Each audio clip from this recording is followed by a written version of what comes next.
how tough it is to get back to that spot. Yeah, I think for Oklahoma City and just the NBA where is the Knicks and I would you would have said the Pacers before be right back in the same spot. With the Haliburton injury, you can't possibly say that. So Knicks and who's the Rockets probably. We're going to get to the Kevin Durant stuff a little bit later on. I mean, the Rockets were a 2 seed this year, but I think the NBA is in a great spot though in terms of stardom. Right, LeBron James not playing forever. Kevin Durant's not playing forever. You got to have a new breed of talent, and SGA has vaulted himself with now a championship on top of the regular season MVP, now a Finals MVP, a championship, and a scoring champion. And a scoring champion, puts him in a rare air. Yeah, I think Shaq was the last one to do it. Adam Silver, I think, said first time in 25 years and or something Jordan like did that. it like 4 times, but Kareem Abdul-Jabbar once did it, but not many people have done it. So SGA's in the superstar category now, officially.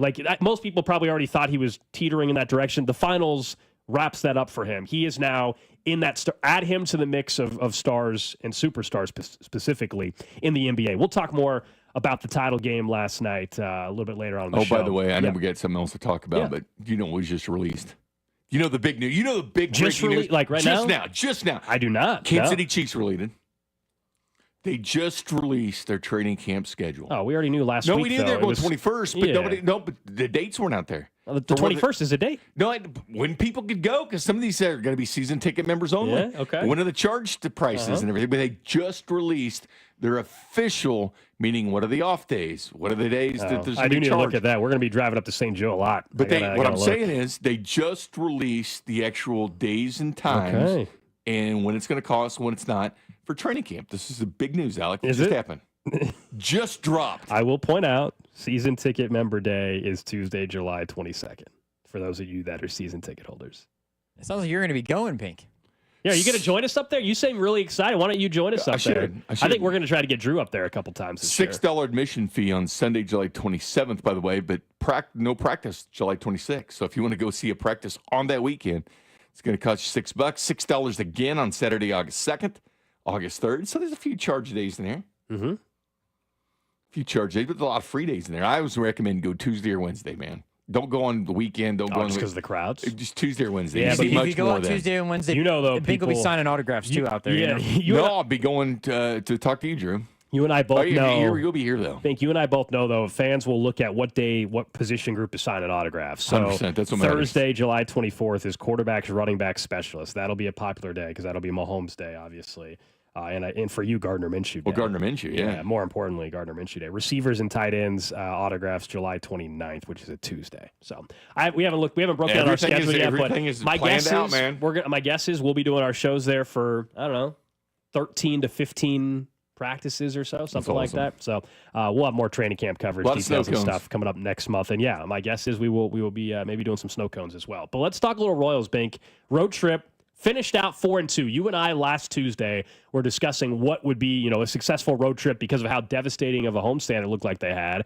0-6, and you're like, hey, this is what you got to do. You got to cut this in half in terms of there were 4 games under 500. You got to cut that in half at minimum to get to 2 games under 500. That happened, and so most times you'll take a 4-2 road trip. Admittedly, you get greedy though. Once they start 4-0, was it a successful road trip? Of course, it was a successful road trip. But you feel like you let one get away yesterday, in particular, on Sunday to win that series against the Padres. So have they leveled things out in terms of, calming the waters based off a 4-2 road trip? Yes. But what we saw on Sunday was much of the same story, right? You felt like you got great pitching, but your offense, runners in scoring position, just did not deliver. You're off today, and then you begin a huge homestand. I say huge homestand because the teams you got coming in are no joke. Yeah. Rays and then the Dodgers over the weekend. You're currently 2 under 500. You're 2 back of a wild card spot. Fortunately, all the other teams kind of with you in that wild card that were chasing the final wild card spot also have lost a game or two. So you didn't lose ground per se, but you could have made up ground. I think it's just more disappointing because you felt like, man, you were right there to have a 5-1 road trip. Yeah, the good news is having it right in front of you. But off day, it helped them out last time. That helped when he went down to Texas because they had their players only on a Saturday. Didn't work out Sunday. It was kind of disappointing. Then they had the day off. They go down to Texas. Interesting things happen. They give Jack the day off. He comes back, gets 2 home runs after that. Sweep the Rangers. You and I talked about it. What would be a successful road trip? And you think, okay, 3-3, just go 500, get back to the 500 mark. And we said 4-2 that'd be really, really nice. And they finished 4-2, but I guess I don't feel that excitement like I thought I'd feel by going 4-2. I think you get greedy at a point when you win 4 in a row. Of course. Like that. And just to wait, maybe had they lost Friday and Saturday and then came back and won that game yesterday, you're feeling a little more momentum. But when you see things so tight that the way they are in the American League, you start looking at things and going, man, you got to start winning those. Like those are the ones, because you win 54, you lose 54. What you do with the other ones, that's the difference. But the good news is you have the Rays. They're the top wild card team right now. They're 3 games. They're plus the 3. Good news is you can make up the game. The bad news is the Rays are playing as good as anybody in baseball right now. The good news is they actually moved to second place there for a small bit.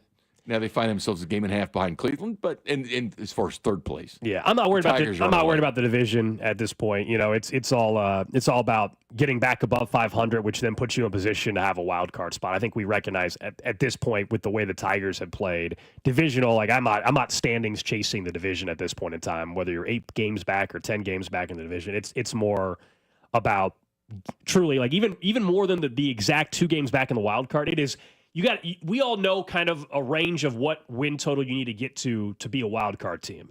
And so at minimum, it is all about the race to get back above 500. And this team, of course, had a chance with a really good road trip to do that. Instead, it's 4-2, which is you'll still sign up for every single time. But it's just this week, it's a little danger zone this week, though, Bink, because they haven't played well at home. And you're going to be in a spot where, given the opponents you're facing, are you going to either be, 2 games under 500 still, and it's kind of a level 500 homestand, or you play some quality team here, or 2 of them, and you're suddenly 5 back just in a blink of an eye. Rays have been playing good. They bring up a reliever that's like 6'10", throwing 100 balls an hour. I mean, they got some good things going. 7-3 in their last 10, but you have 9 teams in the American League within 2.5. Within 2.5 games of being a wild card team. That is where that small margin of error. Like you got to win. You look back on it and say, man, we should have won out in San Diego that last day. I mean, it's right there, and Lugo was rolling, gets pulled a little bit early after 90 pitches, and you think, those are the games, man. Those are the ones you look back at because they do matter, especially they actually all matter. I know people don't look at April and stuff like that. But those matter because you go back in. Just like last year, the Royals beat Seattle by 1 game to make the wild card. So you think, well, those games did matter in April. Like every game does matter.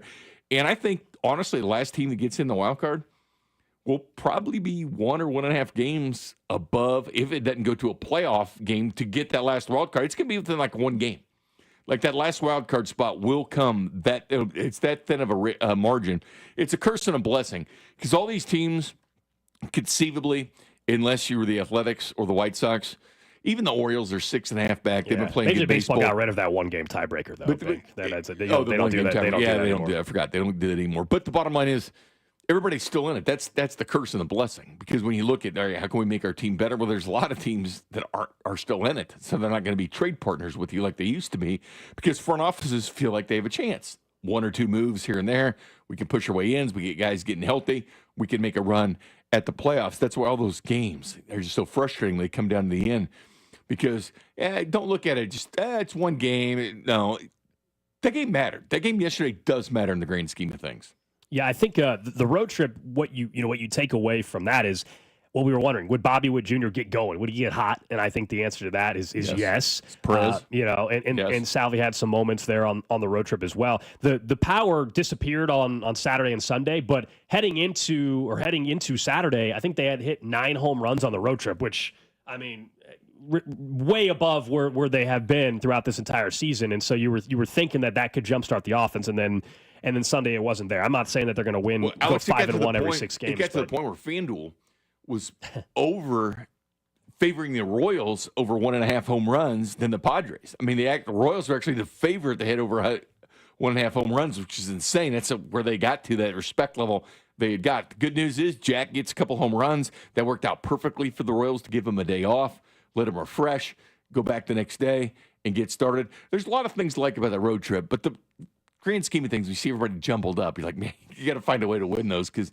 you don't want that to come back and haunt you. Yeah, I mean, we for a while we've been discussing how far away from the deadline and to when you got to make decisions and be prepared to either be a true buyer or a seller. Or as I've said, you can kind of be both depending on where you're at. I know some people want you to be all in one direction, but I don't know if you really have to based off of potentially years of control that you might be trading for, or I guess trading away in some cases. And so much of that, I'll just keep saying it, will get sorted out. Here they are. We now know they are 2 games out of a playoff spot. They are 2 under 500. Once again, this week, by the time this week is over, the calendar is going to turn. This time next week will be the 30th, right? So it will basically be the calendar is going to turn to July. That's crazy. Yeah, the summer always just flies by. But next thing you know, it'll be 4th of July. So when you get to that point in time, that July 1 to July 10, to me, is decision time. What are you? And that's going to sort itself out. That's why this week is another one where you look at it and say, man, this can swing it in a huge direction. If you go and surprise people and you win some series against 2 clear playoff teams and the Rays and the Dodgers team that's like 17 games above 500 or something crazy. I mean, they're leading they're going to win the NL West. You get to face Ohtani. Yeah, that's fun. And have they announced? I don't know if they've announced Saturday. I think is that for sure, or is that just projected? Don't expect more than an inning, because that's what he's been doing. I don't know if that was for sure or projected. He just pitched his last outing. Actually, it was pretty good. Inning pitch, 2 strikeouts. So I doubt you'd see him for more than 1 inning. Okay, we'll know later on in the week too officially what day Ohtani may. So I don't think Jack. Pitch. I mean, they have to stretch to get Jack to face Ohtani, because that would be fun. Oh, well, if he just goes 1 inning or whatever, they have a heck of a first inning. You got to have the good first inning on Ohtani if you want to see Jack face Ohtani. Yeah, Jack Tani versus Ohtani. Jack Tani. That was what he was signing bats at one point in time. People were calling him Jack Tani. Would it be better if he got the turnaround pitch to Ohtani? That would be fun. Not going to happen, but that would Somebody be fun. Somebody texted in the nickname Lumberjack on Friday, and I actually thought that fit pretty well. HUD's pushed that. Yeah, and it fits. It fits. Cags and Lumberjack. Those are 2. Obviously, we didn't get a chance. Or you guys talked about on Friday. I wasn't here. The 2 home runs in one game. Finally got the debut, or I should say his first pro home run out of the way, and then he robbed a home run yesterday as well. The thing about that first one was so high. It was like the 4th highest in baseball since it was Statcast.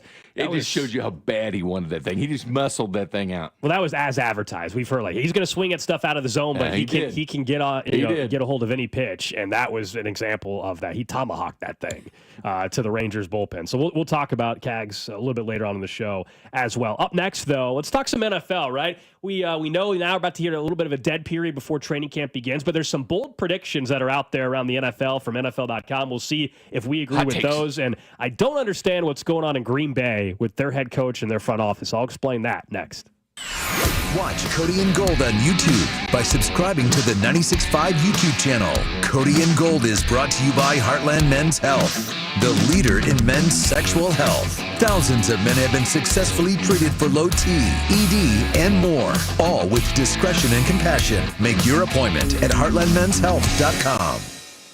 Flooded bathroom? AC on the fritz? When things go wrong, you need reliable service fast. Call Hamilton Plumbing, Heating, AC, and Rooter and take $50 off any HVAC, plumbing, or electrical repair over $200. The pros at Hamilton are ready 7 days a week to fix the problem. Over 40 years experience, more than 8,000 5-star reviews, plus our exceptional service guarantee means you can trust Hamilton to bring comfort and calm back to your home. Visit callhamilton.com for details, terms, and conditions. License number 2025-11121.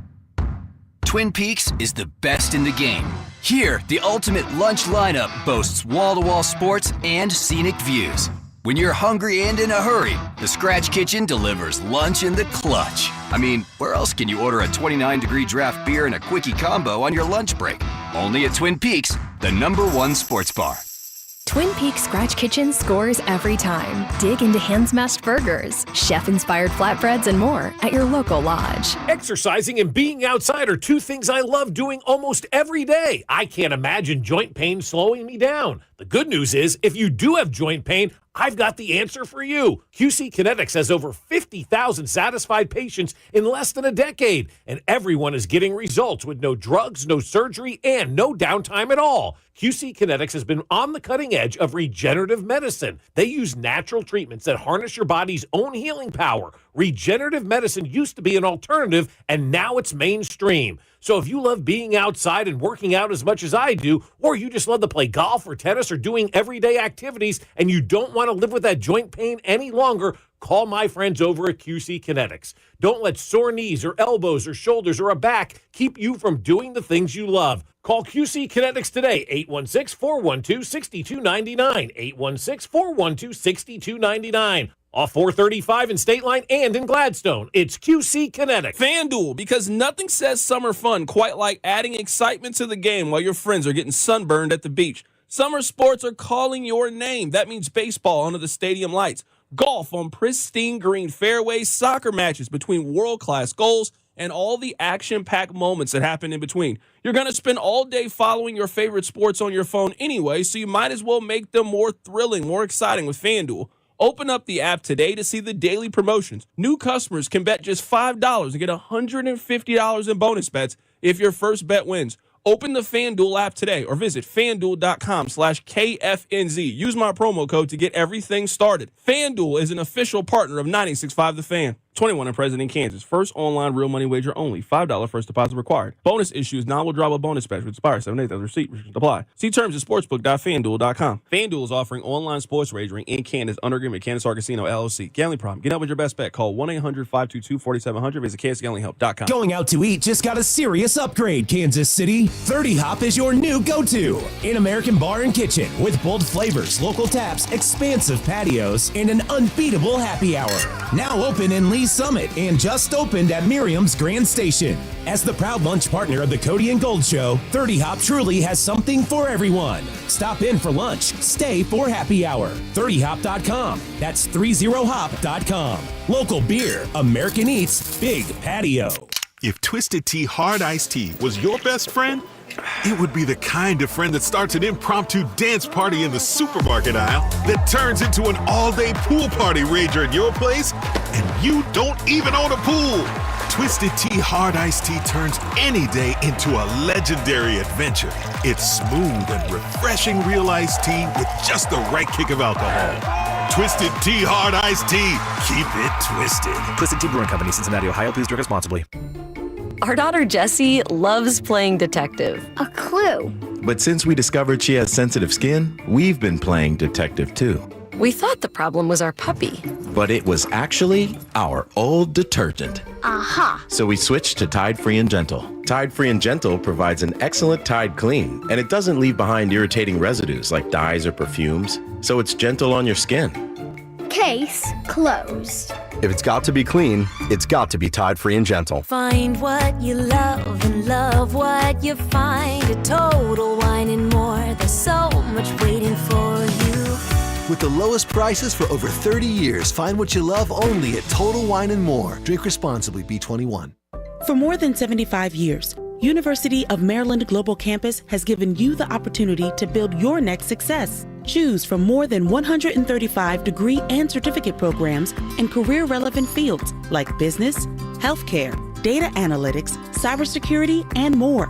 Plus, we offer 100% online and hybrid courses, personalized advising, and lifetime career services. Learn more at umgc.edu. Certified to operate in Virginia by Chev.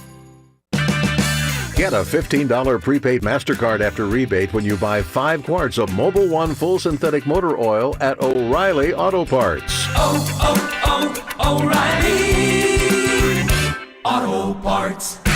We all hear the radio ads about the IRS. They tell you to be afraid, to be scared, and they try to frighten you into calling. I'm not here to do that. Tax Relief Advocates is different. TRA is here to tell you that if you owe money to the IRS, whether it's $5,000, $50,000, or $500,000, we have a solution. It doesn't matter if you're sitting in your car, at work, or with your kids. No matter where you are, call now. 800-575-6812. Don't lose hope. TRA can eliminate or reduce what you owe to the IRS. Generous programs are now available that can give you a fresh start. Our passion is taxes and helping individuals fix their IRS problems. We have over 1,000 5-star reviews on Google and an A+ with the Better Business Bureau. You don't need to be afraid of the IRS any longer. End your tax nightmare today by visiting us online at TRA.com or call 800-575-6812. That's 800-575-6812. Tax Relief Advocates. Real solutions for real people. Royals coverage sponsored by Renner Garage Door. Forward and back, RENNER.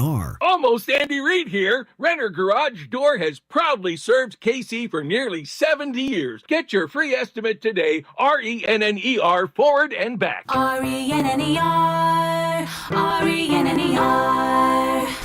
You're listening to 96.5 The Fan from the Mission Plumbing, Heating, and Cooling Studios.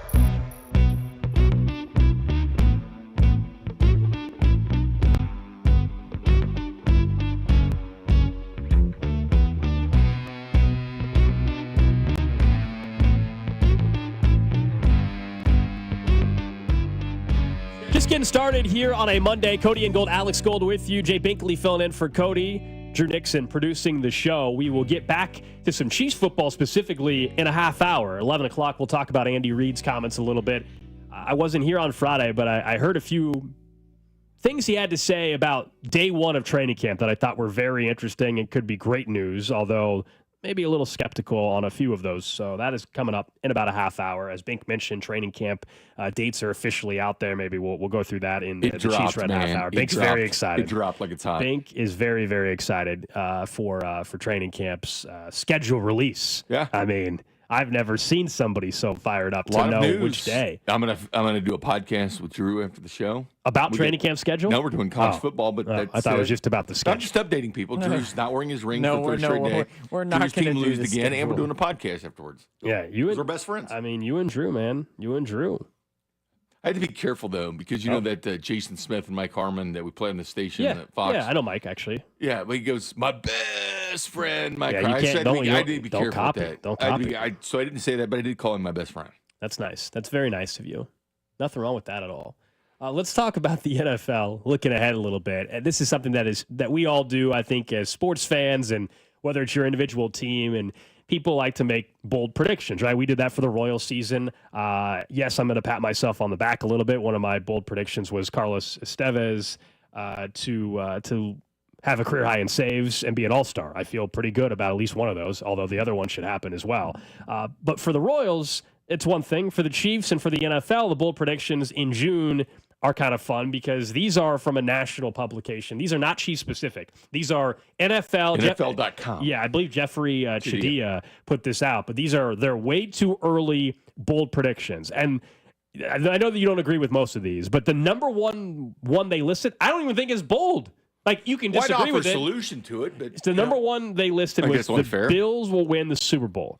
Is that bold? It's a prediction. You can say, I guess it's bold if you look at the Chiefs and their run, but at the same time, is that crazy of a prediction at this point? They've been in AFC title games. Would be saying Washington Commanders are going to win the Super Bowl. See, to me, that's even though they made the AFC title game last year, but they haven't been perennially good like the Buffalo Bills. Josh Allen's the MVP.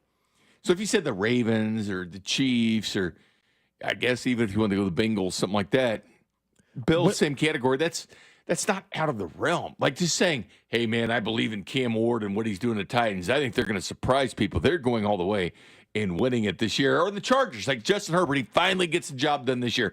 To me, that is bold. Again, like I said, I think if you said Washington wins the Super Bowl, that's a bold prediction. The Bills, no. In fairness, I would, the Chiefs obviously are 4-0 against Josh Allen in the postseason. And so based off of this prediction, you're saying that that's going to, eventually turn the way of the Bills and they're finally going to get one. I guess that part makes it bold. I guess the point would be, I don't think it's that crazy to suggest that the Bills end up getting there. Another one that they listed. I'm curious, though. What would be your bold prediction? If I was going to say, just give me some. Again, this is hot take season. Yeah, we'll do Chiefs ones tomorrow. But I'm just curious what you would say. Because I just told you I think Washington would be something bold, even though they make the title game, but they're smoked by Philly. Yeah, I mean, if it's an NFL-wide one, I would go with the fact that I don't know if you'll count this one as bold. No, can't anything. It's hot takes. Yeah, the Dallas Cowboys will make the playoffs. And the reason why I think it fits in the bold category, I feel like everybody just assumes they're going to suck this year. Dak Prescott is still their quarterback, and I actually am much higher on Dak Prescott than most people. I question Brian Schottenheimer and being their head coach and everything, but I actually think they'll be a wild card team. I think they'll be a 10-win wild card team. I think in the AFC, you could make a couple. If you were going to say like Houston, I think that would qualify. Clearly, you're not going to say the Colts or the Patriots, Jets, something like that. But I think saying something like Houston would be more bold than, quote, just going Buffalo. Yeah. I mean, they're going to be the Super Bowl favorite. I haven't seen the odds yet. They got to be like right up there at the top. Sure. I mean, in the AFC, the Ravens and the Chiefs have the same odds to win the AFC. The Bills are just below them over at FanDuel or whatever. For bold predictions, it doesn't have to be who's going to win the Super Bowl. Anyway, one of the other ones that they listed, Joe Burrow to be the league's most valuable player. I also don't think that's that crazy. Bold. Joe Burrow's going to put up amazing numbers. he did last season. He's got Jamar Chase and T. Higgins back with him, and their defense is going to stink again, so they're going to have to score a bunch. So he's going to put up the numbers. Last year he had, bless you, Big. Thank you. Last year he led the league in passing yards, 4,900, and he had 43 touchdowns. So, yeah. But did you see him throw a baseball at Fanatics? He could not hit the target at all. Not even close. A bucket list event I want to go to is Fanatics Fest. It's only been 2 years now of this, and Fanatics has blown up in the memorabilia and card industry. And I've gone to the National, and that's in Chicago this year. But I want to go to Fanatics Fest because they typically get more of the interaction and experiences that they do there. Anyway, and you're right. One of them, they do this athlete challenge thing. And Joe Burrow was throwing a baseball, yes. And it looked like me throwing out the first pitch. Like sidearm to the... Maybe worse, He didn't even hit the target. I mean, it was Yeah. bad. And you wouldn't expect an NFL quarterback to do that because usually a lot of the NFL quarterbacks were pitchers in college with baseball and everything else. He was throwing it like a football. Did you? I mean, even throwing a football, that thing's going way off there. Well, what's wrong with Burrow? Did that bother you at all, Drew, seeing that? Because that seriously was very weird watching that. It was very weird to watch that. No, it didn't bother me at all. If I saw Mahomes doing that, I'd be like, whoa, what the hell happened? Well, that's because Mahomes was a pitcher. I don't know if Joe Burrow played baseball in high school. He's a basketball player. I know that. Yeah, obviously he didn't play baseball, but a bold No, pick. Burrow for MVP though. I don't think is that crazy. That's to not think bold about. at all. I think if you said Mahomes wins it again, that would be in the bold category. And even though he's won it twice, I think would that would agree. be a bold step up because they've been 15th in scoring the last 2 years. I think you said, Mahomes is going to have a resurgent. He's throwing for 4,500 this year. He's going to lead the league in touchdowns, and Mahomes will be your MVP. To me, that's more bold than saying Joe Burrow. I would say what was the knock? I mean, for Burrow last year was like, hey, if they were a playoff team, maybe there'd be an MVP argument. That's still the key here. The numbers are going to be there. Will they be good enough to be back in the postseason? And if they are, then he's got a real chance to win MVP. I mean, if he put up the identical numbers, 4,900 yards and 43 touchdowns, and he had 9 picks. If they did that and they won 11 games, he's probably winning MVP. I mean, he was unreal for the line that he had and everything. I can't knock that. He was unreal. Now, odds-wise, I'll tell you, Mahomes and Burrow actually have the same odds at FanDuel to win MVP. They're both 6-1. The favorite is Lamar. Josh Allen, Mahomes, and Burrow are all 6-1. Jaden Daniels is 8.5-1, and then there's a huge drop-off. Yeah. Justin Herbert 20-1 Stroud 25-1. Caleb Williams, I'm looking at DraftKings. Caleb Williams 31-1. They actually have Burrow ahead of Mahomes by 50, plus 650. At that book. Yeah. It depends on what book you look at, but yeah. I've got a bold prediction for you. The Bears missed the playoffs. Ooh, their over/under is 8.5. So based on the over/under, that's not bold then. But based on the over/under. But I hear you. I'm buying all the Bears stock, not to win the division, but I'm buying all the Bears stock. As in, I think that offense, Ben Johnson, and what they did with the offensive line. I think the Bears are a 10-win. Going to have a rough team. OTAs, but we'll see what Burden can do. The division's brutal, but also the Lions are going to be very good still. But I also don't think they're going to be, the 14-win Lions team. I don't think no Aaron Glenn as the DC, no Ben Johnson as the offensive coordinator. They lost their center to retirement unexpectedly this summer. I don't think they're going to be bad by any means, but I don't know if the Lions will be the automatic loss that they were for most teams in the NFL last year. The Vikings were J.J. McCarthy. What does Kevin O'Connell do with him? Are the Vikings going to be 14-win team again? I don't know about that. I don't think so. So I think the Bears could be a 10-win team, and if that's the case, then that to me is probably a playoff team. I think it's about where they finish. I think the Bears do get to that. Of course, I'm putting a lot of stock in. I love those receivers. Love the receivers. A couple other ones that they listed over at NFL.com, bold predictions. The Broncos will snap the Chiefs' streak of 9 straight AFC West championships. That one's definitely bold anytime you're talking about snapping a 9-year streak. Well, it's bold and predictable. They also had the Eagles will be the first team to repeat in 21 years. Think about that. 21 years, no one's repeated. That shows you where the Chiefs are. With the Chiefs, yeah. With the Chiefs winning 9 straight. The fact the NFC East has had a different winner in 21 straight years, that shows you where the Chiefs are. I don't think they're ready to snap. At least it's the Broncos instead of the Chargers, because I'm tired of hearing the Chargers are going to snap the streak. I think last year was the toughest road for the Chiefs ever in the AFC West, because it was the only conference or the only division in the AFC to have 3 playoff teams. It was the only one. There was in the NFC had one with the East, but in the AFC it was the only one. So to me, it was the toughest one to go, and I think they've all improved. Clearly, I love the coaches and quarterbacks in this division. At that point in but time. They won by 4 games. Yeah. No, it's incredible. I would say heading into this season and different things happen on paper, just on paper kind of stuff. But this division should be tougher this year. You have better coaching in this division than you've had in a very long time. All teams. Raiders are viable. Quarterback-wise, no matter what you think of Geno Smith, he's still better what the Raiders have been trodden out there the last 3 years. He led the NFL in completion percentage 2 years ago. So, yeah, you go across the board. The division this year doesn't mean that the records are going to necessarily 100% be that way, but it is absolutely the toughest heading into a season based on QB coach combos that this division has had in a long time. And you know what? That hurts the Broncos. That hurts the Chargers. It hurts everybody else just the same. It's not just the Chiefs to look at with this. Chiefs have had this success. Mahomes only lost one road game in the division. But when you look at the Broncos and you think about the Chargers, well, the Raiders are going to be a tougher out for them too.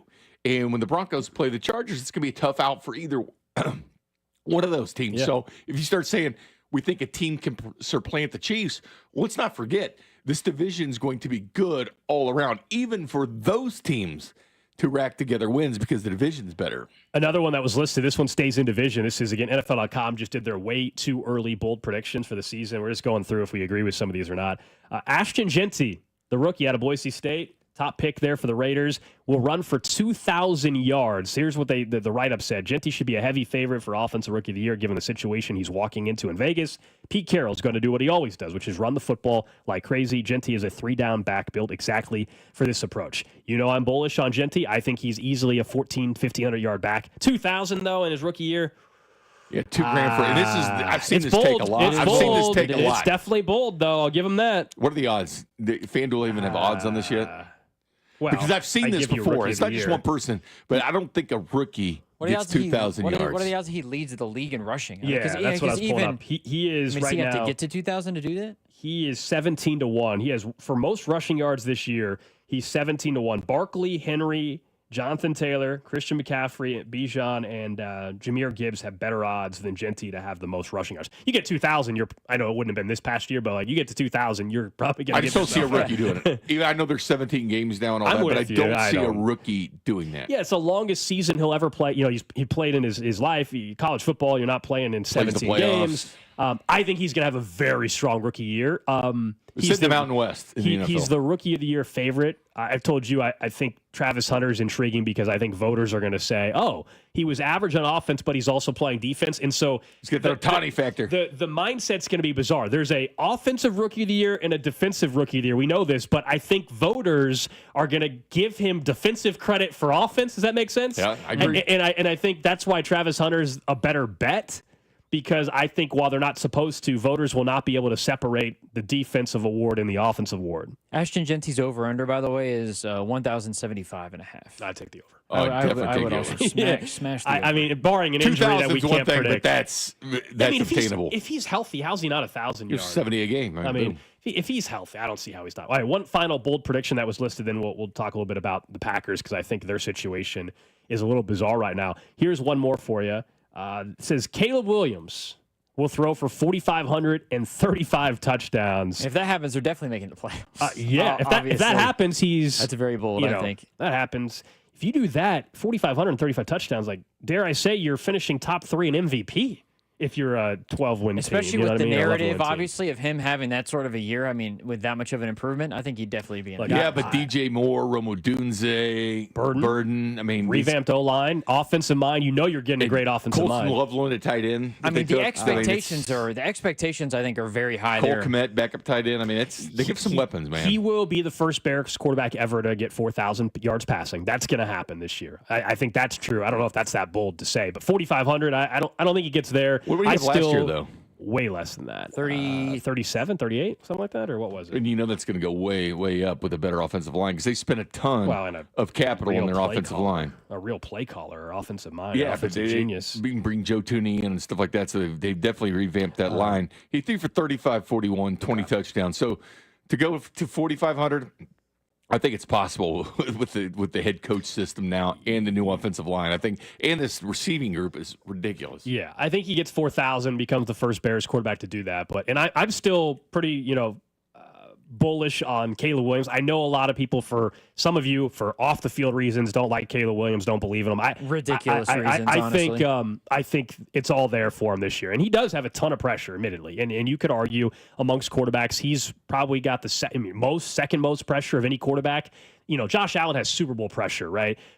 Nobody's saying that for Caleb Williams, but because now Caleb Williams has what most people think is a legit offensive mind, he's got the weapons, he's got the revamped O-line. It's like, all right, time for you to show us, though, what we all have seen in college and all believe in the skill set. If he goes out there and lays an egg this year, then yes, the conversation, of course, changes around Caleb Williams. But I think he's about to go out there and prove a lot of people wrong. I think Jake Daniels did put pressure on him, though, because he was selected right after him. And he's everybody's mind, a better quarterback. Mm-hmm. So I think that has put some pressure on him to some extent. Coming up in 15 minutes, we'll talk about the Chiefs and some of the comments from Andy Reid on Friday in regards to training camp and who could be good to go on day one, what that would actually mean for week one of the NFL season. But the Green Bay Packers are a team that, I think we watched them in the NFC North. They got lost in the shuffle a little bit because of what the Lions and Vikings did a season ago.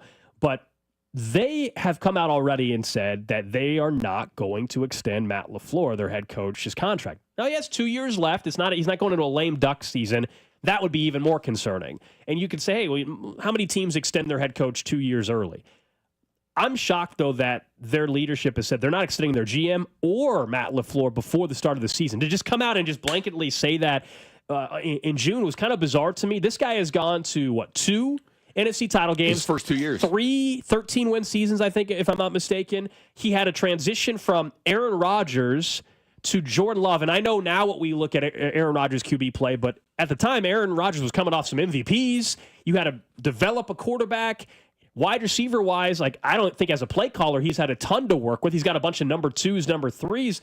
I don't know what else you want there if you're the Packers organization. If you're saying, well, he needs to get us to a Super Bowl, well, that's a pretty high bar to set for any team. A lot of coaches would be getting fired if that's the bar you're going to set. And he developed a quarterback, which is the toughest thing to do for a head coach. I'd already be extending Matt LaFleur. I don't know where you guys put him. I think he's easily one of the top 10 coaches in the league. He's a guy, to be honest with you, if he was released, he would be hired by 20 teams just like that. Absolutely. I mean, look at that. I think with his marketability, he would be hired immediately. But I also look at what he did with a quarterback.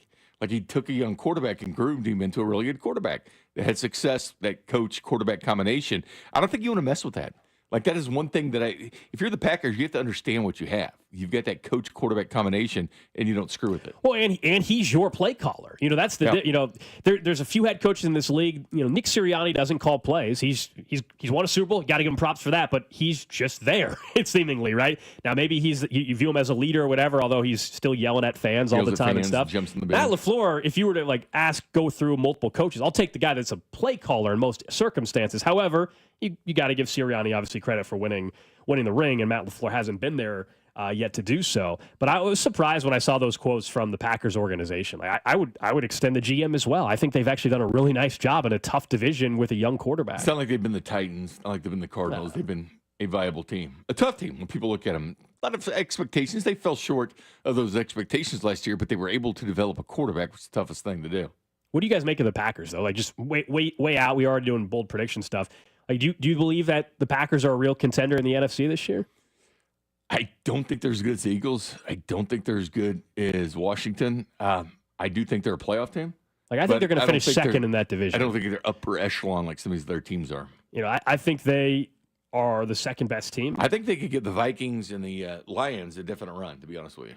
Yeah, I was pulling up because I was talking about the same conversation a little bit over the weekend with some friends and then on the weekend show that I do.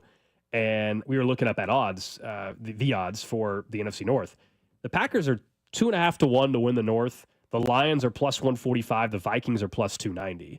And I don't think it's a terrible flyer on the Packers, but I certainly agree with if you were to go through and do order of finish, you can do those bets where you pick the exact order. I would probably go Lions, Packers, maybe Bears over Vikings. How much do you believe in J.J. McCarthy as the big swing there? Because otherwise the Bears, to me, are going to finish third, not the Vikings. Kevin O'Connell is one of the great offensive minds in the league, but is J.J. McCarthy, basically a rookie season, ready to go? Did you see what J.J. McCarthy got? The most money from the NFLPA for what? Extracurriculars, people buying his jersey, buying stuff. He really? actually made more money than Kelsey. Those were the top two. But J.G. McCarthy got a $4 million check from NFLPA. Off of jersey sales? It doesn't. Endorsements don't count and all that. But the NFLPA jersey sales cuts everything, just everything involved with marketing for him. But he got the extraneous money from the NFLPA, $4 million. He didn't play last year. Good for him. Oh, he did. That's what's shocking. I think the Packers are an interesting team this year. Where I think people kind of forgot about them a little bit. Just Jordan Love didn't have as good of a season. Obviously, dealing with injury stuff throughout, like early on, when he tweaked his knee against the Eagles. But defensively, they're very good. They were really good last year, like a top 10 defense. They drafted a wide receiver for the first time in the first round, and it seems like forever. They got Golden out of Texas. I mean, I don't think it would surprise me if they were in another NFC title game, but I don't think I would pick them to go to I don't think I'd pick them above the Lions or the Eagles. Here's who has better odds to make a run to the Super Bowl. To win the NFC, to get to a Super Bowl, the Eagles, the Lions, and the Rams are the only three teams have better odds than the Packers. So even though they have the second best odds in their own division, they have the third best odds to get to the Super Bowl. I wouldn't be surprised if they're in the NFC title game. They're 10-1 to go to the Super Bowl. They have the same odds as the Commanders, the Niners, and the Vikings. I think I've picked them in the last 2 years to go to the Super Bowl. Are you going back to that? I don't know. Well, I might. I know that. First, I like Jordan Love. I don't know what it is. I think that is your guy. I like Jordan Love, and I think LaFleur's a good coach. It's just great combination. You know, I'm intrigued to see what they look like because I don't know if they added anybody, a vet wide receiver or not, but they're still if they didn't, the wide receiver room is extremely young still. They got a bunch of, unless Golden turns out to be a legit one at some point in his career, they have a bunch of nice number 3 wide receivers. Yeah, number 2, number 3. Yeah, that's what they have in the wide receiver. Now, Josh Jacobs turned out to be a huge weapon in the backfield for them last year. They also use tight ends. True. Well, with Tucker Kraft and my guy Christian Watson though, man. And Luke Musgrave. So yeah, can't forget about my guy Christian Watson. Christian Watson needs to stay healthy, Bink. Yeah, if he stays healthy, he can't stay healthy. Big Watson guy has not stayed healthy at Big all. Watson guy. Like there'll be a 3-week stretch where like, oh wow, this guy's going to be a top 15 wide receiver, and then he has a hamstring, and then he's just toast. And it sucks, but that's the reality right now of his NFL career. It's a fair assessment for his sake. Don't forget obviously. about McCole. Oh, that's right. McCole is in that wide receiver room. He's the vet. He's the vet. That's right. He is the vet. I forgot McCole's side with the Packers. There. Yeah. That's true. All right. Up next, let's talk about what Andy Reid had to say on the final day of mandatory minicamp as training camp will be here about a month from today, actually. I think July 22nd, now we know, is when the season ticket member day will be. The 23rd is when the general public can go up to St. Joe and watch training camp. So let's talk about what Andy Reid had to say, including who's going to be ready on day one. This is Cody and Gold on your home for Kansas City sports. 96.5, The Fan, brought to you by Heartland Men's Health, the leader in men's sexual health. Thousands of men have been successfully treated for low T, ED, and more, all with discretion and compassion. Make your appointment at heartlandmenshealth.com. Men, summertime is here. And that means vacations, summer barbecues, outdoor parties, camping, beaches, and so much more. This is Jeff for Heartland Men's Health, and if you're like many men, you may not be feeling like yourself this summer. Perhaps your energy is low and you aren't sleeping well. Maybe your workouts aren't as good as they used to be. And if what I'm describing is you, it's very likely you're suffering with low testosterone. But low T doesn't have to affect you anymore. Just call Heartland Men's Health, get treated, and see how it changes your life. If you're like most men, you'll feel so much better. Deeper sleep, improved vitality and clarity, greater strength and energy, and an enhanced sex drive as well. So call us. Just $99 gets you a PSA and T-test and a medical consult. And if you start on testosterone the day of your appointment, your visit is free. Call 844-447-6600. That's 844-447-6600. Or go to heartlandmenshealth.com. We have 3 offices, Overland Park, Independence, and North Kansas City. Call Aspen Lawn and Pest Control. Our iconic blue trucks and expert team get it right the first time. Award-winning full-service lawn care and pest control since 1985. Call today for a free estimate. Visit aspenlawn.com. We love going to the Hy-Vee Market Grill for breakfast, and now it's the best dining value in town all day long. Check out the daily meal deals every day from 11 a.m. to 8 p.m. For $8 per person or less, you can bring the whole family to Meatloaf Monday, Crispy Tenderloin Tuesday, and Cheeseburger Wednesday, including Hy-Vee's famous French fries. And don't forget Steak Thursday with a perfectly seasoned steak, garlic mashed potatoes, and sweet corn for only $12. Dine in or carry out. Breakfast, lunch, or dinner. You're going to love Hy-Vee. Nothing says summer like a backyard barbecue. Invite your family, the neighbors. You can even include the entire Little League team. Hy-Vee makes it easy and affordable. This Friday through Sunday, save big on all your favorite flavors of summer, like John Morel Frank's just 97 cents, juicy ripe cantaloupe $1.99, Pepsi 6-pack bottles $2.99, and Lay's potato chips just $1.99. Hurry to the backyard barbecue sale and fire up the grill this weekend only at Hy-Vee. You had a solid retirement dream. Sell your home in a few years, bank the equity, downsize, and travel. But with an unpredictable economy and the future feeling uncertain, you're wondering if that equity will still be there when you're ready. But what if you could bank that equity right now? With TrueHold, you could sell your home for its current value so you can access your equity today. You can bank the cash now and stay in the home you love with an easy standard lease. TrueHold even covers property taxes, insurance, and repairs. And since TrueHold hands over your equity in cash now, it's yours to do whatever you'd like. Don't let a shifting economy put your hard-earned equity at risk. Visit TrueHold.com and receive their competitive offer on your home in just 48 hours based on its best current value, not what's coming. Call 1-855-300-9393 or visit TrueHold.com. The smarter, faster way to cash out on your home's value without moving. That's TrueHold.com. I don't mean to interrupt your meal, but I saw you from across a cafe, and you're the Geico Gecko, right? In the flesh. Oh, my goodness. This is huge to finally meet you. I love Geico's fast and friendly claim service. Well, that's how Geico gets 97% customer satisfaction. Anyway, that's all. Enjoy the rest of your food. No worries. So are you just going to watch me eat? Oh, sorry. Just a little starstruck. I'll be on my way. If you're going to stick around, just pull up a chair. You're the best. Get more than just savings. Get more with Geico. Oh, I can hear the sizzle of the grill. It's time to buy Gates sauces and try extra hot at your 4th of July cookout or use as an enhancement for your special dips and your family's secret sauce. Try Gates salad seasoning on raw and cooked veggies or sprinkle on your grilled corn on the cob for that extra flavor pop. Pick up a couple of slabs of ribs or a party tray to entertain at home. Whichever. Gates Barbecue has you covered. Gates 5 locations are open and want to be a part of your 4th of July celebration. Gates Barbecue. Thanks with love. It's time to build that dream deck over at All Weather Decks. Schedule a free estimate today at 913-206-1974 or online at allweatherdecks.net. All Weather Decks, the right deck at the right price. Welcome to AutoZone. What are you working on today? My car is making this noise. Sometimes it's like doot doot, and sometimes it's like grrr. Do you have a dash light on? Oh yeah.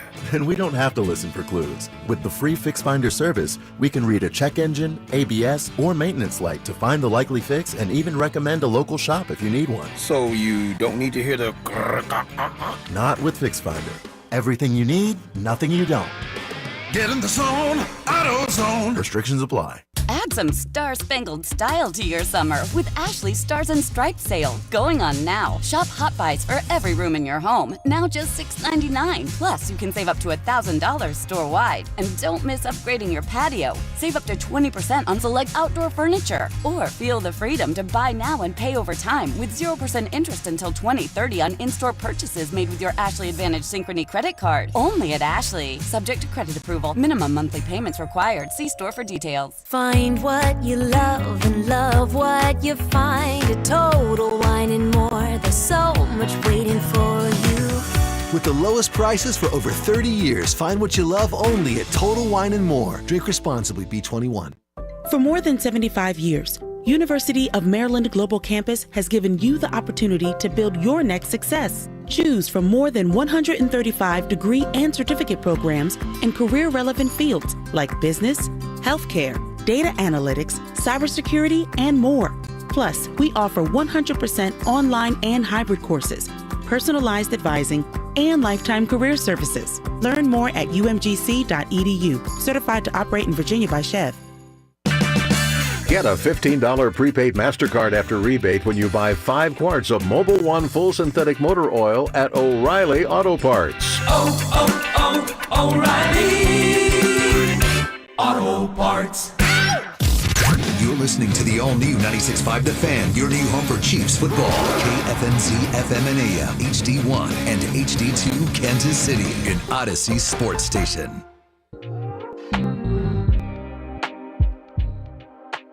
11 o'clock hour here on Cody and Gold. Alex Gold, Drew Nixon producing the show. Jay Binkley hosting with me for the next couple of days still. Cody back on Thursday.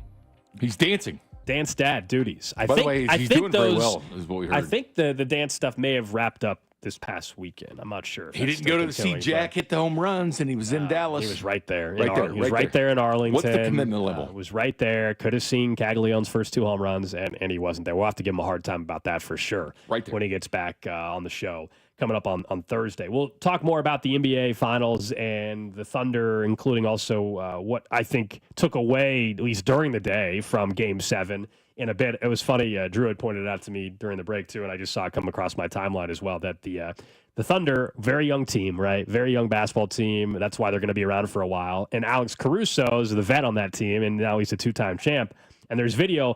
The young players were asking Alex Caruso, like, "Hey, how do we pop this champagne?" Like they didn't know how to pop the champagne. Which is pretty funny to watch. And Chet Holmgren can't pronounce Michelob Ultra correctly. I mean, you can't pronounce Michelob Ultra. I'm gonna have to roll it in. He said it, no stutter, full confidence. Michelob Ultra, as if it's like Michelin tire. Yes, that's what he pronounced. Michelob. Michelob Ultra. I can't even pronounce. I stutter saying it. Michelob Ultra. And he said it mid-sentence, didn't stumble at all. Michelob. We drank beer Friday, by the way. Did you guys? Drew drank Kool-Aid. What? I had a Mike's Hard Lemonade. That's his favorite. That really is Drew's favorite, if we're being honest. It shouldn't be allowed. I thought you guys were going to do the Mountain Dew. Maybe we'll have to save it for this. Wow, this Friday we've got I'll be out. Full disclosure, we have our football planning show. Every show's doing it at some point this summer. So Friday we actually will. Drew and I and Cody will not be on the show Friday. We're planning for football season, so we can have a great football season and put together some great shows this fall for everybody. So that is Friday. So I was going to say we should do the Mountain Dew seltzers Friday, but we won't be here. Doing a try 'em. All right, let's talk about the Chiefs, though. I was not here when Andy Reid spoke on the final day of mandatory minicamp, and he was talking about who's going to be ready or not for day 1 of training camp in St. Joe. You and I have gone back and forth about Josh Simmons and availability quite a bit already. Here's what Andy had to say about Rashee Rice and Josh Simmons' availability. They're both ready to go. Yeah, they actually got great work in these camps here. So. What about Jared Wiley?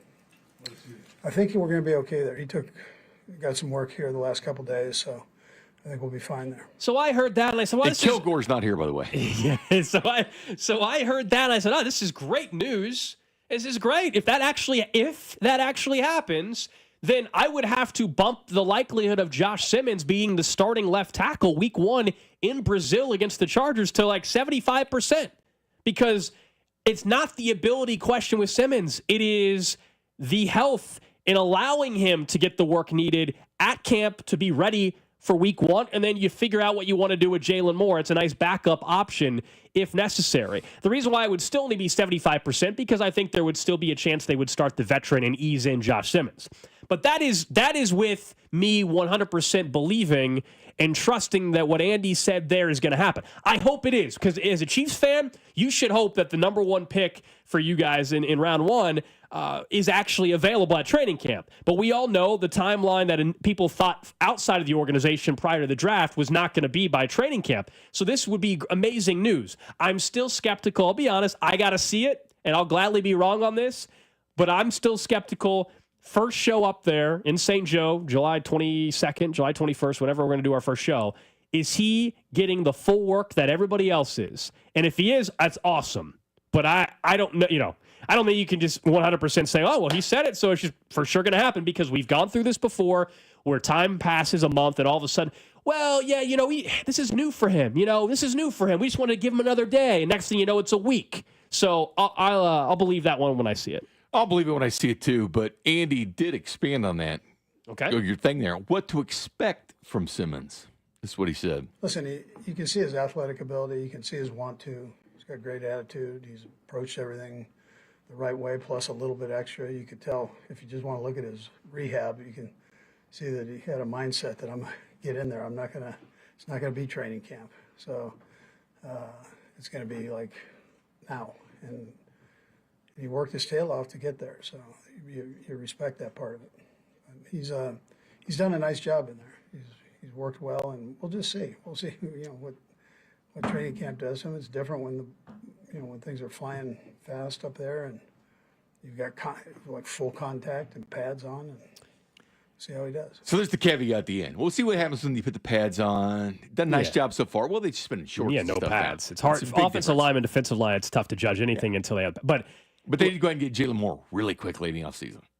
Yeah, well, Jalen Moore, just in case they weren't going to be able to draft the guy they wanted. They really liked him. Yeah, and there's nothing wrong with that. I'm glad they did that, by the way. Even if Jalen Moore ends up not starting a single game this season, I still have no problem with the signing because you had to protect yourself. No question. Drew asked me, is there a situation where Jalen could play a different position? Listen, he's a right tackle and left tackle, but his history is swing tackle, athletic because he was recruited as a tight end. He went to Western Michigan as a tight end. Then they moved him over to defensive end before he got switched back to the offensive line. So he's shown the ability to play. Are you telling me we're about to get a formation at some point this year where Jalen Moore comes in, he's got eligible receiver, and Jalen Moore's catching a touchdown in week 7? Sky Moore, that was his teammate. No, but I think that you look back at it and you think, okay, well, he does have versatility. That's not definitely what you want. But I think there was some wait and see. Wait and see till you put the pads on, full speed. I mean, again, that's not definitive. There's things you can walk back on that. Yeah, and that's fine. I that's all I'm saying. Like I don't think you should be excited when you hear him say that, oh yeah, he'll be good to go. That'd be the ultimate. That'd be the ultimate draft coup. It would be awesome. It would be flat out awesome that your top pick, considering the injury he suffered at Ohio State, if he truly would be able to be out there with everybody doing exactly what everybody else is doing on the O-line day one, that would be awesome. I truly just want to see it. But that's they do all. take it slowly with it because don't forget it was Wanya Morris that was the starting left tackle pretty much through OTAs and even some in training camp. But then when you get to the games, it was Kingsley, right? So it was Wanya at first. You kind of, you have a rookie and you groom him, you let him, get acclimated to the NFL game like they did Kingsley. Then boom, they switch him to the starting left tackle. Now, they did it right away with Trey Smith and guys like that, but again, that's playing guard instead of tackle. I still think it's totally different, though, those two situations where it's tackle, but Kingsley was picked in the 2nd round. Wanya was picked in the 3rd or 4th round. Josh Simmons, if he was healthy, was going to be a top 10 pick. That's what everybody says. But he was dangerously close to being a 2nd rounder. I know, but it's because of the injury, where if he's healthy, we know the talent's there, where if you say he is in pads, in helmet, with the ones, playing day one, week 1 of training camp, he is out there with team drills. There is no reason to not think, in my opinion, that he won't be the starting left tackle. If he's good to go and he's doing all the team drills and everything, I tend to agree. There's no reason to think that he shouldn't be the starting left tackle in week 1, even as a rookie. Yeah, I'm 100% with you. I think if he gets a slow start to camp and he's not a full go, then it makes all the sense in the world that Jalen Moore's starting week 1. Because at that point, you would say, he didn't have enough time to ramp up. And you would have built the chemistry with the guard tackle combination. And also, some of this is, too, on Jalen Moore. We're talking about from just like the Josh Simmons angle. But also, Jalen Moore, you got to show something at camp, too. Give them a reason to still think you got to be the guy to start He's got week 1. a lot of reasons to be good. A lot of financial reasons in the league to be good. Just being a backup doesn't help Jalen Moore because that's career what he is. But if Jalen Moore goes out there and balls, guess what? He's got a big payday coming somewhere else. He's got a big payday coming up somewhere else. Most so that's one thing I like about Veach, especially like when he brought in Hollywood Brown too, because last year was going to be a prove it year, and then he was going to go out and get it. But obviously the injury changed things. But getting guys to come in, kind of bet on themselves, like he does really good at finding guys that have a reason of why to be good. Part of the reason he's been good every single year because you get these guys, you bring them in, and then they can set their own market. Coming up in 20 minutes, we'll talk more Chiefs football. Chiefs Red half hour. We'll talk about one of the major problems with the offense last year, and Warren Sharp kind of highlighted that a little bit. And we'll have fun with something that everybody ends up finding by the time we get to training camp. You guys know what I'm talking about. We'll get to that during the Chiefs Red half hour. We'll also have Trash of the Day here in about 9 minutes. This one's a doozy. This one's a good one. Trash of the Day. We had one, and then we switched last minute. Yeah. We found a different one during pre-show. But I want to talk NBA briefly. We already talked about the Thunder getting their first ever championship, and now 7 years, 7 different champs in the NBA, and that's really the only league that you can really probably see that in these days. It feels like, just based off the nature of the sport. But Kevin Durant earlier in the day reportedly got traded to the Houston Rockets. Not official yet. It's all that. I cannot believe, first of all, that the NBA allows that to even happen, get far enough in the process to be reported on the day the NBA Finals is going to a Game 7. Like that, it's the NFL on Super Bowl Sunday. No. It's known. There are no transactions, reported or not, anything like that from an organizational perspective, because they want that to be the main thing. Up until tip-off, the main story yesterday was not the Thunder and Pacers. It was not. It was Kevin Durant going to the Rockets, a team that was the number 2 seed in the West prior to the game. That was the story. That was the story. It's not a good look for the league that he finds out from fans, if that was true, unless he specifically said, "Hey, Kevin, got to tell you, you're going to Houston." Luka didn't find out until. Well, I get that. I don't think but Kevin Durant is a world champion. About, though. He's going to be a Hall of Famer, gold medalist. He's 37 years old. He deserves more than told by fans in an event. That's why I'm having a hard time. Context, yeah. Just to give people listening context to what you're referencing. Fanatics Fest going on in New York. Kevin Durant was on stage, his boardroom podcast deal or whatever, and he was there being interviewed, talking about whatever, and all of a sudden, the crowd starts you can tell, murmurs and people are shouting, "Hey, you're going to the Rockets!" And anyway, here's what it sounded like. You're headed to Houston. How does that sound?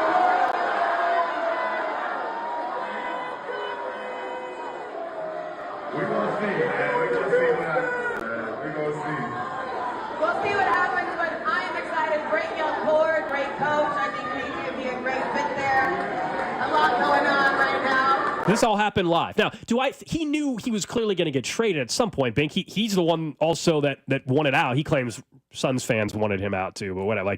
Mutual more. Yeah. But he knew he was getting traded, and he had to have known the Rockets were a real viable destination considering what the compensation. Shock. Yep. No. Now, did he think it was going to happen in that exact moment? No, I actually don't think that was set up. I don't think the agent or the GM of the Rockets or whoever leaks it out to, I think was it Shams that had the first report on it? Yes, I think so. I don't think that they let's do it right when he's on stage. I don't buy that.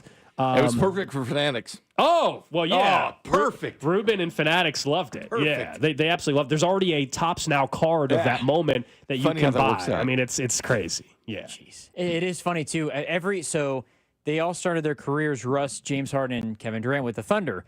All of them have now or will have played with the Houston Rockets as well. Yes. Huh. I did not know that. That's true, your though. town, yeah. Gold. That's your town, H-Town. I was there for about 2 years. I don't think Gold claims Houston. I wasn't a huge fan. The honestly. Gold Standard. I wasn't a huge fan of Houston, honestly. What is the Gold Standard? Did you go to many Rockets games? You know what? So this was the Rockets stunk while I was there too. You got to understand. This is before getting Harden and Russ, or no. After, this was towards the. This is post. Yeah, this is I think Harden was. This was at the end of Harden's run. There. Okay, he was still going to all the strip clubs in Houston at that point in time, instead of out wherever Philly or whatever. But Houston. I honestly, the one thing I regret is I only went to 2 Rockets games while I was there, but they stunk, and also.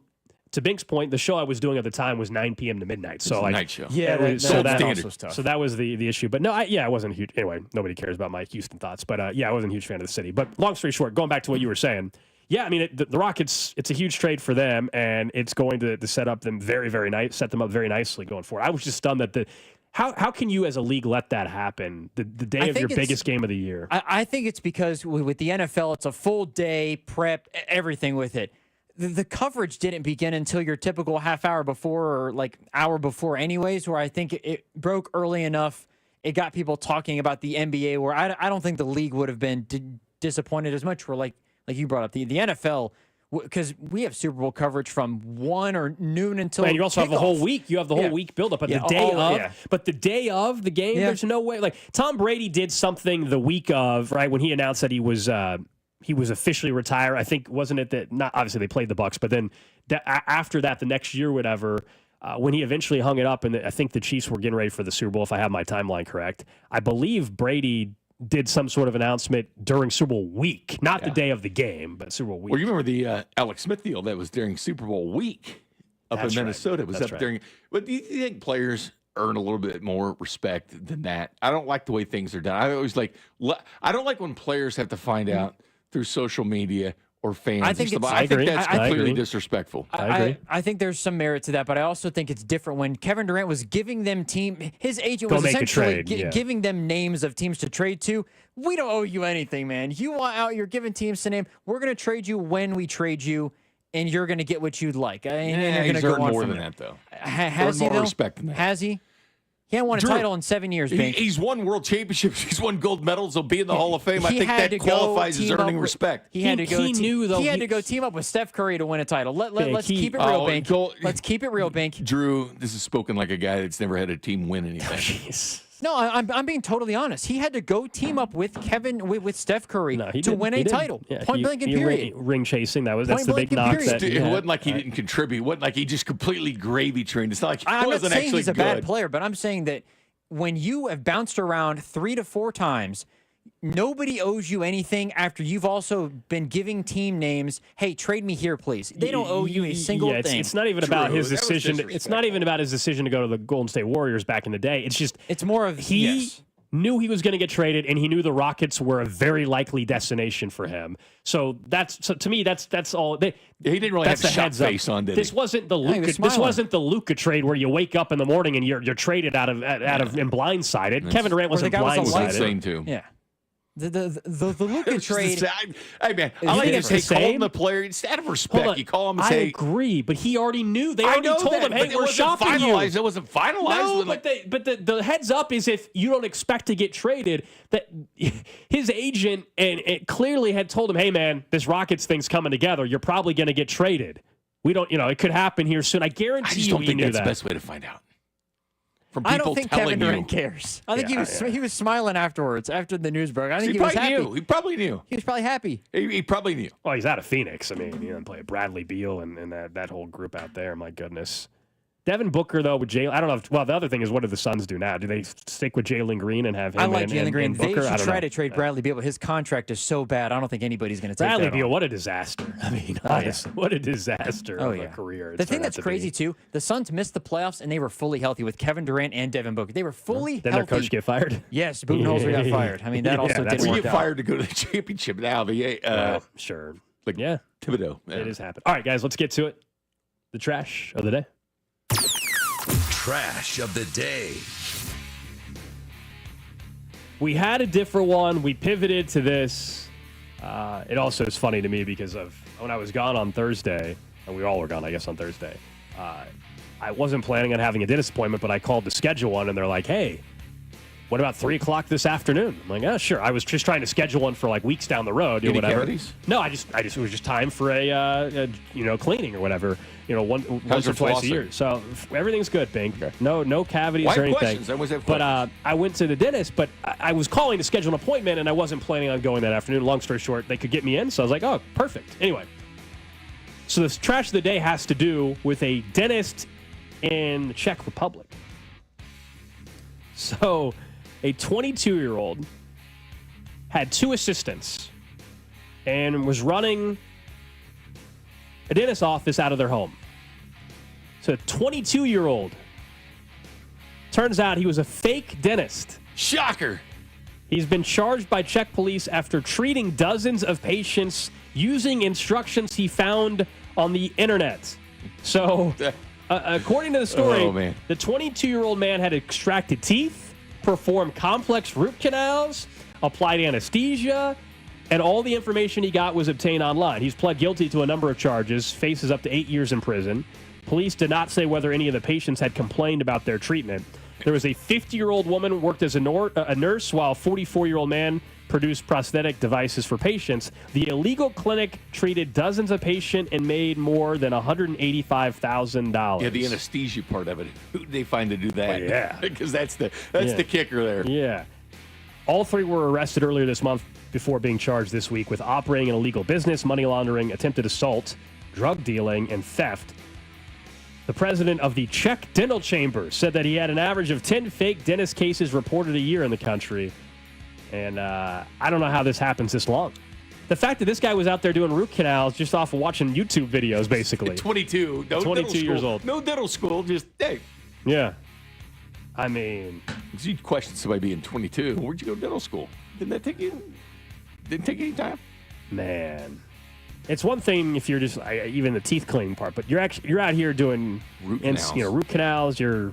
Anesthesia, that's the kicker there, man. I mean, anesthetic. You had to learn that on the internet. Yeah, I don't think they were knocking them out. I think it was more like local anesthetic, right? Still, same thing, but they were not knocking them out. My guess is it was like injecting in the gums to numb the gum before they did a root canal. That's pretty advanced. Yeah. Yeah. Was he dealing with insurance companies or people just paying cash? I don't know. Yeah, I don't know. Well, I don't know how he got caught ultimately. Because the whole business is about insurance. Yeah, but I don't know if this was a cash-only dentist office. Again, this is in the Czech Republic. Oh, we only take cash, by the way. I have no clue. Yeah, if it's or Venmo, no insurance or what? Did he get caught because a patient complained, or did he get caught because of the insurance? I don't know. I doubt he was submitting it through insurance. That seems like a sure way for him to have gotten caught. He might have been good. These people might have kept coming back. 22 years old. The fact that he treated dozens. He probably didn't admit to being 22, right? He probably told him, I'm 26, I'm 27. Well, by the way, $185K he got. In that he had a 40-year-old assistant, so you have people that know way better. Like I don't know. But it's out of his house, man. You only hear of like hairdressers doing that. That also is kind of sketchy. It's not like he had his own practice. I don't know what it's like in the Czech Republic typically, but hey, yes, Mom, get out of the living room. I have a client. There's no way I'm going to a dentist's office if it's in like just somebody's house. There's no chance. Where's your office? Oh, it's in my neighborhood. No. You don't say that. They just give you the address, and you show realize up. it as you're showing up. And in my GPS, I pull up to somebody's house and go, hey, something's wrong here, man. This isn't it. Now, there's some houses that have businesses in them, and they look like a house, but they are a business. Like hairdressers. Sure, that happens. Yeah. But that's a little bit different than a dentist. Yes. Totally. Especially you administrating. You do for a dentist? Are you going to go to someone's house now, Bink? I'm not due for one. It will be here in a couple months. Is this for I wonder if it's for like if you have insurance. Evidently, I would assume you have to get approved to have a practice where you accept insurance. He clearly didn't have it. Exactly. So I don't think. Did he at least give out like free toothbrushes at the end or anything? Or toothpaste, travel toothpaste? You don't have to show your insurance. Maybe it's cheaper. I mean, all these other things maybe led to people actually going to this $185,000 though.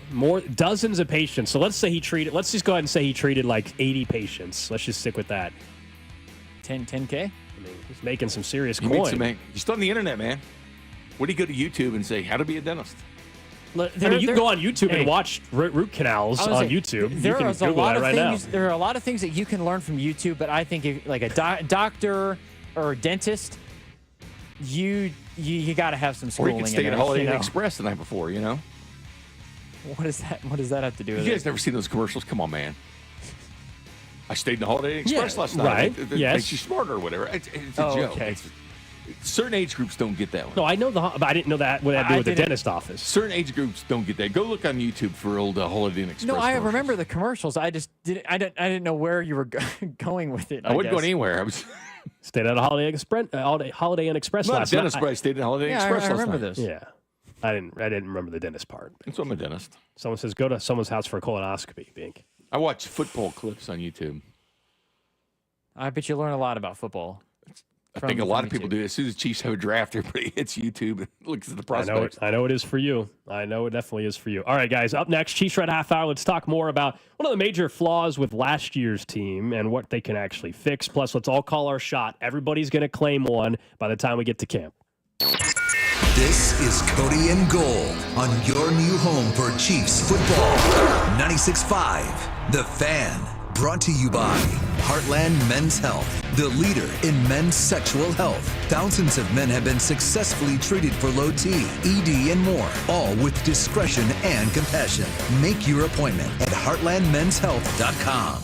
Hello all, Steve here with Connolly Plumbing Solutions, your neighborhood plumber. It's springtime. Yay! This is when we start working in our yards. Be careful that your outside faucet didn't burst over the winter. Maybe you've discovered that it doesn't work very well. This month we are offering an outside faucet replacement special with access for only $3.99. So call Connolly Plumbing Solutions at 913-768-7676 or visit ConnollyPlumbingSolutions.com to schedule. Bank of America is the nation's leading business lender, and we're ready to help with your next goal here in Kansas City. That's why we have over 3,700 local business specialists across the country. Because with the right team, your business and community prosper. What would you like the power to do? Learn more at bankofamerica.com/local business. Bank of America, official bank of FIFA Club World Cup 2025. Bank of America Corporation, all rights reserved. Going out to eat just got a serious upgrade, Kansas City. 30 Hop is your new go-to. In American bar and kitchen with bold flavors, local taps, expansive patios, and an unbeatable happy hour. Now open in Lee's Summit and just opened at Miriam's Grand Station. As the proud lunch partner of the Cody and Gold Show, 30 Hop truly has something for everyone. Stop in for lunch, stay for happy hour. 30hop.com. That's 30hop.com. Local beer, American Eats, big patio. At QC Kinetics, we're all about keeping you in the game, helping you get lasting relief from joint pain. That's why we're excited to announce that QC Kinetics is now partnering with the National Pickleball League. So many of our satisfied patients are avid pickleball players, and they're thrilled with how we've helped them get back on the court. As lead sponsor of the National Pickleball League, we're committed to help pickleball fans of all ages with the latest, most advanced regenerative cell treatments. These treatments use your body's own healing power, revitalizing and restoring damaged joint tissue the natural way, with no drugs, no surgery, and no downtime. Whether you're a pickleball fanatic or enjoy golf or running or tennis, stay in the game with help from QC Kinetics. QC Kinetics, proud to promote active, pain-free living as a lead sponsor of the National Pickleball League. Call now for your free consultation. Call QC Kinetics, 816-412-6299. That's 816-412-6299. 816-412-6299. I'm Missouri Attorney General Andrew Bailey. Human trafficking is occurring right here in Missouri. You can help combat it by learning the signs of human trafficking and reporting suspicious activity to law enforcement. Victims may appear malnourished, show signs of mental or physical abuse, or avoid social interaction. If you're a victim or know someone who needs help, contact the National Human Trafficking Hotline at 1-888-373-7888 or text the word HELP to Be Free. Together, we can fight human trafficking in Missouri. Brought to you by the Missouri Attorney General's Office. Prostate cancer. 1 in 8 men will be diagnosed in their lifetime, but early detection can save lives. That's where KCUC comes in. They're the premier center for urology and oncology, with over 50 elite providers in more than 25 locations across the metro. KCUC makes it easy to get screened fast in the comfort of an office, not a hospital. Schedule your screening today at kcuc.com. Don't wait. See why they're KC's largest, most experienced, and most advanced urology team. Visit kcuc.com today. At KCUC, remember, you see the best in KC. Storm season 2025 is here. Get peace of mind on the health of your roof and make Century Roofing your first call. We have extended our free material upgrade sale on all roof replacements. Get a Class 3 or 4 impact-resistant shingle for the same price of the standard 30-year or premium shingle. Save on your insurance premium and see why we continue to be voted best of Johnson County. Trust the pillars of strength for 35 years. KC-based and female-owned. Century Roofing, KC.com. Century Roofing, trust the pillars of strength. Still getting around to that fix on your car? You got this. On eBay, you'll find millions of parts, guaranteed to fit. Doesn't matter if it's a major engine repair or your first time swapping your windshield wipers. eBay has that part you need, ready to click perfectly into place for changes big and small. Loud or quiet, find all the parts you need at prices you'll love. Guaranteed to fit every time. But you already know that. eBay. Things, people, love.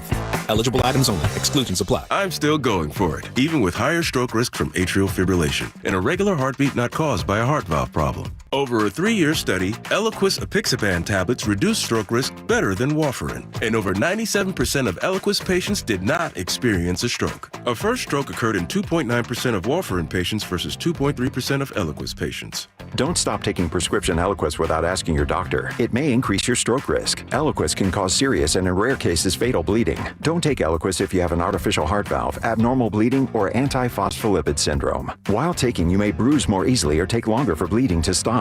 A spinal injection while on Eliquis increases risk of blood clots, which may cause paralysis, the inability to move. Get medical help right away for unexpected bleeding, unusual bruising, or tingling, numbness, or muscle weakness. Medications such as aspirin products, NSAIDs, SSRIs, SNRIs, and blood thinners may increase bleeding risk. Tell your doctor about all planned medical or dental procedures. Learn more at Eliquis.com or call Call 1-855-ELOQUIS. By texting 64,000, you agree to receive recurring automated marketing messages from IQBar. Message and data rates may apply. No purchase required. Terms apply. Available at eatiqbar.com/policy/terms of service. I've got good news and bad news. Here's the bad news. Most protein bars are packed with sugar and unpronounceable ingredients. The good news? There's a better option. I'm Will, and I created IQBar plant protein bars to empower doers like you with clean, delicious, low-sugar brain and body fuel. IQ bars are packed with 12 grams of protein, brain nutrients like magnesium and lion's mane, and zero weird stuff. And right now, you can get 20% off all IQ Bar products, plus free shipping. Try our delicious IQ Bar sampler pack with 7 plant protein bars, 4 hydration mixes, and 4 enhanced coffee sticks. Clean ingredients, amazing taste, and you'll love how you feel. Refuel smarter, hydrate harder, caffeinate larger with IQ Bar. Now you can get 20% off all IQ Bar products, plus free shipping when you text EAT to 64,000. Text EAT to 64,000 to get your 20% off. That's EAT to 64,000. The technicians you can trust with your house keys. Anthony Plumbing, Heating, Cooling, and Electric.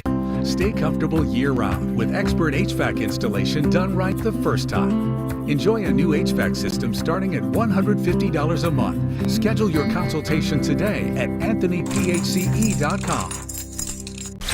You're listening to 96.5 The Fan from the Mission Plumbing, Heating, and Cooling Studios. Welcome in to the Chiefs Red Half Hour. Every day at 11:30 with Cody and Gold on your new home for Chiefs football. 96.5 The Fan.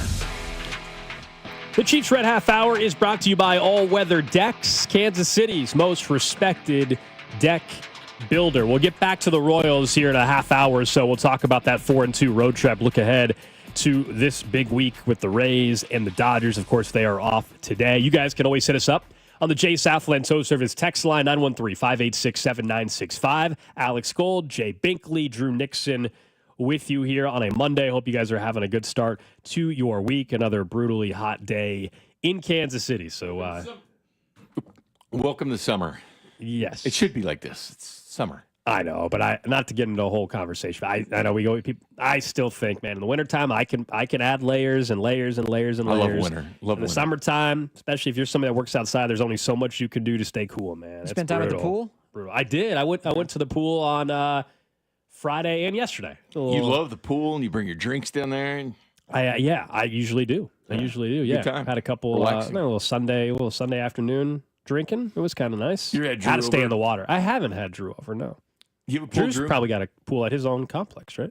Yes. Yeah. Yes. Have you guys gone? Can I come? was there as well. Can I come? Oh, no, man. I mean, you that can. would be great. I pee in will say pools, this. but can I come? geez. I do. Okay, Bink. I will say this: we go like right when it opens being before all the honest. people get there. Well, you don't like when other people are there?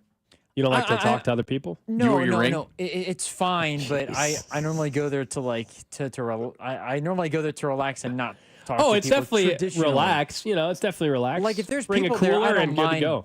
There's people there, I don't mind going, but I don't.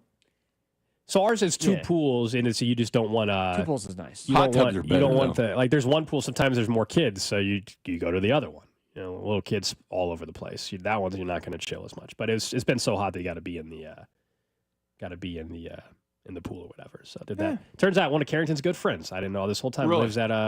Lives at my complex, and Carrington's been there. Didn't know Nice. Didn't know he didn't know I lived there. There's no telling what kind of conversations you have at pools. It's all over the when place, yeah. when I first got out of school and I was at an apartment pool and I would drink beer with this dude and talking football and everything, but nothing ever came up. Then finally, about a month later, we started talking about where we went to high school. We were rivals, and we actually got in a fight together. Like we didn't know that because I didn't know what his name was or anything, but we were actually in a brawl that constituted my coach making us all not shake their hand after the game. So we'd actually fought each other. But here we were drinking beer together, hanging out, being dudes. But we had gotten a huge fight about 4 years earlier. Can't tell what they look like with the helmet on. Jay Binkley. Jay Binkley. The moment of silence. I didn't go punch him when we got along. say. I gave him a beer, man. I didn't go punch him. I wanted to, but Jay Binkley. Actually, you should, Drew, invite him to your pool, and I'll show up as well just to see how you handle Careful, that. Binkley peas in the pool. Of course I do. Don't do that, Bink. But 90% of people do. They just won't admit it. I admit it. Not in the 10% that not admits the it. apartment. Not in the apartment. Yeah, come on. Not in your apartment pool. There's a bathroom right there. But why get out? This is not the lake. In the or ocean. something. Why get out? It's a pain at to the get lake. At the lake, for sure, you have to. Otherwise, Why you're get out on of the pool? It takes forever. You get out, you got your towel on, go to the bathroom, then you slip on the tile floor. It's a pain in the butt. Just pee in the pool. All right, let's talk some Chiefs football. Absolutely.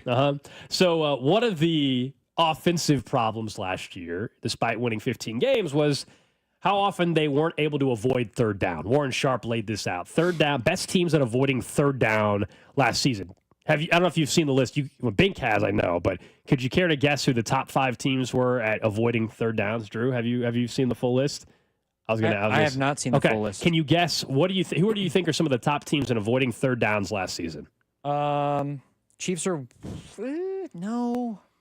They won't have best third down conversion rate. So they were all playoff teams. Yeah, Chiefs are a no. I would say Ravens. They were number 1 at avoiding third downs last year. Lions. Oh, excuse me, 1-1. The Lions were number 2. Commanders. Nope. Okay. They were 12th. Eagles. Nope.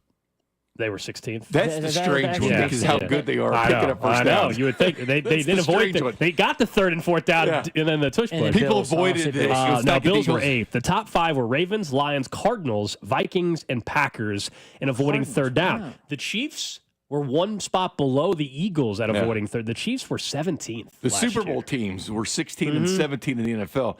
That just shows you, man, to try to avoid third downs. And that behooved the Chiefs to try to avoid that, getting to a point where you can avoid it, because one thing we've seen for sure is how they're not good on third down. They're not good on fourth down. Short yardage situations. Rashard Davis, throwing the ball to the backfield, the running backs. I think that stuff does get better, but it is concerning when you can't pick up the 3rd and 1 or 4th and 1. So, you know what you do? You just get it on second down and just avoid it altogether. Short Drew. yardage is what they were bad on, but the Chiefs were the best team in the league last year in third on down third conversion. down. Yeah. So again, this stat is unless there's 1 yard to go. Teams to avoid third down. When they got the third down, they were great. That's the creativity. They were very good at avoiding third down evidently. The creativity, the play calling and play design from Andy Reid. They got themselves some free yards based off strictly out scheming their opponent. But yeah, and avoiding the third down, as in basically it goes back to the original. I think concern that everybody had post Super Bowl, which is talking about the offense and, where's the explosive plays? Where's the bigger, these long sustained drives? If you have long sustained drives, as great as that might be at certain points in the game, if that's all you're doing, you're not going to avoid third downs. You're not marching down the field, obviously, and avoiding third downs consistently. How do you get towards where the Ravens, look at the Lions. The Lions at number 2 are the least surprising team on this list. They were big play, explosive offense nonstop. They had a lot of 4th down conversions, and they went for them. But avoiding third downs, of course the Lions were number 2. They had, whether it was Jahmyr Gibbs breaking off a big play because an explosive back could do that, whether it was obviously getting Jamison Williams or Amon-Ra, St. Brown down the field. It makes sense. You can all picture, right, those big plays that you would watch from the Detroit Lions last year. How many times do we see that from the Chiefs? Not a whole lot. That's why they were on a lot of third downs. Yeah, and again, good on third down, conversion-wise, yes, but 3rd and 3, 3rd and 5, better for the Chiefs than 3rd and 1. Much better. That 3rd and 1, that 1-yard situation with 3rd or 4th, that was the dangerous thing, and that's really the part that they have to, forget about. But the Chiefs are very good at moving the chains. They're great at that stuff, but, the explosive plays, you didn't see them as much last year as you'd like to see in the past. But avoiding third down, yeah, you want to see the Chiefs get way up there because that has not been, again, 3rd and 5, they're much better than 3rd and 1, but you don't want to see a 3rd and 1 situation or 4th and 1. And they should be able to with this line. You have some road graders up there and Humphrey and Trey Smith and hopefully Kingsley at left guard. You had that with Tooney, but he's gone now, of course. So you would hope that should be a recipe that works on 3rd and 1 and 3rd and short. But if this is something they wanted to do, avoid third downs, you'd like to see him higher up than 17th, clearly. Yeah, we're just talking about the offense because of course, the response would be, who cares if the Ravens were number 1? What did that get them? I totally understand. Move the chains. It does not mean you can't. It doesn't mean you can't get to a Super Bowl or win one. Clearly, the Eagles were 16th and the Chiefs were 17th, and as you said, they were both in the Super Bowl last year. 5 of the top 6 at this list were in the playoffs. We're in the playoffs, and if you're asking how do you get better? How did the Chiefs get back to being a top 10, more importantly, a top 5 offense in football?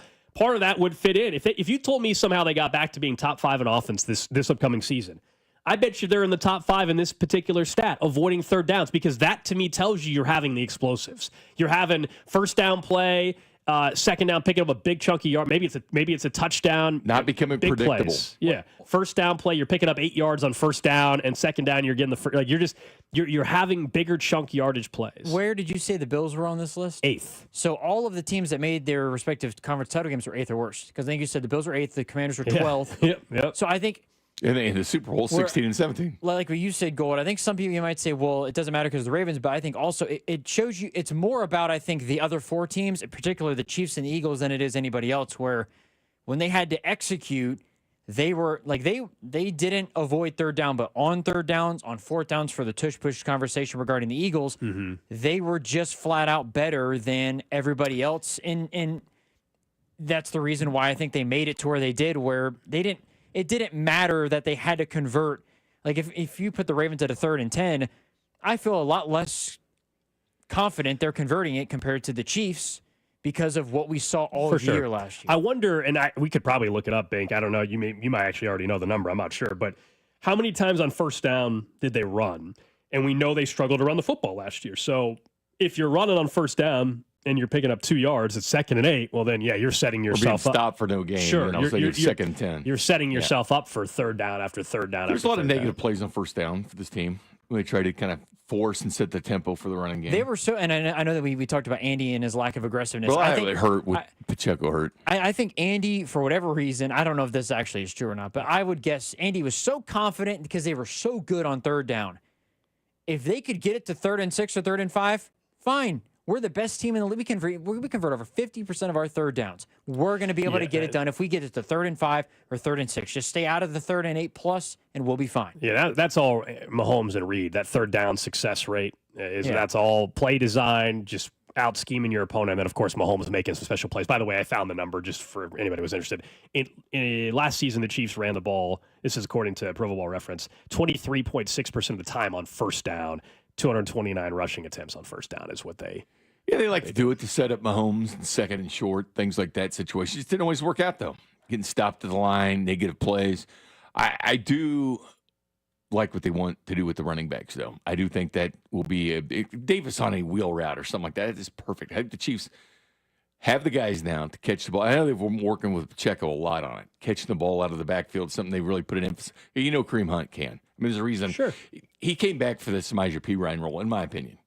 Because they didn't bring Perine back. I hope that's what the role is, and it's not more than that. I feel that is his role. I hope that's what it is, yeah. I know. I hope that's what it is, and it's not taking away potential, because I think if Isaiah Pacheco is truly healthy, and I'm still not convinced when he came back last year he was. No. Full offseason to relax a little bit. You wouldn't trust him. I think Pacheco can be back to being that guy. Now, there's limitations, right? He's not been a 1,000-yard back. I'm not saying he's going to go and out of nowhere be a 1,300-yard back for this team. No. But if he's even just that 950 to 1,000-yard range again, that's a huge boost from what they had last year, because while Kareem Hunt ended up being a great signing, and thank goodness they signed him in season and everything, when Pacheco came back, he just wasn't the same guy. You could tell. Kareem Hunt was the better back at that point in time for this team. But I don't think that's the case if Pacheco's 100% healthy. No, I agree with you. But the play calling dictated everything. You saw it was down the stretch. You go back to like that Cleveland game, right? It's use Pacheco. Then all of a sudden, you get in the crunch time in the end of the second quarter, going into the halftime, it'd be Kareem Hunt. In the second half, it would be elevated to Kareem Hunt being the guy in crucial situations instead of Pacheco. That's the part that really that injury, he's there because he wasn't 100% when he came back from that, because it was Kareem Hunt taking that job. Earlier today, the Chiefs announced the training camp schedule for fans up in St. Joe and everything like that, and we'll be up in St. Joe throughout training camp doing shows up there. Just a couple of the dates for some of those fans that are obviously want to make their way up there. The season ticket member day, remember that one's not open to the general public. That's Tuesday, July 22nd. And then Wednesday, the 23rd, would be the first general public day for you guys to head up there to St. Joe. And you can, I think the Chiefs site has all the details on who's signing autographs what day and all that kind of stuff. Some of the other, just the significant dates for fans. So as I said, Wednesday, the 23rd, the 28th of July is Alumni Day. August 2nd is the Saturday Family Fun Day. And then August 13th is the Military Appreciation Day that they do each and every year up there. To be honest with you, I would stay away from the first three. because not it's a whole gonna lot be in going shorts. on. Yeah, not a whole lot going on early. And then Wednesday morning, this Wednesday morning is when you can go on there and buy, or I guess reserve whatever the tickets for training camp as well. And thinking of training camp, I've already got a sense of the name, but I want to ask you, get it out there because every fan, we're going to get text about this once day one happens.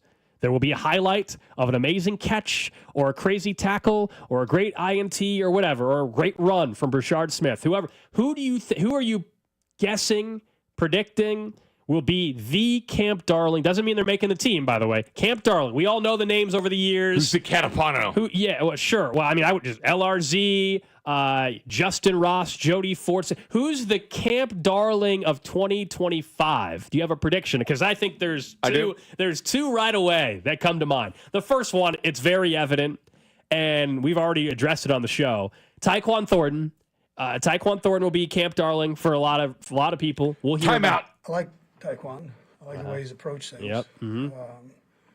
He's got the quarterback's trust, that's a positive thing. How long is this cut? I thought it was just a quick mention. They're 15 seconds. He goes on. As long as 15 seconds. Well, listen. So far, so good. Again, I'd like to see him in a game situation. How he handles it, I would anticipate he would do a nice job. So not only Mahomes talked about him, but Andy Reid talked about him. So I'm with you on that. He's gonna end up being a Camp Darling. He already is. All for the chance that he's the number 6th or 5th receiver on this team. But he'll be a name because he's gonna make some great catches, I'm sure. Good for him. But he's obviously not a lock to make the team. And then the other one is one of these random tight ends, right? Briningstool or the unbelievable name. Briningstool? Briningstool. Or the all-name team candidate. Was it Jerquarius Spivey? That guy. I mean, just because of the name. He was signed. He actually has a contract with the team, I think, for camp, doesn't he? So those are my 2 guesses, or 3, I guess I gave you. But the top 2 are really my picks. Well, I'm with you on one. And we're not counting like Jalen Royals and stuff like that, because I think a lot of people will be talking about him being a draft pick and everything. But, yes, Tyquan is my dude, too. I talked to Drew about that Friday. He's going to be the talk of camp. Andy Reid, not only that, keep this in mind, too. He's got that one element that the Chiefs are known for, the speed, right? Sure. He runs a 4.29 at the combine. But speed shows at training camp better than anything else. But there's something better. Did you know he actually broke John Ross's record of 4.21? Or 4.22 is the record. He got a 4.21, which would have tied Xavier Worthy at the combine, but then they went and reviewed film and everything else during the combine. So it was thought of when he first did it that he beat John Ross's record. That was the unofficial time, but it was still time there at the combine. But then they came back later and said, no, that was actually a 4.29, which you know as well as I do, that's the blink of an eye. Faster difference between 4.21 and 4.29. There's another wide receiver that's getting. But Elijah Badger would be my second one. That'd be the number 2. Elijah Badger? Everybody's talking about Elijah Badger. Okay. He honestly could make it as a 7th receiver if they keep 7. See, that's my whole thing. Look, and this is why the Camp Darling stuff is fun.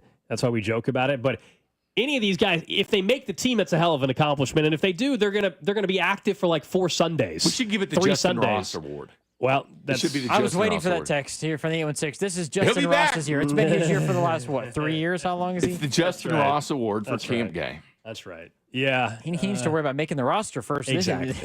For this year. But there's no doubt. It's easy. If you're a wide receiver and you've got speed, there's going to be a play you make, and especially when there's not even pads on at training camp. You better be able to return the ball.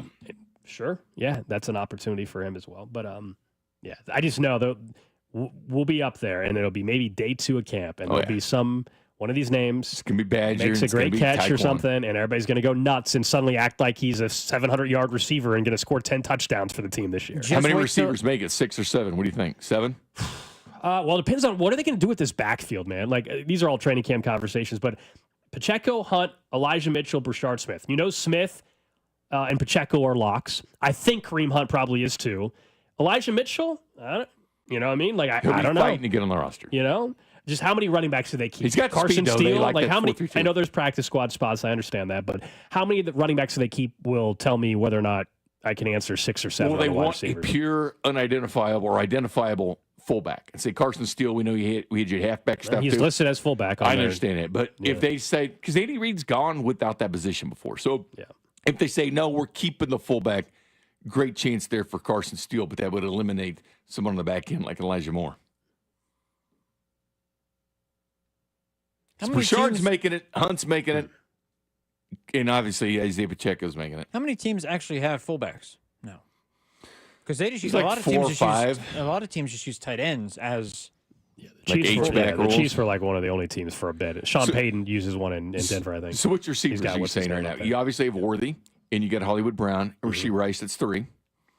And I assume Jalen Royals, we'll go ahead and throw him as Juju, 4. probably. So then there's 3 more there. So who's your other 3? Juju? Yep. And then it comes down to Sky Moore, Justin Ross, Tyquan Thornton, or Elijah Badger. I think it will be one of those there, guys. for sure. Yeah, so Or 2 of those guys. I agree with you. Worthy, Brown, Rice, Schuster, Royals. So that's 5. Remigio. And then special Remigio. teams. Maybe. Big special teams. I think he's too valuable. I don't think that Nico's a lock though. Especially He's if not they're a- going he's not to a lock. use Xavier in I a would, return game and stuff like that. I don't think it's a lock. I don't think it's a log. I would right this second before camp starts. I would guess that Remigio's on the roster, but if Worthy ends up being somebody that they can have back there as a punt returner more, then that takes away his importance. And then Tyquan Thornton, if he does well, then that's a different conversation. Sky Moore, I think at this point we all kind of agree. Like we'll all be shocked if he makes the team. Barring injuries or things like that to others. That's the other thing to keep in mind. We're mentioning all this. More I think Remigio, if they Thornton, know, and Badger in that group to kind of if they someone's getting know caught. at the end of camp when cuts are happening, post camp and everything, if they know that Worthy's cell healthy at that point in time, Rice is not getting suspended, let's say, and Brown has made it out of preseason healthy, and they go into the season with all 3 available week 1, then that means it's more likely, in my opinion, that Worthy is returning punts. You would agree with that? Like, I think completely. If you told me that Rice was going to be suspended for 4 games and they knew that, then I don't think Worthy is returning punts. Agree. So that's going to play into what they do with Remigio and Tyquan Thornton, or whoever on the back end there of the wide receiver. And there depth will be chart. more kicks returned with the new rules and That's what everything they else. say. That's what they say. Put I the think ball so. at 35 instead of the 30. You will see more returns. Even though they were up last year, it was elevated, but you'll see even more now that instead of putting it at 35 or putting it at 30, now 35. Someone says Justin Ross over Moore, it is solved. Yeah, but the same thing would be like you only have one. We're saying you only have really one spot. Justin Ross so is still not getting a run this year, is he? We just I rattled hope off the whole roster, and we left Ross and Moore off the roster, and Badger. All 3 of them. That could easily happen. I didn't leave Badger That could off. easily happen, though. Very easily. Wait, hold on. So if you don't have I Badger have Badger on. then who's off? Sky Moore. Hold on. Nico. No, Sky Moore wasn't on it I had already. Nico and Sky Moore off. Okay, so you have Worthy, Brown, Rice, Royals, Schuster. That's 5. Badger 6. That's right. And then Thornton? And then who's Tyquan. So 7 wide receivers, and it's Badger and Thornton on the back end. Remigio's on the practice squad if he doesn't get picked up by somebody. Justin Ross practice squad. Okay. Elijah Badger. I mean, laugh all you want. You just like his name. No, You just like his That name. dude You just can like his play, name. man. That dude can play. Big, but he's I'm not going not Justin going Ross to. on the Steelers. This is a camp guy Big. talk. This is camp guy talk. Justin Ross is a great player, but he's not going to play. Elijah we're- Badger is going to be a preseason guy that's playing in the third I'm quarter. just saying he's going to be there and talked about, and you're going to see the clips on X. The thing that is that Nico Remigio, for, the thing that Elijah separates Badger. the thing that separates Nico Remigio over all the other guys is his ability on special teams to return punts, return kicks, and he was pretty good at it last year. He has the leg up on all of those other guys. I agree, because of but that. his value as a returner goes down if you know Correct, the Chiefs. yes. If the Chiefs know Rice is not getting suspended, it means Worthy can be the returner more. Not every time, but he could potentially be a returner more. In the end, it's a special teams conversation. Yeah, One thing we saw with Tyreek Hill. we're going was- way down. We're going a little down. One thing we saw with Tyreek Hill, though, once they started implementing more in packages in the offense, that started to shrink. The return, he was a very good returner, but it started to shrink. Up next, guys, we'll get to what's trending, and we'll talk more about the Royals, that 4-2 road trip and what they did not accomplish in the last week, plus what Tom Brady, I guess, told the Raiders not to do. That's next. What's up, Kansas City? This is Cole Reagans, and you're listening to Cody and Gold. Weekdays starting at 10 on 96.5 The Fan. Brought to you by Heartland Men's Health, the leader in men's sexual health. Thousands of men have been successfully treated for low T, ED, and more, all with discretion and compassion. Make your appointment at heartlandmenshealth.com. FanDuel, because nothing says summer fun like adding excitement to the game while your friends are out there maybe getting sunburned at the beach, you name it. Summer sports are calling your name. Baseball under the stadium lights, golf on pristine green fairways, soccer matches with world-class goals, and all the action-packed moments in between. You were going to spend all day following your favorite sports on your phone anyway, so you might as well make it more thrilling with FanDuel. Open the app today to see the daily promotions. New customers can bet just $5 and get $150 in bonus bets if your first bet wins. Open the FanDuel app today or visit FanDuel.com/Alex to get started. FanDuel is an official partner of 96.5 The Fan. 21 and present in Kansas. First online real money wager only. $5 first deposit required. Bonus issued as non-withdrawable bonus bets, which expire 7 days after receipt. Restrictions apply. See terms at sportsbook.fanduel.com. FanDuel is offering online sports wagering in Kansas under agreement with Kansas Star Casino, LLC. Gambling problem? Getting help is your best bet. Call 1-800-522-4700 or visit ksgamblinghelp.com. We love going to the Hy-Vee Market Grill for breakfast, and now it's the best dining value in town all day long. Check out the daily meal deals every day from 11 a.m. to 8 p.m. for $8 per person or less. You can bring the whole family to Meatloaf Monday, Crispy Tenderloin Tuesday, and Cheeseburger Wednesday, including Hy-Vee's famous French fries. And don't forget Steak Thursday with a perfectly seasoned steak, garlic mashed potatoes, and sweet corn for only $12. Dine in or carry out. Breakfast, lunch, or dinner. You're going to love Hy-Vee. Nothing says summer like a backyard barbecue. Invite your family, the neighbors. You can even include the entire Little League team. Hy-Vee makes it easy and affordable. This Friday through Sunday, save big on all your favorite flavors of summer, like John Morel Frank's just 97 cents, juicy ripe cantaloupe $1.99, Pepsi 6-pack bottles $2.99, and Lay's potato chips just $1.99. Hurry to the backyard barbecue sale and fire up the grill this weekend only at Hy-Vee. Men, the summer is here. Longer days, warmer nights, and romance in the air. Intimate dinners, walks on the beach, dancing in the moonlight. But if you have erectile dysfunction, you know it can ruin romance, both for you and the one you love. This is Jeff for Heartland Men's Health. And if you have ED, don't let another summer go by without getting treated. Because intimacy is one of the greatest things in life, and fear of not being able to perform should not be something you have to deal with. At Heartland Men's Health, we're ED experts. We've successfully treated tens of thousands of men. Our protocols work when others don't, and we have treatments that are effective in well over 90% of cases. You could even last up to an hour or more and perform like you haven't in years. So call us. Your initial appointment is only $99 and includes blood work, a medical consult, and if medically advised, a test dose. And if that test dose doesn't work in the office, your visit is free. Call 844-447-6600. That's 844-447-6600.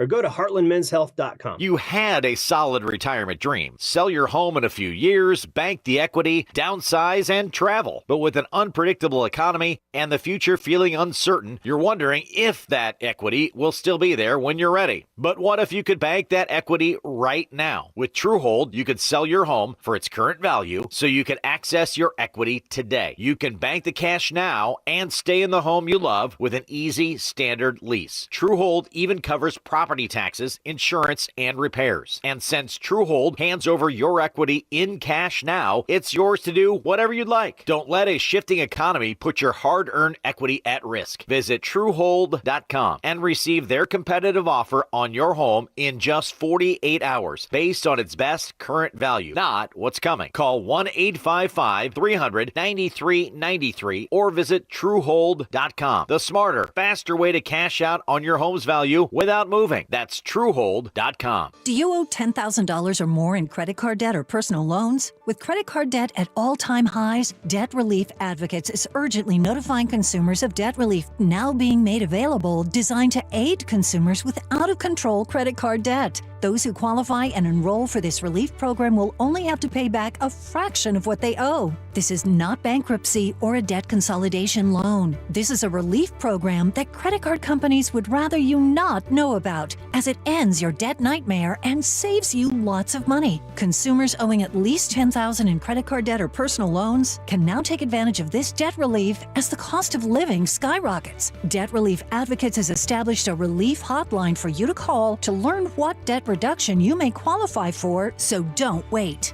For this free information, call the Relief Hotline at 800-707-6152. 800-707-6152. 800-707-6152. By texting 64,000, you agree to receive recurring automated marketing messages from IQBar. Message and data rates may apply. No purchase required. Terms apply. Available at eatiqbar.com/policy/terms of service. I've got good news and bad news. Here's the bad news. Most protein bars are packed with sugar and unpronounceable ingredients. The good news? There's a better option. I'm Will, and I created IQBar Plant plant protein bars to empower doers like you with clean, delicious, low-sugar brain and body fuel. IQ bars are packed with 12 grams of protein, brain nutrients like magnesium and lion's mane, and zero weird stuff. And right now, you can get 20% off all IQ Bar products, plus free shipping. Try our delicious IQ Bar sampler pack with 7 plant protein bars, 4 hydration mixes, and 4 enhanced coffee sticks. Clean ingredients, amazing taste, and you'll love how you feel. Refuel smarter, hydrate harder, caffeinate larger with IQ Bar. Now you can get 20% off all IQ Bar products, plus free shipping when you text EAT to 64,000.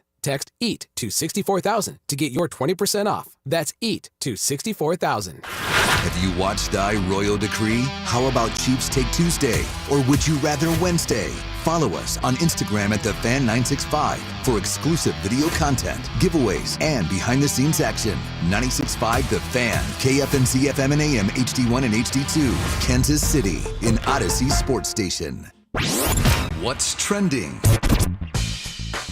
What's Trending is presented by Baker University, where graduates earn higher salaries and land jobs faster than any other university in Kansas. Apply today at bakeru.edu. Number one on What's Trending, the Oklahoma City Thunder are NBA champions for the first time in their franchise's history with a 103-91 win in Game 7 yesterday. SGA, Shai Gilgeous-Alexander, the Finals MVP to go with his regular season MVP, to go with his scoring crown as well. Of course, during the game, though, unfortunately, very early on, Tyrese Haliburton of the Pacers suffered what was very evident at the time, a serious Achilles injury. We haven't got a further update today, I don't think, but we all know kind of what we saw there. A serious injury, probably a ruptured Achilles. And that was a devastating blow for the Pacers, although they led at halftime. We'll talk more about the Thunder and could they be the next dynasty to go with what the Chiefs have done, what the Panthers have done in the NHL as well. But congrats to the Thunder. Well, the Royals had a nice 4-2 road trip, something Alex and I debated what they're going to do on the road, but they have dropped 2 straight. Off today, then a couple tough teams. The Rays have been playing extremely well. They come to town. They're currently +3 on everybody else in the wild card run. Then you got the Dodgers and Ohtani coming to town. So what can they do at home? Because they've lost 6 straight home series. They've lost 6 straight games at home. Can they turn that around? Having that off day definitely helped before they went to play Texas. And a 3-3 road trip seemed you would have accepted it before they went, but you get 4-2, you should be happy unless you wanted 5-1. Yeah, we're going to talk more about the road trip, talk about the Royals heading into a big week at Kauffman Stadium beginning tomorrow against the Rays. Number 3 on What's Trending, the Chiefs training camp schedule is out. Some key dates for fans. First practice that's open to the public is July 23rd there in St. Joe. July 28th will be their Alumni Day. August 2nd. It's a Saturday is the Family Fun Day, and then August 13th, it's a Thursday, is the Military Appreciation Day that they do up there in St. Joe. Obviously, this show will be up in St. Joe quite a bit, doing shows like we have the last couple of years. We'll have some guests joining us, and not sure the first day we're up there yet for sure, but we will be, I'm sure, up there 12, 15 times or so doing our shows up in St. Joe watching training camp. There's less than a month, Alex. That's how close we're getting. True. This is what happens when you play in the Super Bowl and you keep going your season until February. But it is one day less than a month for the Chiefs to begin training camp in St. Joe, and I can't wait. It's hard to believe it's already here again, to be honest with you. Kevin Durant, Fanatics had this Fanatics Fest. Mm-hmm. I mean, everybody was there, man. The who's who was there. Yep. And he was up on stage, and the fans said, you've been traded to Houston. So Kevin Durant no longer in Phoenix as he goes to the Rockets. Yeah, that'll become official at some point here soon, but that was the report. On the day of the NBA Finals, Kevin Durant stole some of the headlines with the news that he's traded to the Rockets. Last one for you. In Omaha yesterday, the College World Series wrapped up. LSU defeating Coastal Carolina 5-3 in Game 2. That's their second national title in 3 seasons. The Tigers have won 8 NCAA baseball championships in their program's history. Maybe in the 1 o'clock hour, we'll talk more about what happened in that game because there's a lot of controversy with this ump throwing out the manager for Coastal in the first inning, which is ridiculous. Yeah, you can't do that. And the one thing, too, is like the SEC got a ton of run. And then people started making fun of the SEC a little bit when it got to the regionals and the super regionals. Say, hey, where's the SEC? Well, they ended up winning the whole thing. So that's true. But Coastal Carolina, give them credit. They are national champions before. What is it, 2016, Drew, something like that? Coastal won it. Was it 16? Yeah, 16. So they had a chance to win it again. But They were on a 26-game winning streak there for a while. It's a very tough team. College World Series is fun, man. The regionals are fun, Super Regionals are fun. The College World Series is fun. Oh, I have and a blast going Rocco's up there where they have the Jello shots. LSU had. I've never seen a disparity between the different teams. LSU completely were the bigger drinkers. Yeah, the city of Omaha. One does a great job with the College World Series. It's an awesome couple weeks. But LSU, that's when the city gets really excited because LSU brings so many fans. And so when you look at the draw of teams and who ends up going there and advancing through regionals, Omaha secretly is always rooting for LSU, man, because they take over the city, and that's big-time money for Omaha. Chamber of Commerce These bars make their whole year, like cover their whole year's rent. At least Rocco's does when it comes to that 2-week stretch. Think about that. That's how important it is for them. So anyway, that's what's trending. Here on Cody and Gold, Alex Gold with you, Drew Nixon producing the show, Jay Binkley's filling in for Cody, and of course, on a Monday, you're thinking, what should I do for some lunch? What should I do for some dinner today? Well, we got the answer for you, our friends over at 30 Hop, our Monday lunch partner here. They've got $5.99 classic burgers. 30 Hop is your new go-to an American bar, kitchen with bold flavors, local taps, expansive patios, and an unbeatable happy hour. They've got a great location out in Lee Summit. They also have their brand new location right down the street from us in Merriam at the Grand Station area. Brand new apartments there, and right below that you see you've got 30 Hop. They're a proud lunch partner of our show. We appreciate their support. Make sure you stop in for lunch. Stay for happy hour. 30hop.com. That's 30hop.com. Local beer, American Eats, big patio. It's a good day for patio if the wind keeps up. Even with the wind, I don't know, man. It was windy yesterday, and Usually it was there's hot. fans out there. It's not that bad. They got plenty of room inside, too, It's not that man. bad. Plenty of room inside if you're not in one of the patio today. Plenty of room in there to hang out. You had to be make beer and burgers. That's right. $5.99 classic burgers there. All right, let's talk about the Royals, though. You mentioned during What's Trending, Bing, they finished the road trip 4-2. Last Tuesday, we discussed what they needed to accomplish on the road trip after having that abysmal homestand where they were 0-for, embarrassing losses to the A's over the weekend and all that. And we said, hey, you're 4 under 500 at that point in time. Can you cut it in half? I said, best case scenario, 4-2 would be an amazing road trip. You cut it in half. Then they start off 4-0. We both thought you and I would have paid for that. Then they start off 4-0 on the road trip, and you get greedy. Yeah, you get greedy, and you're saying, okay. And now, because of losing 2 in a row and because of how yesterday went down, I feel like people are bummed out, obviously. But a 4-2 road trip, you'll take that every single time. But it puts that much more pressure on this week again. You're 2 under. You're 2 back in the wild card race for the final wild card spot. You did jump a bunch of teams, thank goodness, in that pecking order, though. You're not jumping 5 teams. You don't have to jump 5 teams anymore. His first 4 games helped. The Rays tomorrow, the Dodgers this weekend. We're talking about 2 of the better teams, or hottest teams at least, in baseball right now. It puts you in a spot where I know normally you don't want just 500, but given the quality of team you're facing, I would sign up for a 3-3 homestand in a second, because that's the danger of the teams that are coming in town. And as you said, they've lost, not only 6 straight at home, 6 straight series, but 6 straight series as well. Yeah. Not just 6 straight games at home, but 6 straight series at home. They've won a series at home since going back to the White Sox there early in the month. Yeah. So the White Sox was the last home series win for the Royals. But, going on the road, I think they handled it well. We can look at different managerial things, and I wasn't happy about Noah Cameron getting pulled in that game. And it's debatable whether you think Seth Lugo, with the matchups that were going on in that game, should he have gone out for another inning? Because Seth Lugo was dealing, man, in that game, no question about it. But they have done right things. Like giving Jack that day off in Dallas was perfect.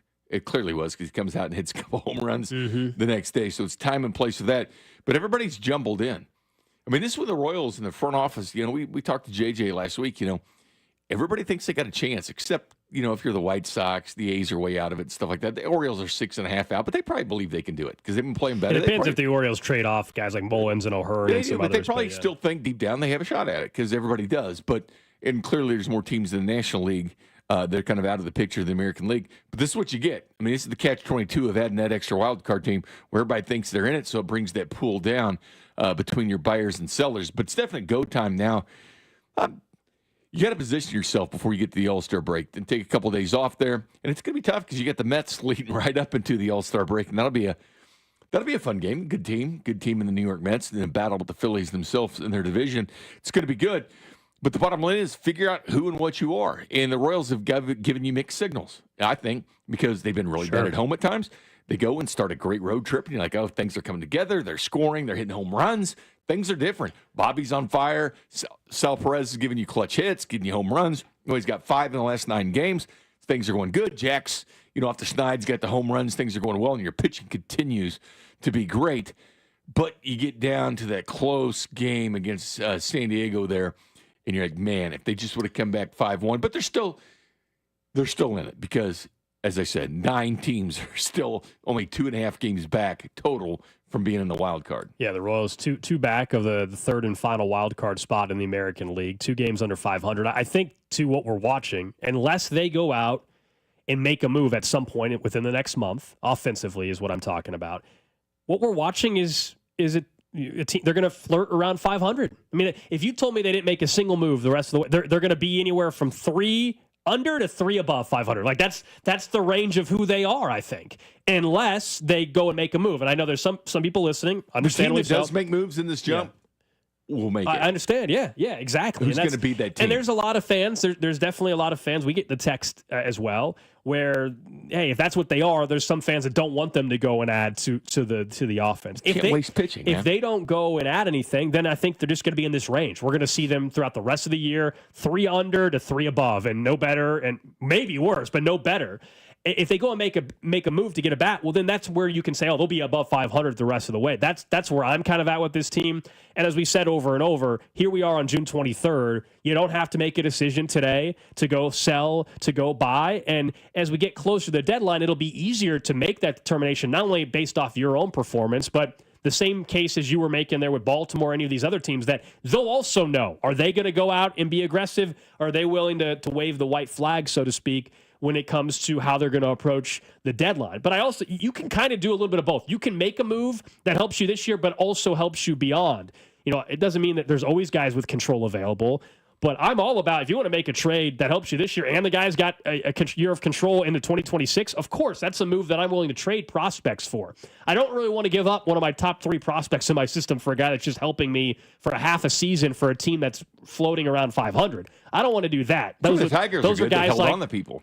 Those are guys like Mullins and O'Hearn. I'm not really interested in those guys where their deals are done at the end of the season. I'm not giving you, pick a name, Blake Mitchell, for example, your second prospect in the system. I'm not trading him for a half season. And I don't, by the way, you would get more than just Ryan O'Hearn for Blake Mitchell or something. But I'm just. Well, your number 1 and 2 prospects are both catchers. Yeah. It's a fine line, but my thing is, and I still stick on it. Again, if your pitching was 15th and you're, some days you're hitting the ball well and you're just hovering around where the Royals are, but the pitching staff is elite level. They're not taking a break. Once they hit June, it's not like they slowed down. They were good last year, and they parlayed that into the season. Right. And then you're having unbelievable seasons from Chris Bubich, and then Seth Lugo is just on another planet right now, how good he's been. And you can only be as good as Cole Reagan and Seth Lugo. Well, they proved they can be as good as what Lorenzen or Bubich does, in the games. And Noah Cameron, out of the blue, comes and helps his team.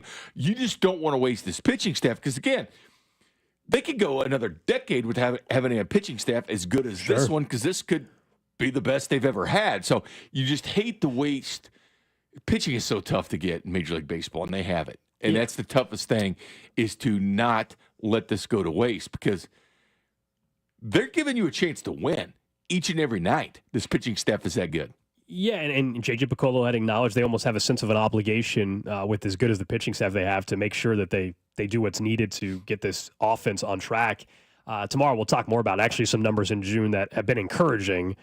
There's one particular area that is still struggling. That's runners in scoring position. We saw that pop up again. With Vinny in runners in scoring position, despite how well he's been hitting, you still run into that. That particular circumstance has been problematic. I was going to ask you, though, is it a set number of games back or under 500, or is it a day where I told you, let's say it's July 10th, I don't know, where you'd say, all right, at that point in time, you want them to make that determination? Because you mentioned how great Seth Lugo is. He's been awesome. And you can think about, what could you get for him if this thing goes south? Hopefully it doesn't. But is there a number, if I said on July 10th, that either the Royals have to be above 500 at a certain point, or they have to still be within a playoff spot where you're saying, no, I'm not doing it? Or what's the number where you would be on board with actually having to make that move to trade away somebody like him? Well, as you sit right now, the pitching overall between starters and relievers, it's 4th in all of baseball, second in the American League. They're second in the American League with starters ERA. If that slips somewhere to like 10 or 11 or something, if that ERA slipped and they're now one of the 10 best or 11 best, you're kind of in the middle of the pack in baseball. But when you're sitting there as the second best team in ERA in the American League, you really don't have an excuse not to make the playoffs. If you're that good at pitching, I mean, fourth in all of baseball in ERA as a team, that's playoff-worthy team. Like, you don't see teams not make the postseason. They're in the top 5 in ERA in baseball. They just don't do it. So I take a look at what this pitching staff is doing, saying they're not taking a step back. So instead of kind of looking at the record and where they're at, I'm looking at the ERA. So you're saying, if that starts to slip, you're like, maybe we don't have a chance. But if it's staying consistent where it is, that's when you know you have to make the push. So you're saying it sounds like no matter how whatever the record looks like, it basically seems like you're not. Because I'm saying they're better than that record. The offense is what the offense is, though. It's, that also doesn't lie either. I was just going to say, though, it sounds like with your answer there that there's no scenario where you would be willing to trade Seth Lugo then this year, even though his contract expires. If they get slide back where the Orioles are, 6.5 back. Okay. I'd say so there is enough. 5.5 back, something like that. That's what. Okay. But if this pitching did slide back and they weren't second best in the American League, and all of a sudden they start going back to the pack, I'd start saying, well, I don't think we can keep this up because we definitely can't hit. And if we can't pitch, we can't have 50% of what we're good at, which is pitching instead of hitting. If that starts to slide back, then I have to make decisions. But when you're looking at this and you're saying, this is elite level stuff, what they're throwing on the mound. I mean, this is championship caliber pitching that you're putting on the field, and you don't have the hitting to go with it. You're wasting it. It's that window of opportunity just gone. Because, again, we'd be sitting here in 5 years, and you're going, man, if this pitching staff could always be as good as 25, what a wasted opportunity. You look back at it, and you have that cognitive dissonance saying, man, if we would have just done this when we had a pitching staff this good, you just got to take a look at it. I'm still in the same spot. If it, July 10th, July 15th, that range, a couple weeks out of the trade deadline, they have to be within 5 spots of a playoff spot, third wild card. If they're not, then at that point, I think it would almost be a mistake not to look at trading somebody like Seth Lugo. That's why they don't need to do that now. They're 2 games out of a playoff spot. You don't have to make the determination now. But if it's middle of the month and you're getting close to that deadline, and maybe you can even wait until the deadline to make that move. But if you're more than 5 out, then I think you have to start being realistic. If you also don't believe there's a real trade to be made to help your offense, because you also don't want to you don't want to clearly be out of it, let's say mid-August, and still have Seth Lugo and not get anything for him when he's going to opt out. So you have to be careful there. They don't have to make the determination now. But yeah, that basically being 6 or more out, close to the deadline, and I'm out. We're just thinking about, all right, what would a 5-game winning streak do for this team? Because the one advantage the Royals do have, when they've gotten hot lately, like Cleveland and Minnesota weren't hot. That's why the Royals are able to make up ground. Yeah. But typically they kind of go with each other. Remember the Royals winning all those games, 16 out of 18? But Cleveland kept winning. Minnesota started winning again. That was bad news for the Royals. But conceivably, you look at it as a week where they play, typically just 6 games to that one off day. You go on a 5-game winning streak, that can shoot you up. As I mentioned, the Royals went from right next to the White Sox at the bottom all the way to second just within 4 days. Coming up in 12 minutes or so, we'll get back to the Thunder and what they maybe have started in the NBA. We'll also get to the random question of the day. But we know in this AFC West, quarterback-wise, it's in a better position than it really has been in a long, long time. Obviously, Mahomes at the top, Herbert, Bo Nix in year 2, Geno Smith sitting there for... Is that your order? No, I'm just curious. Yeah. It's a pretty good order, except for... I wasn't planning on it being the order, but I would have Herbert too. Yeah, that would be my order. Yeah, Geno would be the worst quarterback. So you'd have Geno behind Bo. Yeah, absolutely. I think Geno Smith at this point in time, the last 2 years has been very, very average. The ceiling is still higher on Bo Nix, despite his being a lower ceiling than obviously a Jane Daniels. Anyway, that wasn't the point of it. I was just listing off quarterbacks. But the way the AFC West is laid out, it is better positioned, Bink, than what it has been in the past based on quarterback and coach combos. But Tom Brady, who we all know has a role within the Raiders organization, according to a report from The Athletic, said that Sam Darnold was in consideration to be the starting quarterback of the Raiders. We all know he's now in Seattle. But that, according to this, Brady was not in favor of going after Darnold, which might explain why the Raiders never made ultimately a real strong effort to land the former first-round pick. It says if Brady doesn't want the Raiders to go after a certain quarterback, the team is likely going to listen to him. Mark Davis said that he wanted Brady to have a huge voice in what the Raiders do, and it sounds like he does have some strong influence when it comes to quarterbacks. Now, they haven't been in a position to draft one. That's ultimately where I think it'll be more telling. They want him. But it's just a veteran option. What do you make of that? Do you think they made the right decision, I guess? Would you rather have Geno Smith for 2 years with Pete Carroll or Sam Darnold? It depends. I mean, it's the right position, obviously, to go out and They're select both kind of crappy options. We have seen it work before because Elway personally selected Manning, right? When he wanted to bring Manning into the Denver Broncos. It was Elway's ilk. That's the number one thing. Really, the only thing he did is he brought in Peyton Manning. Tom Brady, you're always curious, what's his role? Because you always heard both, right? He doesn't have much of a role, just silent partner, just didn't do anything. Then you hear, well, the reason that Mark Davis brought him in was for what he knows about football and what he knows about the quarterback position. How can we turn this thing around? So clearly that stands there. It is odd to me, though, because he's a broadcaster in this league, and what's going to happen when you're doing a Sam Darnold game when everything is, hey, you hated me, you didn't want me to be there, you didn't want me to be a Raider. So it is interesting that's the direction they went. But if you didn't think this is what Tom Brady's doing, it brings back the whole thing into light. Like when he's doing Chiefs games, obviously he can't go to practices because that's part of the rules. With Tom Brady being a minority owner, he can't go to watch practice. He can't do a lot of things that different broadcasters can do because he has this role. But how much do people tell him? How much information does he get? Because that goes into play from who he selects and who he has playing for the Raiders, because it goes into what he has in the grand scheme of things with Tom Brady. So, like, you trust this guy or not when he's around you, because he is making decisions for the Raiders. And especially if you're the Chiefs, you're going, hey, you're building up a team to beat us, man. I'm not giving you any information, but I do find it interesting that he didn't want Sam Darnold. Yeah, I think, look, neither's a great option. For the short term, I think Sam Darnold, we're going to find out when he is now in Seattle. Kevin O'Connell is that freaking good as a head coach and a play caller, and he can make, or I think we'll see with J.J. McCarthy eventually. But he's handling that whole thing weird. He can make these quarterbacks look much better than what they are. And if I'm Sam Darnold, good on you. You got paid because you had a great year, and so props to him. I think we're going to see Sam Darnold come. New York Jets bad again. No, that he's, to his credit, he's improved as a quarterback and he learned a lot with Kevin O'Connell. But except in the stretch. He's not going to. He costs himself millions of dollars, obviously, down the stretch. He's not going to be nearly as good. He had Justin Jefferson and Kevin O'Connell and that whole system and Addison. He's going to Seattle, where that's just a completely no DK Metcalf anymore. Jackson Smith and Jigba is your top guy, and I like Jigba, but he's not Justin Jefferson or anything like that. It's a defensive-minded team. Yeah, I just don't think you're going to see the numbers. Geno Smith, he's fine. He's fine. You know, I think now he's raised also his floor. You kind of know what you're going to get, but Geno Smith 2 years ago, that guy hasn't shown up in 2 years. You know what I mean? Like the guy that got everybody excited again about Geno Smith, that's not who he's been the last 2 years. Now, maybe you think Pete Carroll can do something, but I don't know, man. That's you want to talk about another kind of conservative offense. That's Pete Carroll. I know Pete Carroll, made his way in this league by being defensive-minded.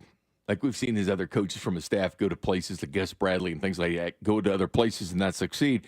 But I will say this, Russell Wilson did flourish under Pete Carroll. Like that did happen, being a defensive mind. Same thing we saw in New England. Bill Belichick's defensive-minded guy. Tom Brady clearly flourished. Tom Brady. I mean, Brady would have flourished under you too. You know what I mean? Pete Carroll did have Russell Wilson flourish when he was the head coach. He went to 2 Super Bowls. Should have 2 rings because of it, and just got one. But he decided to throw it down by the goal line and doesn't. But who's the OC? All that stuff. He came dangerously close to getting it. They had the Legion of. They had the no-fly zone. I think that's the Raiders don't have that. I think that's like Russell Wilson was. No, but they have the best tight end in the league at this point, and they have a running back that, if he does what he's supposed to do, they have some weapons, man. They have some weapons on the Raiders. I don't think they've put that all together. They're going to be a 10-win team, but they're much better. They're losing, and then I think they'll be okay. Like Russell Wilson was never. He was a game manager. Russell Wilson was never the reason that the Seahawks would lose a game. It was never Russell Wilson. He put up some good numbers. Well, that's why they won the Super Bowl. I'm saying that he didn't make mistakes. No, like his numbers weren't like, oh my gosh, this guy's like the MVP, and he was sacked more than the other quarterback. Yeah, he was never the reason why they ended up losing. All right, coming up next, we got an injury update around Tyrese Haliburton news just coming out moments ago. We'll talk more about the Thunder, and maybe they could be the next great dynasty in sports. Cody and Gold, brought to you by Heartland Men's Health, the leader in men's sexual health. Thousands of men have been successfully treated for low T, ED, and more, all with discretion and compassion. Make your appointment at heartlandmenshealth.com. Follow the station on Instagram for ticket giveaways and behind-the-scenes content from the show at The Fan 965.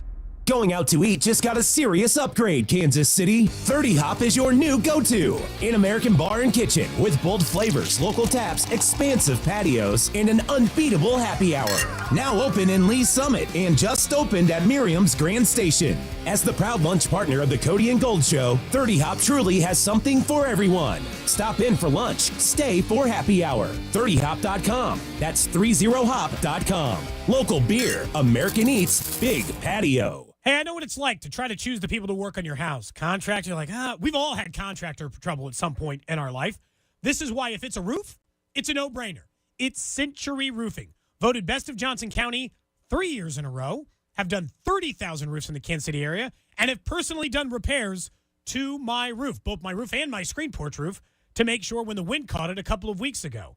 I trust them not just because they were voted best of Johnson County 3 years in a row, but because they've been standing behind their warranty in Kansas City for 35 years and the 30,000 roofs that they have done.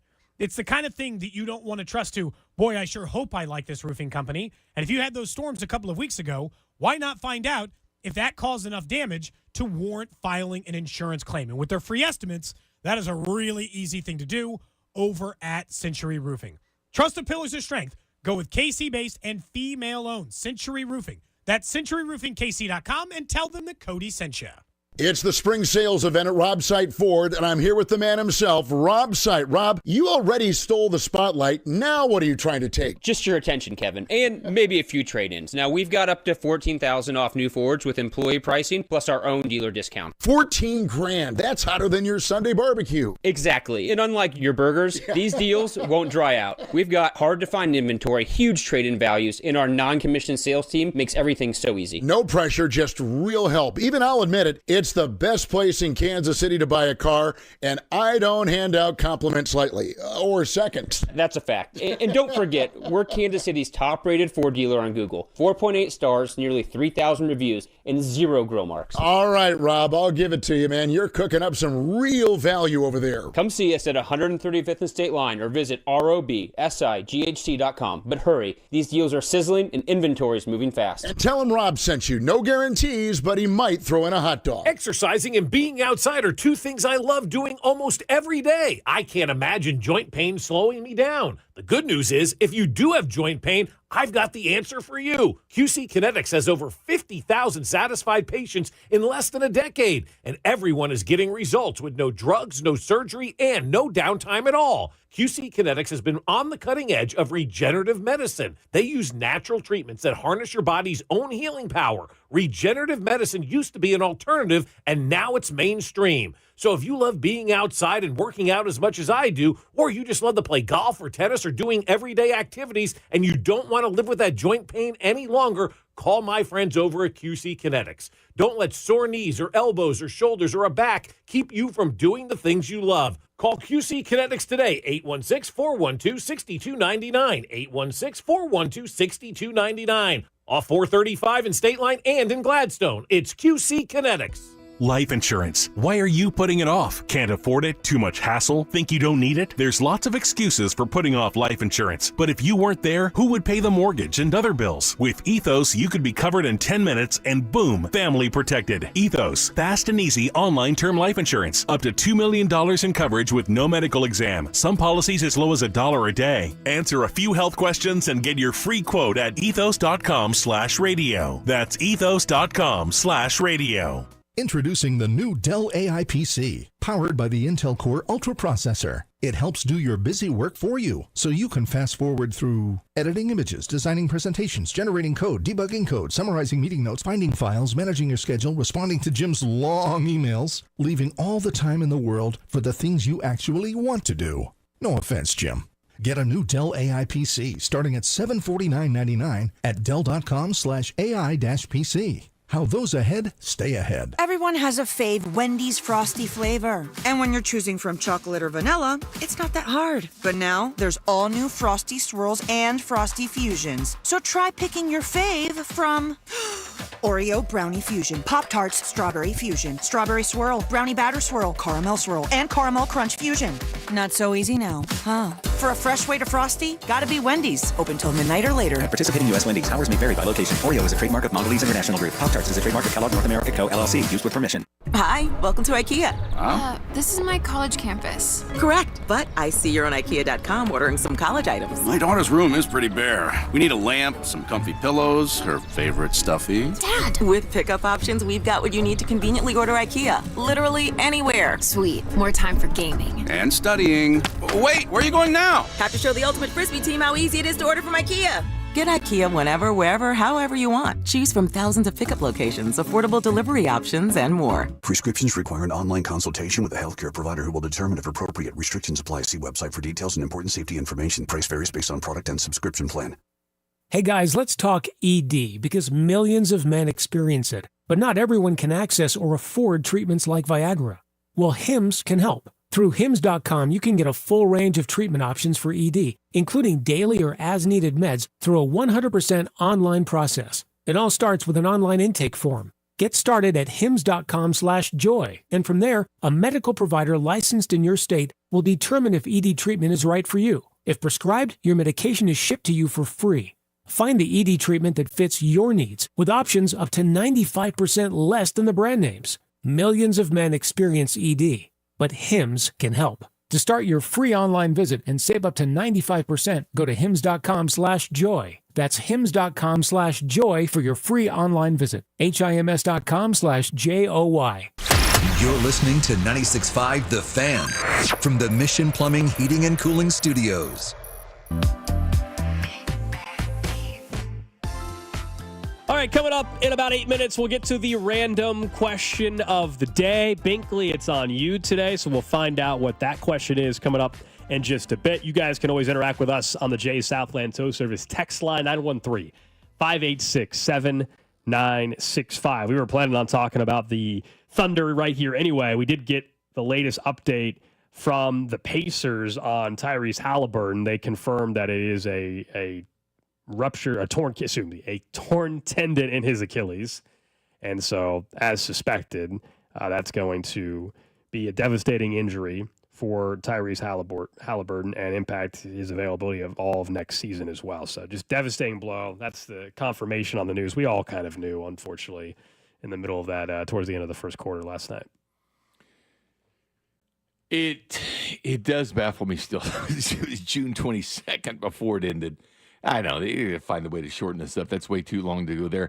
But these Achilles injuries, at least he's young enough. Because I remember Derek Johnson, when he got it from the Chiefs, he recovered a lot faster than I thought he would with his age. I mean, Derek Johnson, that's the type of phone calls I'd be making. I'd be making phone calls to these guys because the Chiefs had DeVito, too, that went down right there with the Achilles, too, at the same time Derek Johnson. I think it was the same game.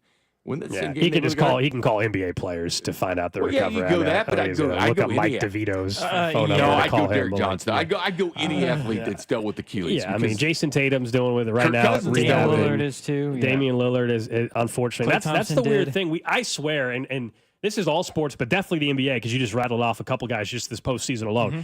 We're seeing these Achilles injuries happen more. And I don't know if anybody has the answer exactly why this is happening. I understand in Haliburton's case, he had the calf strain, and somebody much smarter than me that was saying that the calf strain, it could potentially cause what just happened to his Achilles as well when he was playing through that. And so maybe that's the answer for in this particular instance. But if I'm not mistaken, like Damian Lillard was healthy when he had his Achilles ruptured or whatever, or tore his tendon on it. So I don't know. It sucks, obviously, for Haliburton. It sucked as a sports fan last night to see how quickly that turned. And Haliburton had made 3 threes, and obviously he's made clutch shot after cluch shot. Rough finals for him, though. Yeah. I mean, he was hurt. Yeah, he was hurt. He was hurt, but he had no points out in game 8. Game one. He had it might the have looked moment completely of the. different if he's 100% healthy this For series. sure, it's the big what if. Game 3, he also was ridiculous. Yeah, it's a big what if. I mean, the Thunder, congratulations to them. They were the best team in the NBA all season. 84 wins combined, postseason, regular season. 3rd most wins in NBA history if you combine the two that we've seen. And they're first-time champs, and they're set up. That's the thing. They're set up for the future. They're low payroll, young team, SGA is the MVP. He's only going to get better. Chet Holmgren, I think, is only going to get better and go on and on. Their head coach is only 40 years old. If you think, I know people won't give him a ton of credit. A head coach is never going to get the credit until you've done it a couple times. They certainly get the blame, though. No doubt. Yeah. I'm not saying he's the next Eric Spoelstra or anything, but like he's obviously going to be there for a while now. And we think. I say we think because based on years past, I don't know. He might only have a couple years left. Yeah, if he doesn't win another one in 2 years, he's out. But look, it's all set up there for them to become the next dynasty in sports. You guys agree? Yes. I mean, they're set up for it. The pushback would be that the last 7 years we've had 7 different NBA champions. That would be the argument of why they're not about to be a dynasty. But the way the organization is set with 3 first-round picks next year, 2 this year, they've got the ability to parlay those picks either into more young talent or obviously packaged for other deals. They're in an unbelievable spot, and it's a team right there in Oklahoma City. Have you seen the odds yet for next season with it? Yeah, they're like plus 240 or something. Which is pretty crazy for a season-long award for them to be that. Make that bet this far out. 2.5 to 1 basically is pretty It's not worth making that bet now. 2.5 to 1, I don't even make that bet right now. That's like if you're wondering some other teams like the Magic have pretty decent odds. I think the books are high on the Magic. They got like the 5th or 6th best odds to win it. Yeah, the Magic out east are a team people are talking about. They're 13 to 1. Cavs 8 to 1. Cavs most people think will be back in the mix. Knicks 9 to 1. Rockets really healthy too. Rockets 9 to 1 are inching now with Kevin Durant. Yeah. They were the number 2 seed this past season. The West is just loaded. I mean, that's just the thing for Oklahoma City is they looked really good this year. Obviously you're going to have Denver. We'll see how Denver looks. Houston finished second in the West. You'd think theoretically they're going to bounce back and play well. What is the rest of the Clippers? What exactly do they do with Paul George and company? All these, there's a lot of trickle down with it. The NBA is like trade deadline is always the crazy part for the NBA more than the NFL necessarily in some ways, but free agency also and the potential for trades is always something that creates some buzz. Did the Spurs going Giannis? Obviously, Giannis is still potentially a name to watch. NBA offseason is great. Yeah, you're right. I mean, other than the NFL free agency period is in 2 days. Yeah, I will say, I'll admit though, like the draft doesn't get me all that excited. It's 2 nights now, which is ridiculous. Just make it 1 night, please. I know it ends very late and stuff, but I don't need 2 nights of the NBA draft. Once Cooper Flag and Harper, et cetera, are off the board, I don't really care after pick 8. Yeah, unless you. But at least they do that combine before, where guys can make the decision. Get the advice with a stay in school. I think that was huge. We already there's no drama, right? Cooper Flag is going 1 to Dallas. I mean, the Mavs too will be interesting as well next season. The way that they look. Of course, Kyrie also got. Next year will be interesting. I know that we don't have an NBA team here. I follow the NBA a lot, but we don't talk about it too much. But next year will be interesting to see because Tatum, Dame, Tyrese, Kyrie tore his ACL. All the different. A lot of stars are not going to be available, at least in the beginning of the season. Yeah, it does stink. It could be LeBron's final season. I mean, all these things. Do you think, do you actually think it is? No. Okay. But, I mean, there's a chance it could be. His contract is up after this year. I think now tickets are going to be even more because the Thunder just won a title. But I've said it. I always, every year, and the timing never works out, but I'm going to have to just do it. When do the Lakers go to OKC? How far are we away from OKC? 5, 4? Okay. 4 or 5? Okay. Because Dallas is 8. Easy drive. Am I off on 5? Is it 4? Dallas is 8, so you're not going to. I don't know. Second closest would be Chicago, right? That's 8. It is the closest. Or NBA team. Or Denver's another 8. Denver's like There's another a bunch 8. of 8s. Yeah, quick flights, 8-hour drives. OKC, yeah, maybe 4, 4.5. Did you look it up? I was looking at the. Plus, it's the LeBron game, anyways. You're already going to have to pay more money. The tricky part is if it's a random day, usually you're worried about you buy tickets and LeBron's not playing that night, then you're screwed. Now 371 miles. How many hours? I think I'm not doing the quick math on the 70 miles an hour thing. I know. All right, never mind. It's a little over 5. About 5 hours. If you're going 70 miles an hour, it's a little over 5. In Norman, Oklahoma's like 30 minutes beyond that. They're supposed to get a new arena down there, aren't they? Oh, the Thunder? Yeah, I believe that Paycor or whatever they're. I multiple people on the text line say it's 5 flat. Thank you. All right. Thank you. All right. That's all I was wondering. I think next year I want to see LeBron. He's going to the parade. Yeah, Drew, you were on Friday. I wasn't here. I'm not going to the Oklahoma City I wasn't parade, there. You said you were on Friday. and you, I guess, were telling everybody you were looking up parade routes and everything. So it's that. So you're the whole thing you can planned tell out. us how Whole far of a thing. drive is. Like you said, you wanted to go to a championship parade. I did. I was not looking up routes though. I think I was looking You forward. said to the, if you said depending on how you want to go to a parade, if after the finals are over, you want to go to a parade. To a parade, but it's never going to happen. If the Pacers won. Only if they won. Yeah, I'm not going to go see the Thunder celebrate. Alex, it's never Even going though, to happen. look, congrats to the Thunder. I'm really even if the Pacers would have lost, but if Tyrese was healthy, and even still, it's going to be really good. But Netflix has Tyrese and Shea in their Netflix doc, the starting five doc. So we're going to see the game winners. You're going to see the behind-the-scenes coverage of all of that stuff. You're going to see the MVP. You're going to see the finals matchup, of course. Like it's all going to be. That documentary will be really, really exciting. Netflix is your thing because Joe Burrow's getting ready to be on the quarterback. I saw the official trailer. Yeah, tomorrow we're going to talk about it a little bit. We'll play some of that trailer. It's like perfect for Drew. You can't win at all. Enjoy Netflix. Maybe people will respect him a little bit more after this, huh? Oh, Not if they've seen him throw a baseball. Jeez. Not if they've seen him throw a baseball. People respect him more. Joe Burrow Not gets you, Gold, because I think you actually are giving him the Joe respect. Burrow gets plenty of respect. He's one of the best quarterbacks in the league. That's what he is. He's not Mahomes. He's not Allen. And that's where I'm at with Joe Burrow. He's the third best quarterback, fourth best quarterback in the league. And you'll never have him throw out a first pitch.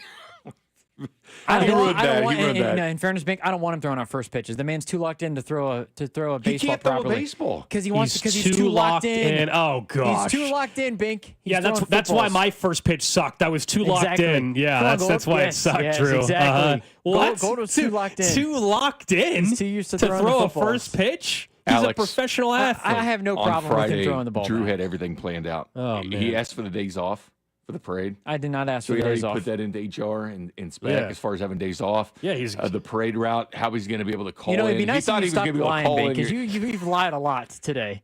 You know, Name one lie.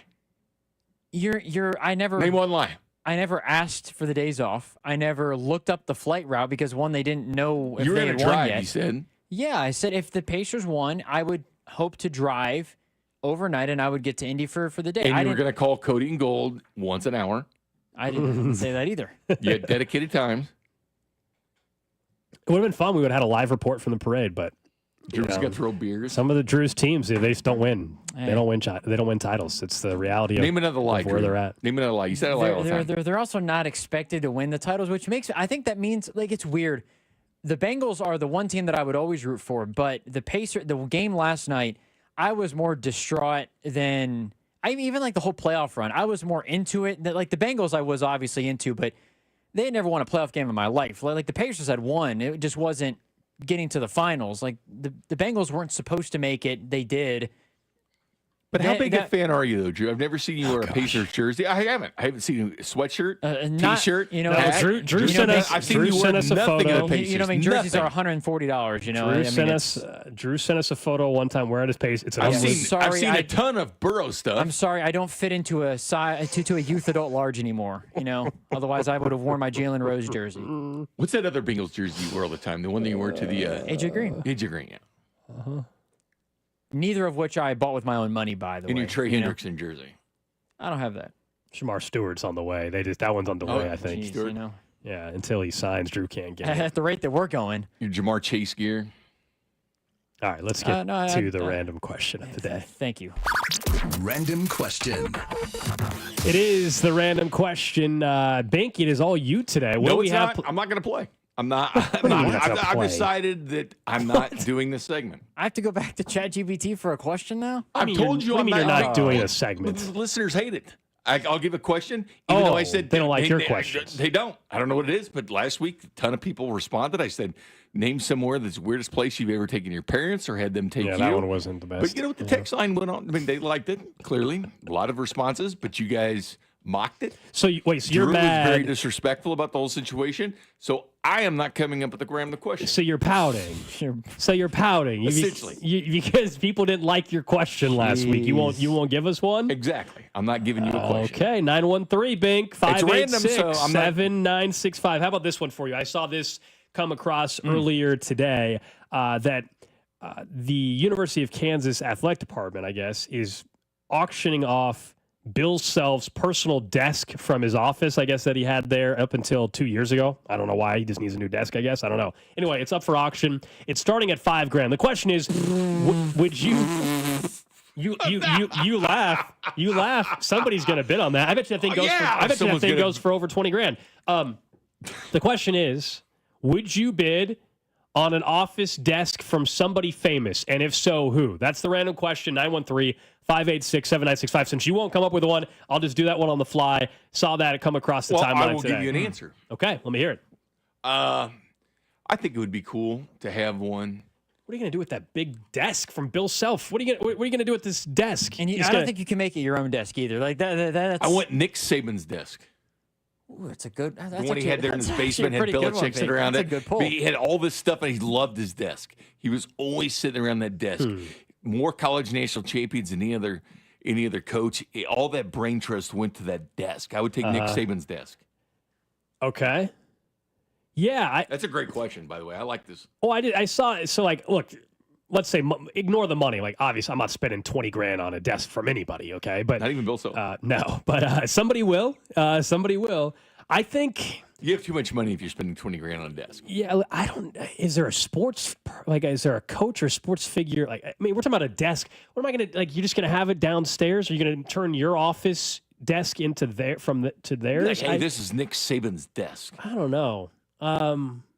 Like somebody said, Andy Reid's desk. I don't know. Honestly, it would probably be more on, like, I know we don't need to go down the road and talk specifics, but like obviously, if you can have the desk from the Oval Office to Resolute or something like that, like that's a whole different conversation. You know, that's a huge deal because each president like has their own desk. Yeah, they bring in different ones. Where you talk about some of the important documents that were signed. That would be the real answer I would probably give you, but that would never happen. Never going to be for sale. It's going to go to their library or whatever, or be reused because sometimes they reuse other desk of presidents.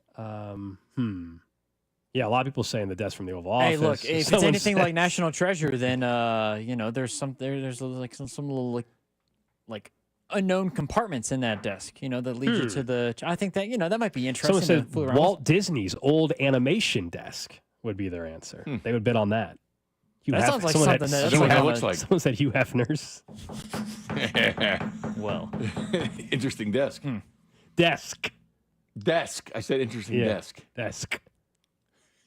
Yeah, don't get us started on that again. Well, these things are interesting. Don't blame me. Remember when it was you. Cheers? Yeah, it was definitely you. Drew, there used to be a show called Cheers that people liked, right? Mm-hmm. It was a very popular show back in the day. The bar top. They sold that bar top. It went on auction for like, what, $600,000, something like that. I don't think it went for a ton over that, did. But wouldn't that be cool to have your basement? You have the bar from Cheers. Oh yeah. If you have the real estate, money. You have the real estate. Someone says Binkley's desk. They just want your cubicle. That desk where all the stats that come out of there. That's where the magic happens. Someone says a particular president's desk can only imagine. There's what's a lot been of on those that thing. texts. A lot. You guys all know of that individual. a lot. But somebody else said Hal McRae's desk. It's already cleared off. Slammed it and hit Doolittle with the phone. Mm-hmm. I'm still thinking. I don't. Somebody else said Bill Snyder. So they just wanted the legendary coach's desk. Could be a cool item to have. Someone says desk money going to NIL. For That's Kansas. a good question. I don't know. I got some email about it. Let me see. I have to go back and look at an email. I just got an alert that's the only reason why I picked it for a random question last minute, as I saw it come across. because Bink is pouting. Bink's pouting over there and won't do a random question of the day. Well, this works. I'm guessing it's for KU's NIL or something. Yes, but it's not that great of a question, though. I mean, honestly. No, hold on. I actually think it turned out to be a pretty good one. I know, but I get a bunch of crap for my questions, and you're asking the great cognitive question, what desk do you want? That is riveting stuff, Gold. The text line likes it. Well, our text line's weird. By the way, I'll just say the most popular answer. I told you, the Resolute desk or something, but Bill Clinton's desk is the one that everybody's texting in. I can understand that. Everybody's texting. I can understand that. Someone says, "I'll fill Drew in. He's too little to understand why." No, I definitely understand. Too young. I definitely. I also, are we sure? Do we need to explain it to you, only Drew? The desk, I'm sure. Huh? Do we need to explain it to you on the break? No. Someone says John Wooden. Yeah, John Wooden, another legendary one. coach. Any other Charlie? Did you guys mention the Charlie Sheen one? No. Who said Charlie Sheen's desk? You never know what you might find in one of the drawers. That's what somebody mentioned. I don't know if I have an answer, honestly. I can't. I would don't- if money wasn't an issue, because I wouldn't spend any money for somebody else's like desk. But if let's say you just had an unlimited amount of money and the desk was You donate 50 some to grand. The Oval Office would be cool. Like Yeah, you oh, sign yeah, that'd be declarations of incredible. war, dropping the bomb, or Harry Truman's desk and stuff like that. I mean, think about that stuff. Yeah. I couldn't think of anybody else's. The top text. Saul Goodman's. The desk from Tommy Boy. It's pretty They riveting smashed stuff, the cars Gold. together, someone said. What desk do you want? The context. The context actually made it a good question. Last minute, since somebody wouldn't ask a damn question. I'd say pouting. Scale to 1 to 10. This is about a 2. Okay. So tomorrow, are you ready? Or are you going to still be I pouting? ask, where's the weirdest place you've taken your parents so they picked you up? And you ask, I'll say what we've got desk more. do you want? We've got more. We've got more. We've got more I got text. a lot of response, We've got too. more text on this than the others that you've come up with It's, recently. in the grand scheme of things, it's not that interesting a question, though, is it? The Drew? desk It question causes is- people to think, Bank. I think the Who desk goes question, around thinking, man, I want this It's- desk? that's what the point. desk would No, you that want? the mean- point. That actually means it's a really the good point. question. It makes you actually ponder it for a second. It's not an automatic answer. It's not That's the point, Bank. I'll take Pete Rose's, R.I.P. Pete Rose. Okay, there you go. I thought Friday's question was good. What was Friday? as well? What did you guys do on Friday? Friday's question, it was Because Drew did it. Let me hear it. what have you convinced, or like, what is the most ridiculous thing you've convinced someone was true?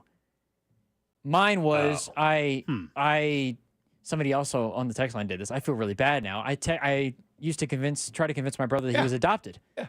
Which is a pretty terrible thing to do. All the text line thinks I'm the jerk and not Drew. Think again. Again, Bink, I was like 8 or 7. A jerk move, man. Someone says, Drew, your answer should be the desk of the neighbor's apartment above you. If the desk is creaking, then maybe it is that. I don't know. Got some wild neighbors, Drew? You've heard the story. You haven't heard the story yet? No, I haven't heard Yeah, that. I you heard about have. the snake and stuff like that, but I didn't know The that. neighbors Oh. upstairs are chewing it and doing it, basically. Bink is what it is. On the desk? Blue chew. Drew has been Didn't waking know up. your neighbors blue chew? Drew's been waking up in the middle of the Did you night. give them? Drew's been waking up in the middle of the night, hearing his neighbors upstairs. 70s porn music. Bow, chicka, bow, bow. He says it's stopped recently though. It has. Well, wait, is that knock on wood or is what was yes, that? That was knock on wood. Do you ever go knock on their door and say, hey, why don't you cut that down, man? Why don't you stop doing that? At 2 a.m. You know how ridiculous that would be if you were having sex at 2 a.m. and your neighbor came over and knocked on your door. Well, that's ridiculous. Absolutely ridiculous. Just depends, man. No, Theater of the mind. Bink. Unless I have they're an interesting story about this whole situation, but I don't think I'll bring it up. You got 3 minutes. Go for it. That's what she said. Jeez. It was a situation. There was this deal. All right, Uh-huh. this girl I was dating. Okay. Her neighbors like to get loud, right? That bed was rocking, right? And I felt inadequate. It felt completely inadequate. I was like, how can I live up to this? So when she left the room one night, I just jumped up and down on the bed to make noise. Oh my God. So it sounded like, hey, you stud. So I got up on the bed and jumped on it to make some noise. Pretty desperate. Yeah. Oh my goodness. It worked though. I Jay got Binkley, respect. ladies and gentlemen. Jay Binkley. Earned respect. Uh-huh.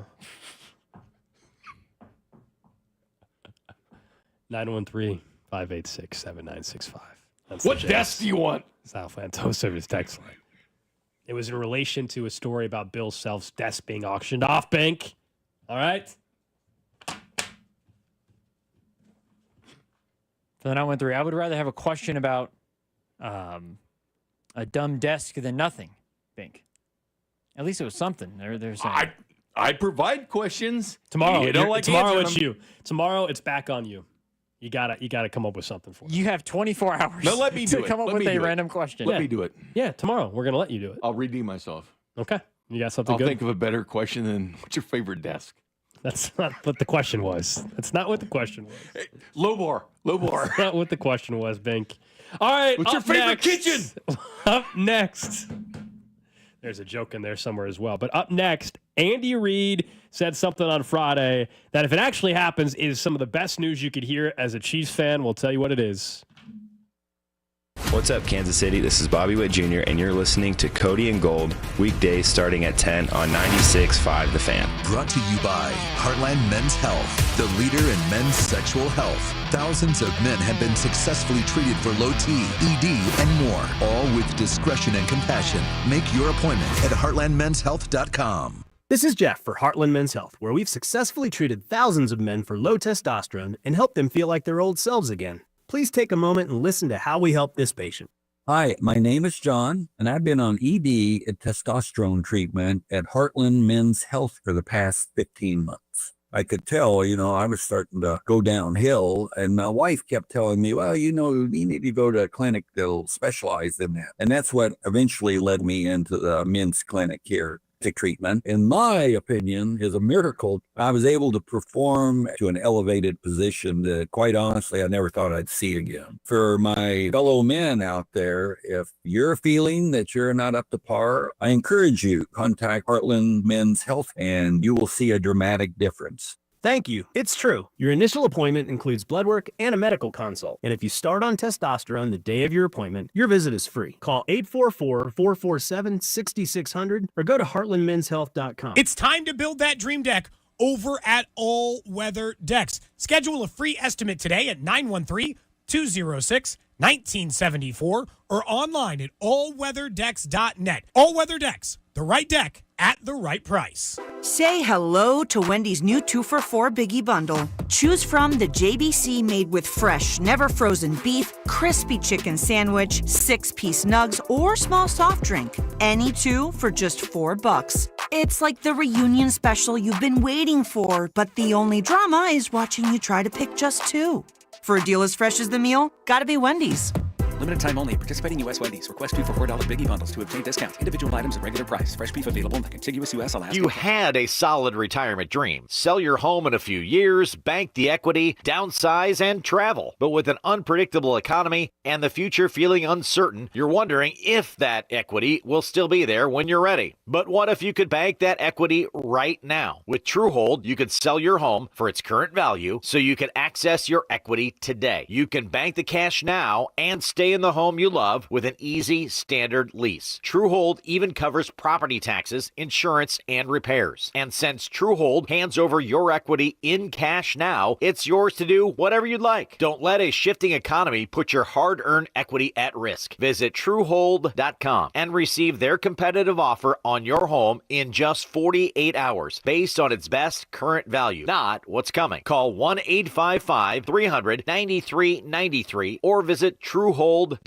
The smarter, faster way to cash out on your home's value without moving. That's TrueHold.com. Going out to eat just got a serious upgrade, Kansas City. 30 Hop is your new go-to. An American bar and kitchen with bold flavors, local taps, expansive patios, and an unbeatable happy hour. Now open in Lee Summit and just opened at Miriam's Grand Station. As the proud lunch partner of the Cody and Gold Show, 30 Hop truly has something for everyone. Stop in for lunch, stay for happy hour. 30hop.com. That's 30hop.com. Local beer, American Eats, big patio. Call Aspen Lawn and Pest Control. Our iconic blue trucks and expert team get it right the first time. Award-winning full-service lawn care and pest control since 1985. Call today for a free estimate. Visit aspenlawn.com. I'm Piera Palazzolo, VP of Digital Marketing for the American Management Association, a company focused on the management training skills needed to enhance the careers of business professionals. We did our research when it came to the best companies for website development and chose AmericanEagle.com. And we couldn't be happier. AmericanEagle.com worked closely with us to understand the front and back end requirements needed to launch an e-commerce website that could handle the complexities of running thousands of seminars nationwide. Our robust new website and improved SEO saw immediate increases in site traffic and web revenue. If you're in need of managerial effectiveness and success, visit our website at amanet.org. If you're in need of a website that provides an unparalleled consumer experience, I highly recommend AmericanEagle.com. Transform your business today. Dial 877-WEBNOW1 for a free digital consultation with AmericanEagle.com. Everyone Everyone has a fave Wendy's Frosty flavor. And when you're choosing from chocolate or vanilla, it's not that hard. But now, there's all new Frosty Swirls and Frosty Fusions. So try picking your fave from Oreo Brownie Fusion, Pop-Tarts Strawberry Fusion, Strawberry Swirl, Brownie Batter Swirl, Caramel Swirl, and Caramel Crunch Fusion. Not so easy now, huh? For a fresh way to Frosty, gotta be Wendy's. Open till midnight or later. Participating U.S. Wendy's. Hours may vary by location. Oreo is a trademark of Mondelez International Group. Pop-Tarts is a trademark of Kellogg North America Co. LLC. Used with permission. Hi, welcome to IKEA. This is my college campus. Correct, but I see you're on IKEA.com ordering some college items. My daughter's room is pretty bare. We need a lamp, some comfy pillows, her favorite stuffy. Dad! With pickup options, we've got what you need to conveniently order IKEA. Literally anywhere. Sweet. More time for gaming. And studying. Wait, where are you going now? Have to show the Ultimate Frisbee team how easy it is to order from IKEA. Get IKEA whenever, wherever, however you want. Choose from thousands of pickup locations, affordable delivery options, and more. Subscribe to our YouTube channel so that you can watch every show, plus video clips and shorts, all right from your phone, desktop, or tablet. The Fan's YouTube channel at 965 The Fan, KFNC FM and AM, HD1 and HD2, Kansas City, in Odyssey Sports Station.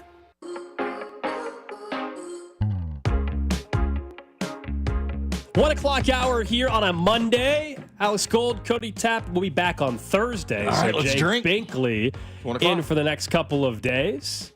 Right. Drew Nixon producing the show. Where's the beer? Fridays, man. What's That's on Fridays. That's Fridays. Oh, I mean, you can. There's if you must. There's a where it fridge is. over I know there. where You the can beer go fridge grab is. whatever you need. I know where the beer fridge is. Drew might need one after last night. Might need one after his Pacers and Haliburton and that mess. I had one like right afterwards too. I was After the game? Oh yeah. You needed one, huh? What, like a hard lemonade?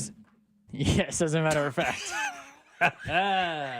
Look, you know what? Drink whatever you like. for hard lemonade. Drink whatever. I Drink whatever you want. By all means, Thank like you. anybody should. I just think it's funny that that's the one drink that you've settled on as your favorite. Like there's so many other variations now. Like Mike's Hard Lemonade at one point was a huge thing because there wasn't any of these seltzers or any of this other stuff. So it's just funny that that's what you've settled on. That's all. But no, Yeah, those are good. Those are good. Such a badass. No, I went Yeah, I went straight to it afterwards. I was like my wife and I, we were talking through it.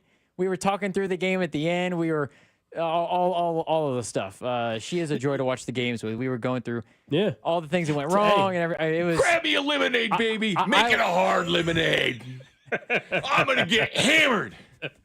I hate that the Pacers lost. All my teams always lose. Give me another damn hard lemonade. I'm gonna get hammered. Oh, the neighbors are doing it again. I was more disappointed at that game than I was the Super Bowl. Really? Oh, wait. Hold on. So way more. Really? I was way more disappointed. Is it because of the? Is it because way more? The Haliburton injury or what? I'm shocked by that actually because the Pacers came out of nowhere. Correct. And they had this unbelievable run. Halliburton's making big shots. He gets hurt. Is that why? Because the Bengals beat the Chiefs, as you've tried to remind us 100 times that it happened last year, but it was like 5 years ago at this Correct. point. It was a while ago. And then they lost to the Rams. You were more devastated by the finals loss? Really? Oh yeah, 100%. Because I think part of me, I don't know what it is, but I was thinking about it last night, like after the game was done. I was like, man, I was trying to think about why I was so much more invested in.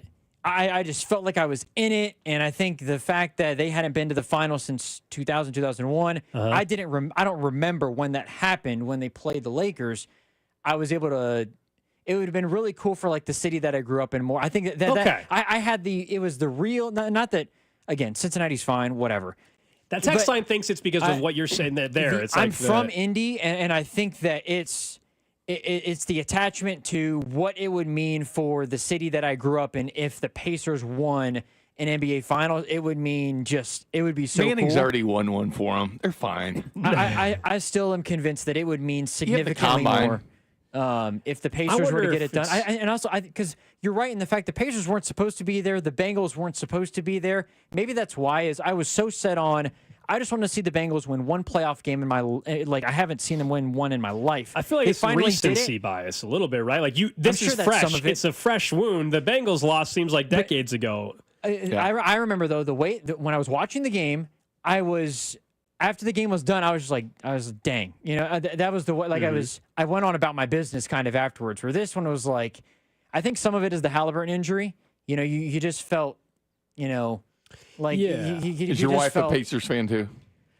No, but I think she felt an attachment to the team as well, just because we're from the area. Like, we're from Indianapolis, born and raised. Like, that's wonder, where we're from. I get that's actually where you're from versus Cincinnati. You like them, but you've never been to Cincinnati, right? Yeah, it hasn't hit the same. I'm not missing anything. I think some of this goes back when we go back and forth about where the Chiefs are at compared to Cincy, and there is no comparison, et cetera. But They get chilly though.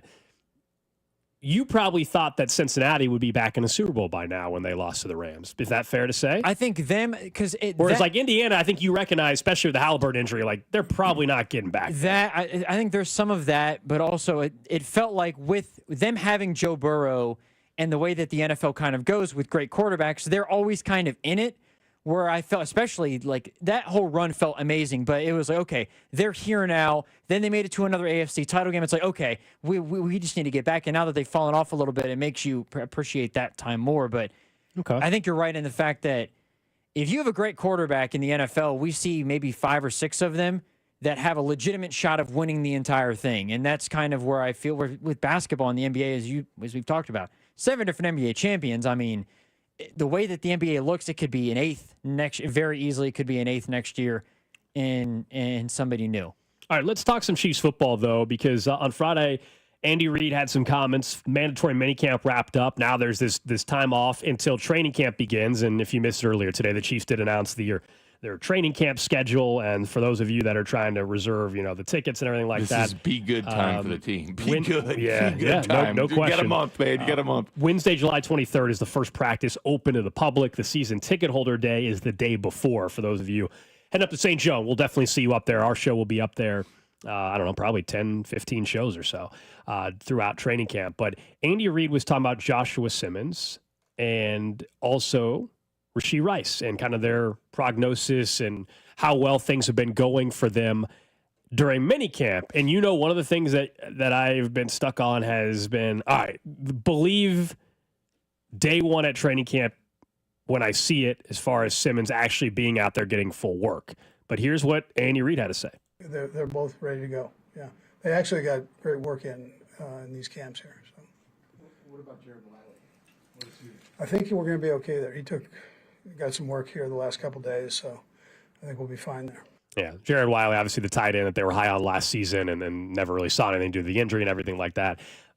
Josh Simmons is the most important one of that bunch. Rashee Rice, by all accounts, I don't doubt at all he'll be ready to roll. And maybe for the whole season. So. Hopefully, that'd be awesome for this team. What would also be awesome is if Josh Simmons is actually going to be ready to go the way Andy Reid was leading on there, because that gives him a chance to be the week 1 starter. If he's not, and it's a week or 2 into camp before he's doing everything everybody else is doing, then Jalen Ward, to me, will be the starting left tackle until he doesn't perform well or whatever, right? Injuries, et cetera, happen. I still got to see it just to believe it, because it's very easy still to say without pads on and everything, oh, yeah, he's going to be ready to go. Ready to go as in, like, when they put the pads on, like, 6 days into camp or whatever it is, 5 days into camp, whatever it is. Usually 3. 3. Is he actually putting on pads then? I'm not saying he has to run with the ones his first day. No, that's Jalen Moore can run with the ones, and that's fine. I'm just saying the question about Simmons is more health than, in my opinion, the overall ability. Because I think if Simmons is given an equal chance, as in his body allows him to have an equal shot at competing for the job, then I think it's a 75% chance he's starting week 1. But I also wonder if we're not going to be sitting there a few days into camp and, oh, wait, actually, we're going to take it a little easier. This is his first time, yada, yada, yada. Which is fine with me. If they do take their time with him, they should. This is, obviously, if this works out, it's a coup. It's a great draft pick, once again, by Brett Veach if it works out. But I don't think the pressure should be on him right away, and it shouldn't be. I mean, the organization shouldn't look upon, hey, you need to get out there and start. You got to get Mahomes' trust, and we're going to put you there on day 1. Because you know what the situation is. He is the first-round pick, so you get that extra of options so you can bring him back for the 5th year, so that bodes well for the Chiefs. But to rush him, if this is going to be your long-term answer at left tackle in one of the top 4 most crucial positions on a football field, in my opinion, you take your time with it. You don't rush it. You ease it in. only when he's ready to go. Like, it's not by necessity. Hey, we need you to play left tackle. You got to don't rush it. Just take your time. Again, you get the 5 years on him. It turns out great, but you know what? Even if he turns out well mid-season or after the season, he's a full go for next year. That's still a win. That's not a loss. That's not a loss. That's not a bust. That's not anything else if he can't perform this year. Because you know what? It's going to take time. The number one guy he's got to show improvement for and trust is Mahomes. Mahomes has to be able to trust his blindside left tackle so he can make throws down the field more like we think he's going to do this year. I will say this, though, and I liked hearing this. It is good that Andy Reid's a former offensive line head coach, and obviously they good coaches there, Andy Heck as well. But him and Andy Reid there, and you hear him talking to him all the time. But the other good news I thought was Mitch Schwartz being involved with helping him out with, consulting with him. I think that's huge that Mitch is part of that because I know how much Tamba has helped influence George Karlaftis and things like that, these former players. So when I hear somebody like Mitch Schwartz that's done everything in this game and knows the game inside and out, is mentoring this guy going forward, that's a positive. Just take that information and use it. Like, don't just, which he is, but when someone like that's putting information and imparting knowledge upon you, take that. That's why I'm happy about that because these guys are willing to help. They want to see it work. That's why Mitch Schwartz is involved in this. There's no rush. That's the thing with me. You don't have to go up there and, hey, you got to prove right away this is the great draft pick we got over on every other team because Josh Simmons is starting left tackle. Just make sure he's 100% ready to go because you don't want to kill the confidence. You don't want to put somebody out there too early because he's squatting less now. It's 225 or whatever. He's getting back into the weightlifting, everything else. But you don't want to put pressure on someone to succeed right away. And granted, there's a lot of pressure when you're drafted by the Chiefs. You're drafted by a team that's got 3 straight Super Bowls. You're drafted by a team that you sit there and look at the banners and you get 3 recent Super Bowls hanging down and you've been to 2 others. That's pressure going in that situation. And your quarterback's a 2-time MVP, 3-time Super Bowl MVP. That's natural-born pressure, and it's a position of need. Like, you understand the want to and desire from a Josh Simmons to come in here and show, hey, it came from Ohio State, we won a national title last year, here's what we can do. You understand there's pressure on the player, but this is where, everybody, the training staff and everybody, I'm saying you don't force him into a situation. Do you need him? Hell yes. But can you wait on it? Yeah, yes. Would Jalen Moore be the best option initially for the trust factor of your quarterback? I think so. Yeah, I'm not saying that they should rush it. My point is just that all this talk that he's for sure going to be ready for day one of camp, I'll believe it when I see it. That's been my stance. It's not that I don't see it. I don't want them to rush him just to get ready for week 1. No, they need to do what's right for longevity of his career. Big picture here. This is not about just 2025. Can he be ready? I think so. Maybe the season, but initially, I don't think so. I'll be pleasantly surprised if, in fact, he is truly good to go, full go, no questions asked, with pads and everything at camp. And that'll be a great, great thing. Anytime we talk Josh Simmons, I think for his entire career, though, Bink, you have to understand, your draft reaction is one of my favorite things at the Landing. It really, one of my favorite things that we've had on the show, on this station recently. They announced Josh Simmons, offensive tackle from Ohio State. I hate this pick, actually. Don't like it. Don't like it.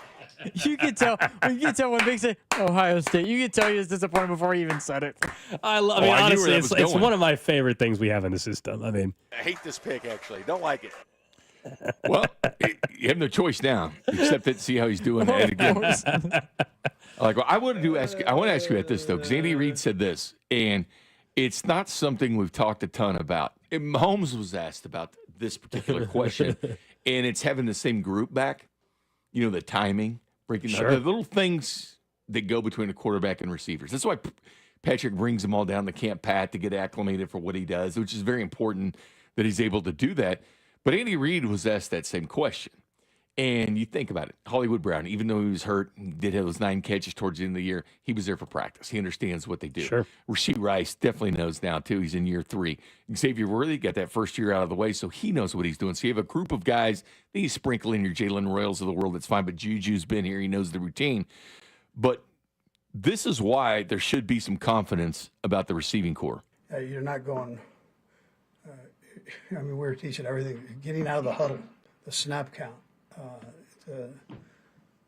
That's where we started with some of these guys last year. So, it allows you to jump start, line up in all these crazy formations. So you had to kind of back up on some of that stuff. And it's things that you as the season went on, we were able to expand a little bit and then hit it running here. See, that's actually saying something there. That really was. Able to go a little bit forward later in the season. This means you're starting off in a much better situation. And he's right. Like these crazy formations, you had to back up on those. That's what we said. We had to back up on some. That's what makes the Chiefs the Chiefs. The wild formations, doing interesting formations with your wide receivers, motions, things like that. Pre-snap stuff. Yeah, you take that stuff for granted, but he had to gradually put it in as guys that started to understand it more. But now they understand it going into camp, which I think a little bit different. It's a little bit different way to look at the wide receivers, thinking, all right, well, these guys have all been here. They know what to expect. Andy Reid can throw the crazy formations early on at them because he expects them to know them. Because now last year, like you said, he had to kind of ease into things and ease into formations. And now it's just all systems go when you go to camp. And that's a relief because you think you got Mahomes now. You have a group of receivers that he trusts. He knows what they're going to be.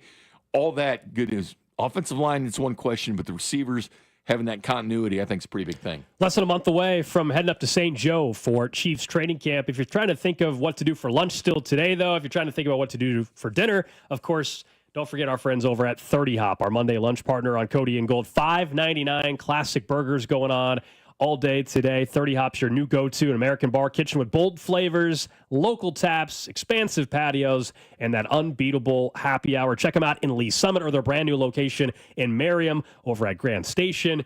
Stop in for lunch, stay for happy hour, 30hop.com. Local beer, American Eats, big patio.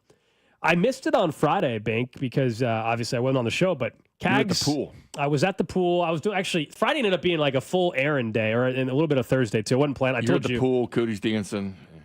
No, I wasn't planning on busy stuff. A couple things happened. Not to get too off topic, but we had the trash of the day about the dentist or whatever. Yeah. In Czech Republic or whatever it was. I think that was the country. And no, Friday and Thursday ended up being busy. I was calling the dentist office just to get an appointment for like normal cleaning thing down the road, and they're like, "Oh, you can." Glad you got in that fast. They had a cancellation. They're like, "Do you want to just come in at 3 o'clock?" So that was great. And then the surprise thing I wasn't planning on doing, all of a sudden I didn't. Someone will say, "Oh, you must have gone over a curb." I didn't. I was getting out of my car and I looked at the right passenger side tire. No. It was like bubbled. You know, where like not like there wasn't metal showing. It's not worn. But like it bubbled out the sidewall or whatever. Yeah, it's like that's a bad thing. Yeah, obviously, very bad. So I drive it to the tire place I got, and you guys tell me I would have thought that would be something covered under warranty, seeing the fact the tire is only like a year old, but apparently not. So I had to get a new tire. Did you have to pay full price, or did you at least get some kind of discount? I had to pay full price. So that's not right. That's what I thought. When you trade in a tire, you're not going to get 100% of it back, but if you only had 60% or 70% of it, you should at least get that money back. For it to bubble after a year, I feel like that's a what else? When they say up to 65,000 miles on a tire, what else would it be then? Someone said, "Oh, maybe you went over a pothole or something." You should have got a discount on that. I don't know. I definitely didn't go over a curb. I can't say the pothole, maybe so, but like I didn't notice it. Who knows when this happened? In this town, chances are a pothole. Yeah, there's a few of them. There's definitely and post winter they're fixing them all now because they're everywhere. But no, anyway, so like that was that's what I did on Thursday. And So a productive day. Yeah, I felt Drew and I had a very productive day too. That's what I hear. You guys were talking about the South Carolina Gamecocks. We're tight now. Is that right? Yeah, we're talking about. Drew's a big Gamecocks fan. Drew is big on Lenore Sellers, their quarterback. Yeah, he's a big. I mean, Drew is we were talking about Gamecocks the Missouri fan. Tigers, and I was looking at tickets, and I was, the KU Missouri game tickets are a little bit pricey. Makes sense because it's the border war, it's more money. You can go see, at least the last time I saw, you could see a potential Heisman Trophy winner for like $100. And I kept it clean. I might be obliged to. I kept it clean when Drew's saying these things. Because I haven't been to Columbia yet for a game. I haven't been to Lawrence. See, now that KU's back gold, I'd like to go to a KU football game on campus. New stadium. He needs to go. Like that. Well, drive down the Arkansas game, drive up to Lincoln games. There's no excuse. Well, Nebraska's playing at Arrowhead this year. Yeah, exactly. Drew's first. This is a hotbed for college football. I promise I'm not Drew's first time at Arrowhead cannot be Nebraska versus Cincinnati. I promise I'm not going to that game. I promise. That cannot be your first time going to Your Arrowhead. first time in Lincoln should be hitting O Street and being actually in a game in Lincoln. But it's not too far to drive down to Arkansas and watch them play. I mean, again, you can watch whatever you want. Yeah, I will not be going to See Arrowhead some for Big that game. Tens, I some promise. SEC, Big 12, anything. Anything's available, Drew. But anyway, I was bringing up Friday, not to mainly because I didn't get a chance to talk about Cags. Now, right now, he's hitting 203 in 17 games. Obviously, has got off to a slower start than most people would have thought. But he got the first home run out of the way. and he got 2 of them in one game. And then he robbed a home run the other day, which we all know there's been a lot of question, just what would he look like in right field. And there's times where it's been a little adventurous, I think it's fair to say. But that was an impressive robbing of the home run against the Padres. And I think for Cags, I thought, and maybe it'll still happen this week at home, once he got that home run out of the way, I feel like, man, you've kind of like, quote unquote, done all the early debut milestone typey stuff, right? You did the home debut, you did the major league debut, you got your first hit, you got your first win, you got now your first home run, you've robbed your first home run. I feel like he's gotten all that. Now, hopefully, it's just sit back and play baseball. I'd like to see me like a Nick Kurtz type situation with Oakland. You've been watching this dude? He was picked two picks before Cags. He's on my fantasy baseball team, Bink. But he had three walk-off home runs in 1 week. And he's got 10 now. So you're thinking, okay, see that kind of development. That'd be great to see. Yeah, but Nick Kurtz has also been up for 2 months. He has been, but again, more. But that's what you're expecting, that kind of clutchness. Yeah, he's still only played in 17 games. 3 walk-off home runs. I don't care how many games he's played. But That's walk-off impressive. home runs are just like that. It is very impressive, but that's nobody. I'm just saying I'd like to see that production from Cags, which I think we'll see. I'm just saying that's a good barometer. My bar, it's eventually the average goes up and home runs and all that. But I'm not sitting here saying, man, his first 2 years of his career, if he doesn't have a walk-off home run, I don't know anybody that ever says that.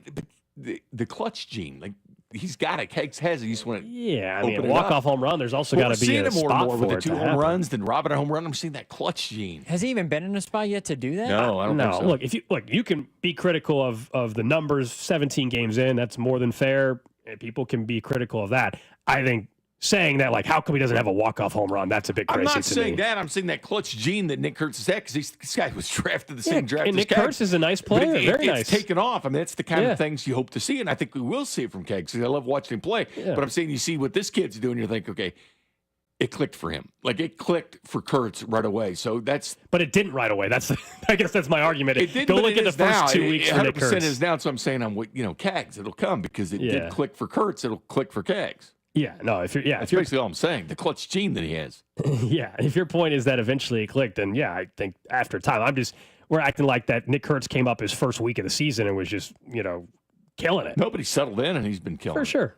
Yeah, look, in April, Kurtz had 24 at bats, hit 250. So yes, that was better than Cags. He didn't have a home run in his first month of April. It wasn't a full month, but he didn't have his first home run until his 12th game, 13th game, something like that, or more actually. Now that actually it's more than that. Bink. He didn't have a home run until 1, 2, He had 5 in May and 4, 5 in June. 5, 6, 7, 8, 9, 10, 11, 12, 13, 14, 15. His 16th game is when Kurtz hit his first home run. Cags has 2 in 17. Exactly. Hitting one high like he did when Cags just muscled it out. So I'm just saying, I don't. I'm not really worried. It was good to see.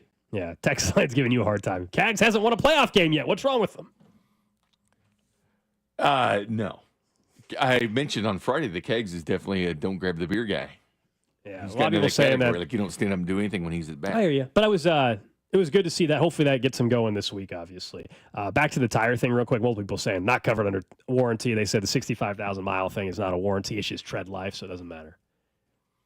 So you're telling me if I don't know, every time I've had a nail or something like that and they had to replace the tire. But this wasn't a nail. Disc. This wasn't a nail, though. This wasn't a patch thing. Defect, This was a... Well, people are saying it's off a curb. I didn't go over a curb. Now, if you want to say it was a pothole that caused the tire to have damage, well, yeah, I guess that's possible, but also that shouldn't happen that quickly, I don't think. Normally, if a nail is in the tire, it wasn't. Yeah, it wasn't. I was gonna say normally if it's something like that, I don't know if maybe they charged you full price because it. Well, no, I knew the whole tire had to be replaced. When it has sidewall damage like that, you can't just repair that. That's a defect. That damage. might be Did you replace at least 2 of them or just the one? Just the one, because the tires aren't that old. Yeah. So it was normally you do it in pairs or whatever, but the tire wasn't that old, so the tread life on That the other sucks, one. Man. A day off. And you do it I'm glad I saw it though, man. That thing, you don't see that. That blows out on the highway. You're in big trouble. Sucks. But so that was part of Thursday/Friday as well. In the dentist. And a dentist. But at least you got haircut. Good news Got is you stuff got done. right in with the dentist. That was a surprise you got in that early. Someone says, my brother drives a Avalon, a newer one. It's got rubber band tires, which you don't know. Look it up. He always gets bubbles hitting potholes. He bought tires at, I'm not going to name a place. He usually gets a free one or he has to pay just a little bit more money. Yeah, I did not get mine from there. What is Thank you, Texter. Rubber band tire? Like what? I'll have to look them up, I guess. I've never heard of those. I don't know. maybe they're more affordable. Evidently, you don't have to. Low-profile tires, or actually high-performance or touring tires. Oh, okay. Mine are touring tires, but that's just what I've always had on the car. I don't know. I'm not sure. Whatever. It wasn't that crazy, but mine aren't rubber band tires, though. I don't think. Like they're I don't know. To me, they're just basic. They're basic tires. Goodyear tires. They're nothing special. Neither the cheapest, neither the most expensive. They're just normal tires. Yeah, this is not some random brand, but I don't know. Anyway, I've had bad luck with the tires on that car though over the years. I don't know why. Just random things like nails and stuff, but that's a normal thing. Not rubbing, you're not racing, Gold. That's right, Bink. All right, up next, guys, we'll get to what's trending. We'll talk a bit more about what's going on in the NFL with some bold predictions for 2025. This is Cody and Gold on your new home for Royals baseball. 96.5 The Fan. Brought to you by Heartland Men's Health, the leader in men's sexual health. Thousands of men have been successfully treated for low T, ED, and more, all with discretion and compassion. Make your appointment at heartlandmenshealth.com. Oh, I can hear the sizzle of the grill. It's time to buy Gates sauces and try extra hot at your 4th of July cookout, or use as an enhancement for your special dips and your family's secret sauce. Try Gates salad seasoning on raw and cooked veggies, or sprinkle on your grilled corn on the cob for that extra flavor pop. Pick up a couple of slabs of ribs or a party tray to entertain at home. Whichever, Gates Barbecue has you covered. Gates 5 locations are open and want to be a part of your 4th of July celebration. Gates Barbecue. Thanks with love. We love going to the Hy-Vee Market Grill for breakfast, and now it's the best dining value in town all day long. Check out the daily meal deals every day from 11 a.m. to 8 p.m. for $8 per person or less. You can bring the whole family to Meatloaf Monday, Crispy Tenderloin Tuesday, and Cheeseburger Wednesday, including Hy-Vee's famous French fries. And don't forget Steak Thursday with a perfectly seasoned steak, garlic mashed potatoes, and sweet corn for only $12. Dine in or carry out. Breakfast, lunch, or dinner. You're going to love Hy-Vee. Nothing says summer like a backyard barbecue. Invite your family, the neighbors. You can even include the entire Little League team. Hy-Vee makes it easy and affordable. This Friday through Sunday, save big on all your favorite flavors of summer, like John Morrell Frank's just 97 cents, Juicy Ripe Cantaloupe $1.99, Pepsi 6-pack bottles $2.99, and Lay's potato chips just $1.99. Hurry to the Backyard Barbecue Sale and fire up the grill this weekend only at Hy-Vee. Prostate cancer. 1 in 8 men will be diagnosed in their lifetime, but early detection can save lives. That's where KCUC comes in. They're the premier center for urology and oncology, with over 50 elite providers in more than 25 locations across the metro. KCUC makes it easy to get screened fast in the comfort of an office, not a hospital. Schedule your screening today at kcuc.com. Don't wait. See why they're KC's largest, most experienced, and most advanced urology team. Visit kcuc.com today. At KCUC, remember, you see the best in KC. If you're trying to get through your daily activities and you're noticing you can't because you're focusing more on your pain than being able to enjoy the moment, those are the patients that we're looking to treat because we can make a difference. That's Dr. Ashley Caravelli, a medical director for QC Kinetics. What we're doing at QC Kinetics is offering treatments that help with joint preservation. We use cutting-edge technology in our in-house lab to harness your body's natural healing powers and target the areas where you need them the most. These are regenerative, non-surgical treatments, and QC Kinetics is the nation's leader, delivering lasting relief to tens of thousands of patients. What we do know is that the sooner we start treatment, the sooner you'll see relief. So don't wait another minute. See if you're a good candidate for these non-surgical treatments for joint pain. The consultation is completely free. Call QC Kinetics, 816-412-6299. That's 816-412-6299. 816-412-6299. Going out to eat just got a serious upgrade, Kansas City. 30 Hop is your new go-to. In American Bar and Kitchen with bold flavors, local taps, expansive patios, and an unbeatable happy hour. Now open in Lee's Summit and just opened at Miriam's Grand Station. As the proud lunch partner of the Cody and Gold Show, 30 Hop truly has something for everyone. Stop in for lunch, stay for happy hour. 30hop.com. That's 30hop.com. Local beer, American Eats, big patio. When it comes to DSPs, usability matters. Some platforms bury you in complexity. Results-driven advertising shouldn't look like a chemistry experiment. Viant's AI-powered DSP streamlines setup, automates measurement and optimization, and keeps you in control. Less clicking, more strategy. And with proven CTV leadership across premium publishers, Viant works smarter and delivers stronger. Why are you still trading on a desk? Visit Viant.ai to unlock real results today. Shopping with your parents can be embarrassing. Why would they sell jeans with holes in them? I'm going to speak to the manager. Mom! That hoodie is giving. You should get it. YOLO. Thanks to the Chase mobile app, your kid can shop independently while you keep an eye on their spending. So you can go from We can be twinsies. to How was shopping? Saw you stayed on budget. Thanks, Mom. Freedom for kids, control for parents. That's family banking from Chase. Account subject to approval. Chase mobile app is available for select mobile devices. Message and data rates may apply. JP Morgan Chase Bank N.A. member FDIC. At Straight Talk, we are all about no-brainers. Calling grandma for her recipe, no-brainer. Streaming one more episode at 2 a.m., big no-brainer. Getting real unlimited data where you buy bananas, the ultimate no-brainer. Switch now and get a free Samsung Galaxy A16 5G or Moto G Power 5G 2025 with select plans. Straight Talk, real unlimited data. Available at Walmart and straighttalk.com. Offer valid through 7/20/25. Taxes and fees apply. Requires in-store activation of single line gold unlimited plan or higher. For network management practices, visit straighttalk.com/terms. Copyright 2025 Verizon.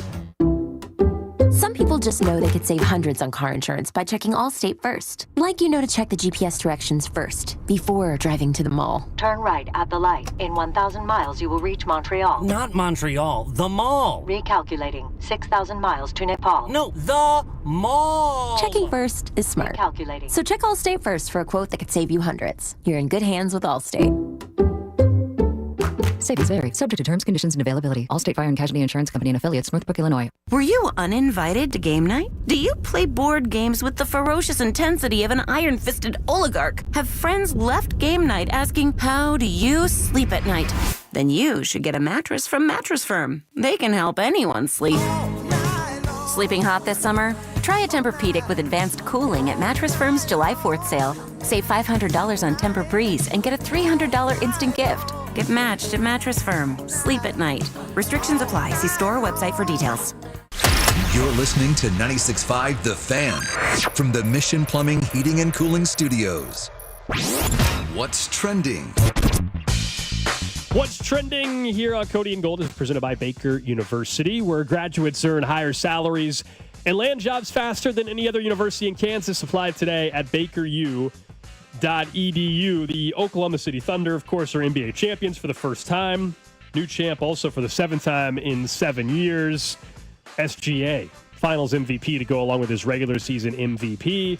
Unfortunately, Tyrese Haliburton left that game in the first quarter. We all knew it was a serious Achilles injury. It's been confirmed today that it's a torn tendon in his right Achilles, which is going to be a long road to recovery for him and impact next season. He played the what-if game. I mean, just think about, and even SGA, what he did. I mean, scoring title, first person since Shaq to win all three of those things. But I hate seeing injuries. I like to see the best of the best. You want to see Game 7s. You want to see everybody just go at it, man. Both these teams looking for that first championship. I mean, that's what it's all about, 100%. The Royals 4-2 road trip, but they've dropped 2 straight. You and I, Alex, before you left last week, we talked about, well, we take 3-3, the 500 road trip. You know, they played bad at home, 6 straight home losses. What's going to happen? I think you take it, then you get to 4, and all of a sudden you say, well, they're not going to be worse than 4-2. That's when you start 1-5-1. And had that great chance yesterday to get to 5-1 and didn't. But coming back to the K, facing 2 very good teams in the Rays and the Dodgers, and you get to face Shohei's pitching. Big homestand. We'll talk more about it, I'm sure, tomorrow as well on the show. Next up, Chiefs today did announce training camp schedule is out. A couple of the key dates, July 23rd, that's a Wednesday. First practice will be open to the public. Of course, much like pretty much every year under Andy Reid, practice 9:15 unless there's a special change. 9:15 is when you can expect that. Chiefs Alumni Day up there in St. Joe, July 28th. That's a Monday. Family Fun Day is on Saturday, August 2nd. And August 13th, it's a Thursday. That's Military Appreciation Day. That's the last day of camp. You know, they do that every the second to last day or last day. I can't remember what it is. They always do that. Yeah, they always do that, which is really neat before they break camp officially. Will they have a new Wolf? Don't they already have a backup Casey Wolf to begin with? I think so. It's Is it very you? hot. Is it you? It's very hot to be the Is wolf it in you? St. No. It's very hot to be a wolf in St. Joe, though. Very hot to wear that costume when it's 100 degrees. Mm-hmm. Yeah, props to the wolf because that is a very hot job. That's right. That's right. Drew's a mascot. Drew's the wolf. He didn't tell you that, but He is going to that's how he maybe. gets the arrowhead. We are going to try to get him to training camp this year for a couple shows. So maybe he can Maybe pull they'll let you double be duty. the wolf. I bet they would if we call the Chiefs. I don't know Or about the that. Cardinals. I Would don't they want let Drew be the wolf? I don't want. Can you shake your belly like that? I don't want to suffer through the. You'll lose some weight too while you're Yeah, up you there. will. It's good. It's good exercise. No. Good cardio. I don't have what it takes to be a mascot. Not everybody does, Drew. You know, not everybody does. I don't think I have what it takes to be a mascot. Well, you can walk around being nice. You're good at that. You're a nice guy, Drew. I'd be a terrible mascot. Yes. I think, yeah. Be flipping people off. Uh-huh. Flip me off. The wolf flip me off. No, I definitely would do it. Kevin Durant was at Fanatics Fest. How long have they been doing this, by the way? The fan Fanatics Fest is a everybody fairly, was there in sports. It's on the list of things I would like to go and see. I've gone to the National Memorabilia Card Show, which is in Chicago. I haven't gone to Fanatics Fest. It's only like 1 or 2 years old. It's because Fanatics has taken over the world. I don't know if you guys realize this. They have all the contracts now with all the leagues and licensing and everything. And so Michael Rubin and Fanatics have basically been able to organize this the event. NHL wears their jerseys. And they have the top athletes at their show. Tom Brady was there, and it was Livy Dunn was there. I mean, it was a ridiculous A-Rod. I mean, keep going. Like there was a bunch of stars there. They have competitions where they do different skill tests versus each other. Brady won it. Yeah. But the cool thing about Brady is anybody else that didn't win it, he gave them each like $5,000. Like he took all that money and gave it to all the other people. That was pretty cool, Brady. Like that was actually cool, Brady. Yeah. Well, so they do it's how it's set up, the Fanatic Games thing. I mean, like Burrow wouldn't win anything because he couldn't hit anything. Yeah, but my understanding, so the Fanatic Games portion of the show, if you were lucky enough to get one of those tickets to participate, pretty much the athletes are going to make sure that they're not trying, like they're going to make sure that somebody gets the money. Does that make sense? Like that was all planned. Well, like Tom Brady was never keeping the money, I guess is what I'm getting at. Somebody But that was a very fan cool. finished third, I think is Yeah. what it was. But it was cool to see Brady give that money No, away. it's one of these years I want to go up there. It stinks that's only in New York City or whatever, so that's the only problem Oh, with they it. don't rotate it around? No, it's been. I think it's always been. I could be off. I think it's always been in New York. Well, Fanatics does everything, but you've seen the NHL jerseys now, Mhm. right? They Yeah. actually put the Fanatics logo on. Yeah. No, they're taking over the world, man. Fanatics Live is where we got the trading card ripped. Really? Caitlin Clark was from Fanatics Live. Oh, I saw that. What Brady they took out a LeBron card or something. It was graded at 9.5. Remember you telling me about the Oh, grading yeah, system? man. Yep. It was graded like a 9.5. How did they get a 9.5 right after? You know, I saw they had. I saw Livy Dunn went and dropped $2,800 on a that was Schemes card. that was so scripted though. Okay. Like no, I mean you're right. It was a real video. It's just Topps a is planned out smart. thing. It's smart marketing. They basically like Livy Dunn went to this random booth to buy It was like the Paul anime Skeen's one, card, wasn't it? and they're like, oh, it's $3,000, and she's like, didn't one sell for $2,200? Look, with all due respect to her, do you think she's like looking up card prices? No, it was scripted, and they ended up making a deal for $2,850 or $2,800. Livy Dunn is everywhere now. Yeah, that's a good thing. I mean, she's literally everywhere. Is that a problem for you? She's just in Omaha. No, I'm just saying she's literally everywhere. Yeah. I mean, everybody had a huge problem with Taylor Swift showing up everywhere. When's it going to turn on Livy? Because she's literally everywhere. Maybe not for a I bet bit. it happens soon. Maybe not for a bit. Yeah. We're getting there, Bink. She is hot, though. Yes, she is. Yeah, she's gorgeous. Do you find her attractive, Drew? She's a very nice-looking woman. Yeah. The way you said that, though, it just was like. Again, Yeah, this is the thing. she's an attractive lady. This is the thing with Dusty that we have. Well, because Drew, for whatever know- reason, does not find her as attractive as others, but I don't get it. I don't Correct. get it. What the hell? I don't get Correct. it. She's gorgeous. Absolutely gorgeous. Correct. Bombshell, man. Yeah. Oh, no, that's not to say she's not like attractive, but What are you saying, Drew? I think she's gassed up a little bit too much. What? Yeah. He thinks she's overhyped, which is a ridiculous take. It's honestly as bad as takes we've had some days. This is so bad. So bad. So bad. She is a smoke show. So bad, Drew. Man. 913-586-7965. So the NFL season right now is going to hit a little bit of off-season. Is going to hit a little bit of a lull until training camp begins and everything. And this is when you start to see more and more different articles come out, bold predictions. And tomorrow we'll do our Chiefs predictions on a couple things too individually. But NFL.com did their way too early bold predictions for 2025. And some of these are bold, no doubt. There's some that I think they're just good predictions, right? They're not that way out there. Like number 1 was listed as the Bills will win the Super Bowl. I understand Allen is 0 for 4 in the playoffs. He's lost 4 playoff games for the Chiefs, including 2 AFC title games and everything.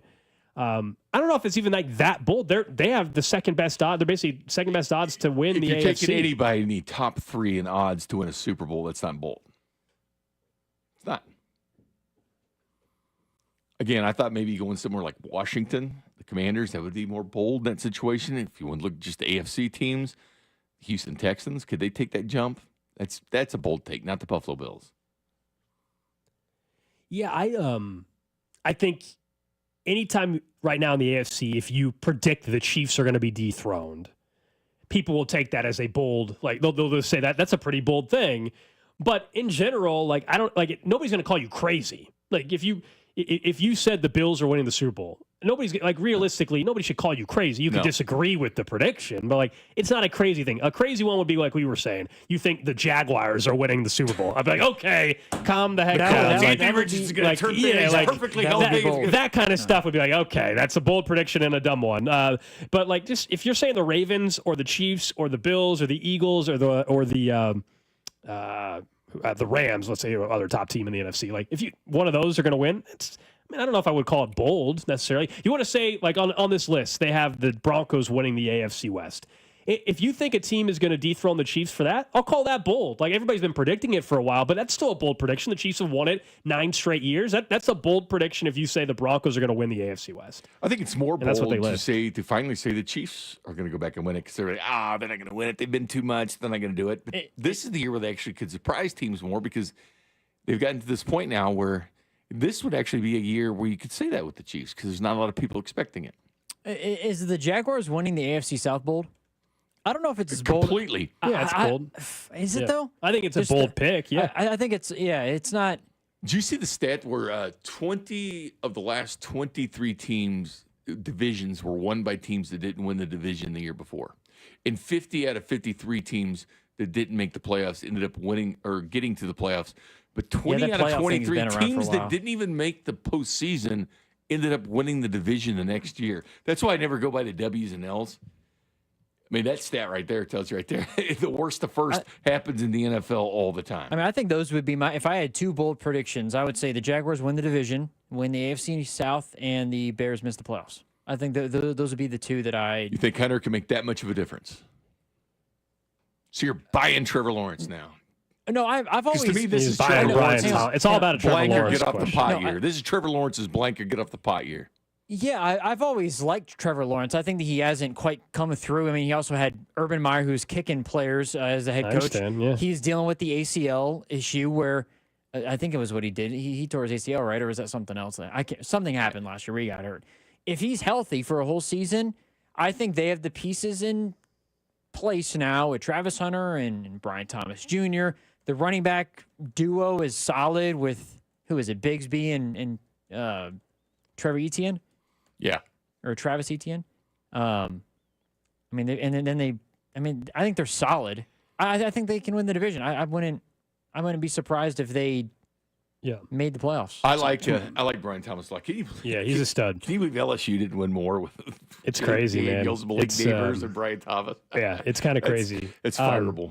I think tomorrow we'll do our Chiefs bold predictions on these. A couple other ones that are listed, by the way, for this NFL.com article that stood out to us at least. One says Daniel Jones will win Comeback Player of the Year. Well, with Anthony Richardson dealing with the injury and stuff, there's a very good chance Daniel Jones is starting week 1. And if he's just fine, it puts you in contention to be Comeback Player of the Year. For Comeback Player of the Year, this goes back into the criteria of the award kind of thing, right? But they have changed that to where it's not just So it's supposed to be injury, not just sucking. But here's the thing. Yes, they changed the wording. The AP did. But Daniel Jones would be because he sucked. Right, but they changed the wording of what they're advising voters to do, but it doesn't prevent them from doing it. That's the whole thing. Yes, they can say this is what you're supposed to vote on, but it does not say you're not allowed to. And that's injuries. Because Daniel Jones goes against the spirit of the law. It should be injury based. I've told you to solve this whole problem. I've said this on the show multiple times. I think they need to do what the NBA does: comeback player of the year and most improved player. It's two separate awards. Agreed. It solves this entire problem, so we're not sitting here arguing about it. I was going to pull up, Drew. You were asking about. We're talking injuries. Like McCaffrey's got to be on there, right? Absolutely. So here's let me see if FanDuel has it up on their site right now. FanDuel Awards. Let's see. Comeback Player of the Year. Is it already out there? He's got to be the favorite. Here we go. All right. Here's the odds right now. Comeback Player of the Year. Dak Prescott 3-1 is the favorite. Oh, okay. Aiden Hutchinson about 3-1 as well. Christian McCaffrey plus 370. Trevor Lawrence 4.5 to 1. This one's tricky because he didn't play last year, so I guess, but it's just weird. JJ McCarthy's 8.5 to 1. So it's like, yes, he was hurt, in fairness, but that's an interesting one. Rashee Rice, 14 to 1. If he just goes and has 1,400 yards. Quarterbacks are always going to get the edge, though, right? So if Dak Prescott plays pretty well, but that's interesting. Rashee Rice, I did not realize he was 14 to 1 to be comeback player of the year. I think Aiden Hutchinson, that would be my Daniel bet Jones is 25 to 1. Max Crosby 20 to 1. Chris Godwin 26 to 1. Now we can just Max Crosby would have to lead the league in sacks to have a shot at that. Who would you take? I take Aiden.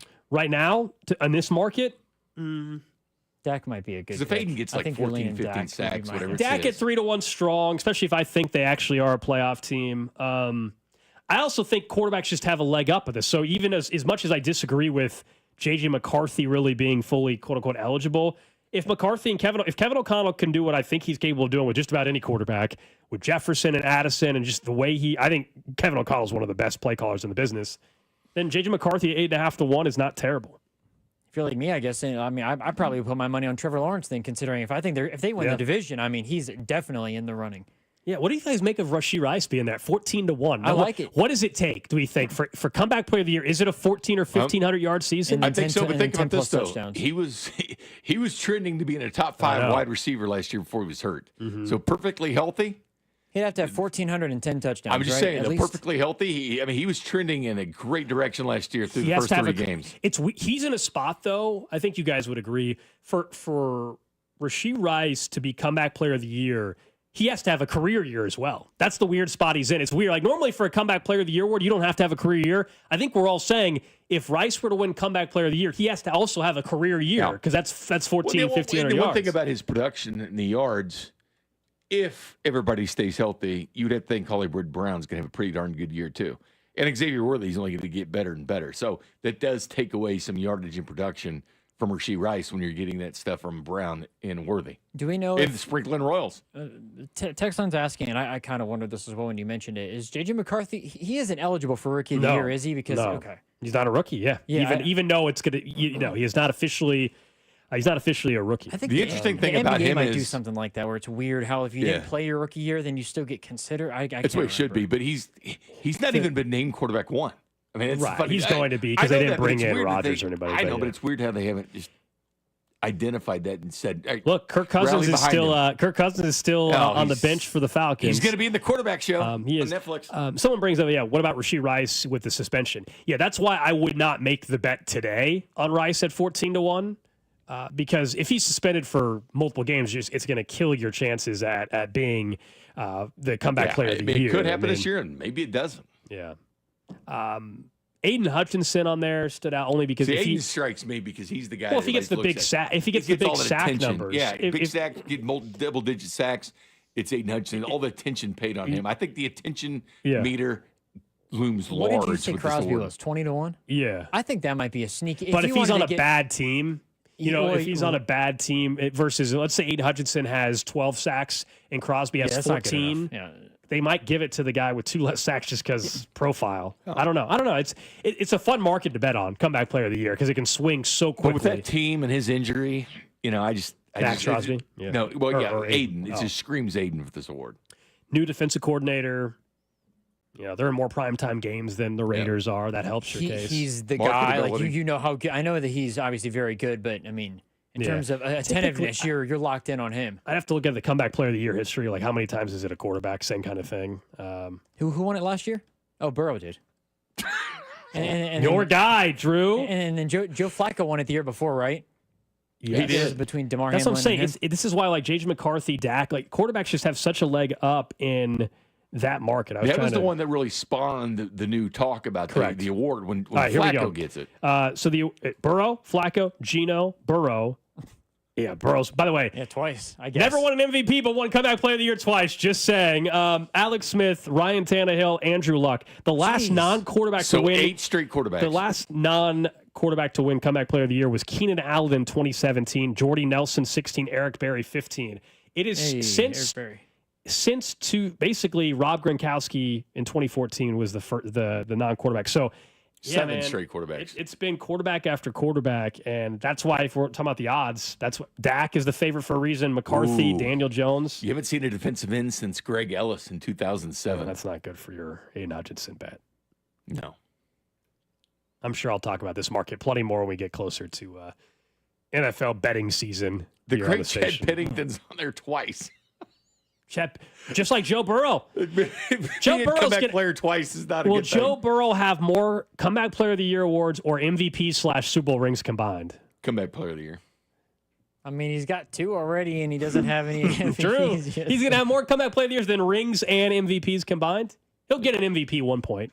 I still told you he's Dan Marino. He's not going to get a ring. He'll get an MVP award. That's happening. Made the playoffs last I actually year, think it might happen this year. If he made the playoffs last year, he might have gotten it with that team and all the injuries and that defense, the way they Lamar played. Jackson should have won it last year. Lamar now, I was saying Burrow. I just gave your guy Burrow credit. You didn't listen to me, Drew. If I wasn't picking somebody further down the board, I would probably make a Burrow MVP bet this year. I think the narrative is all there for him.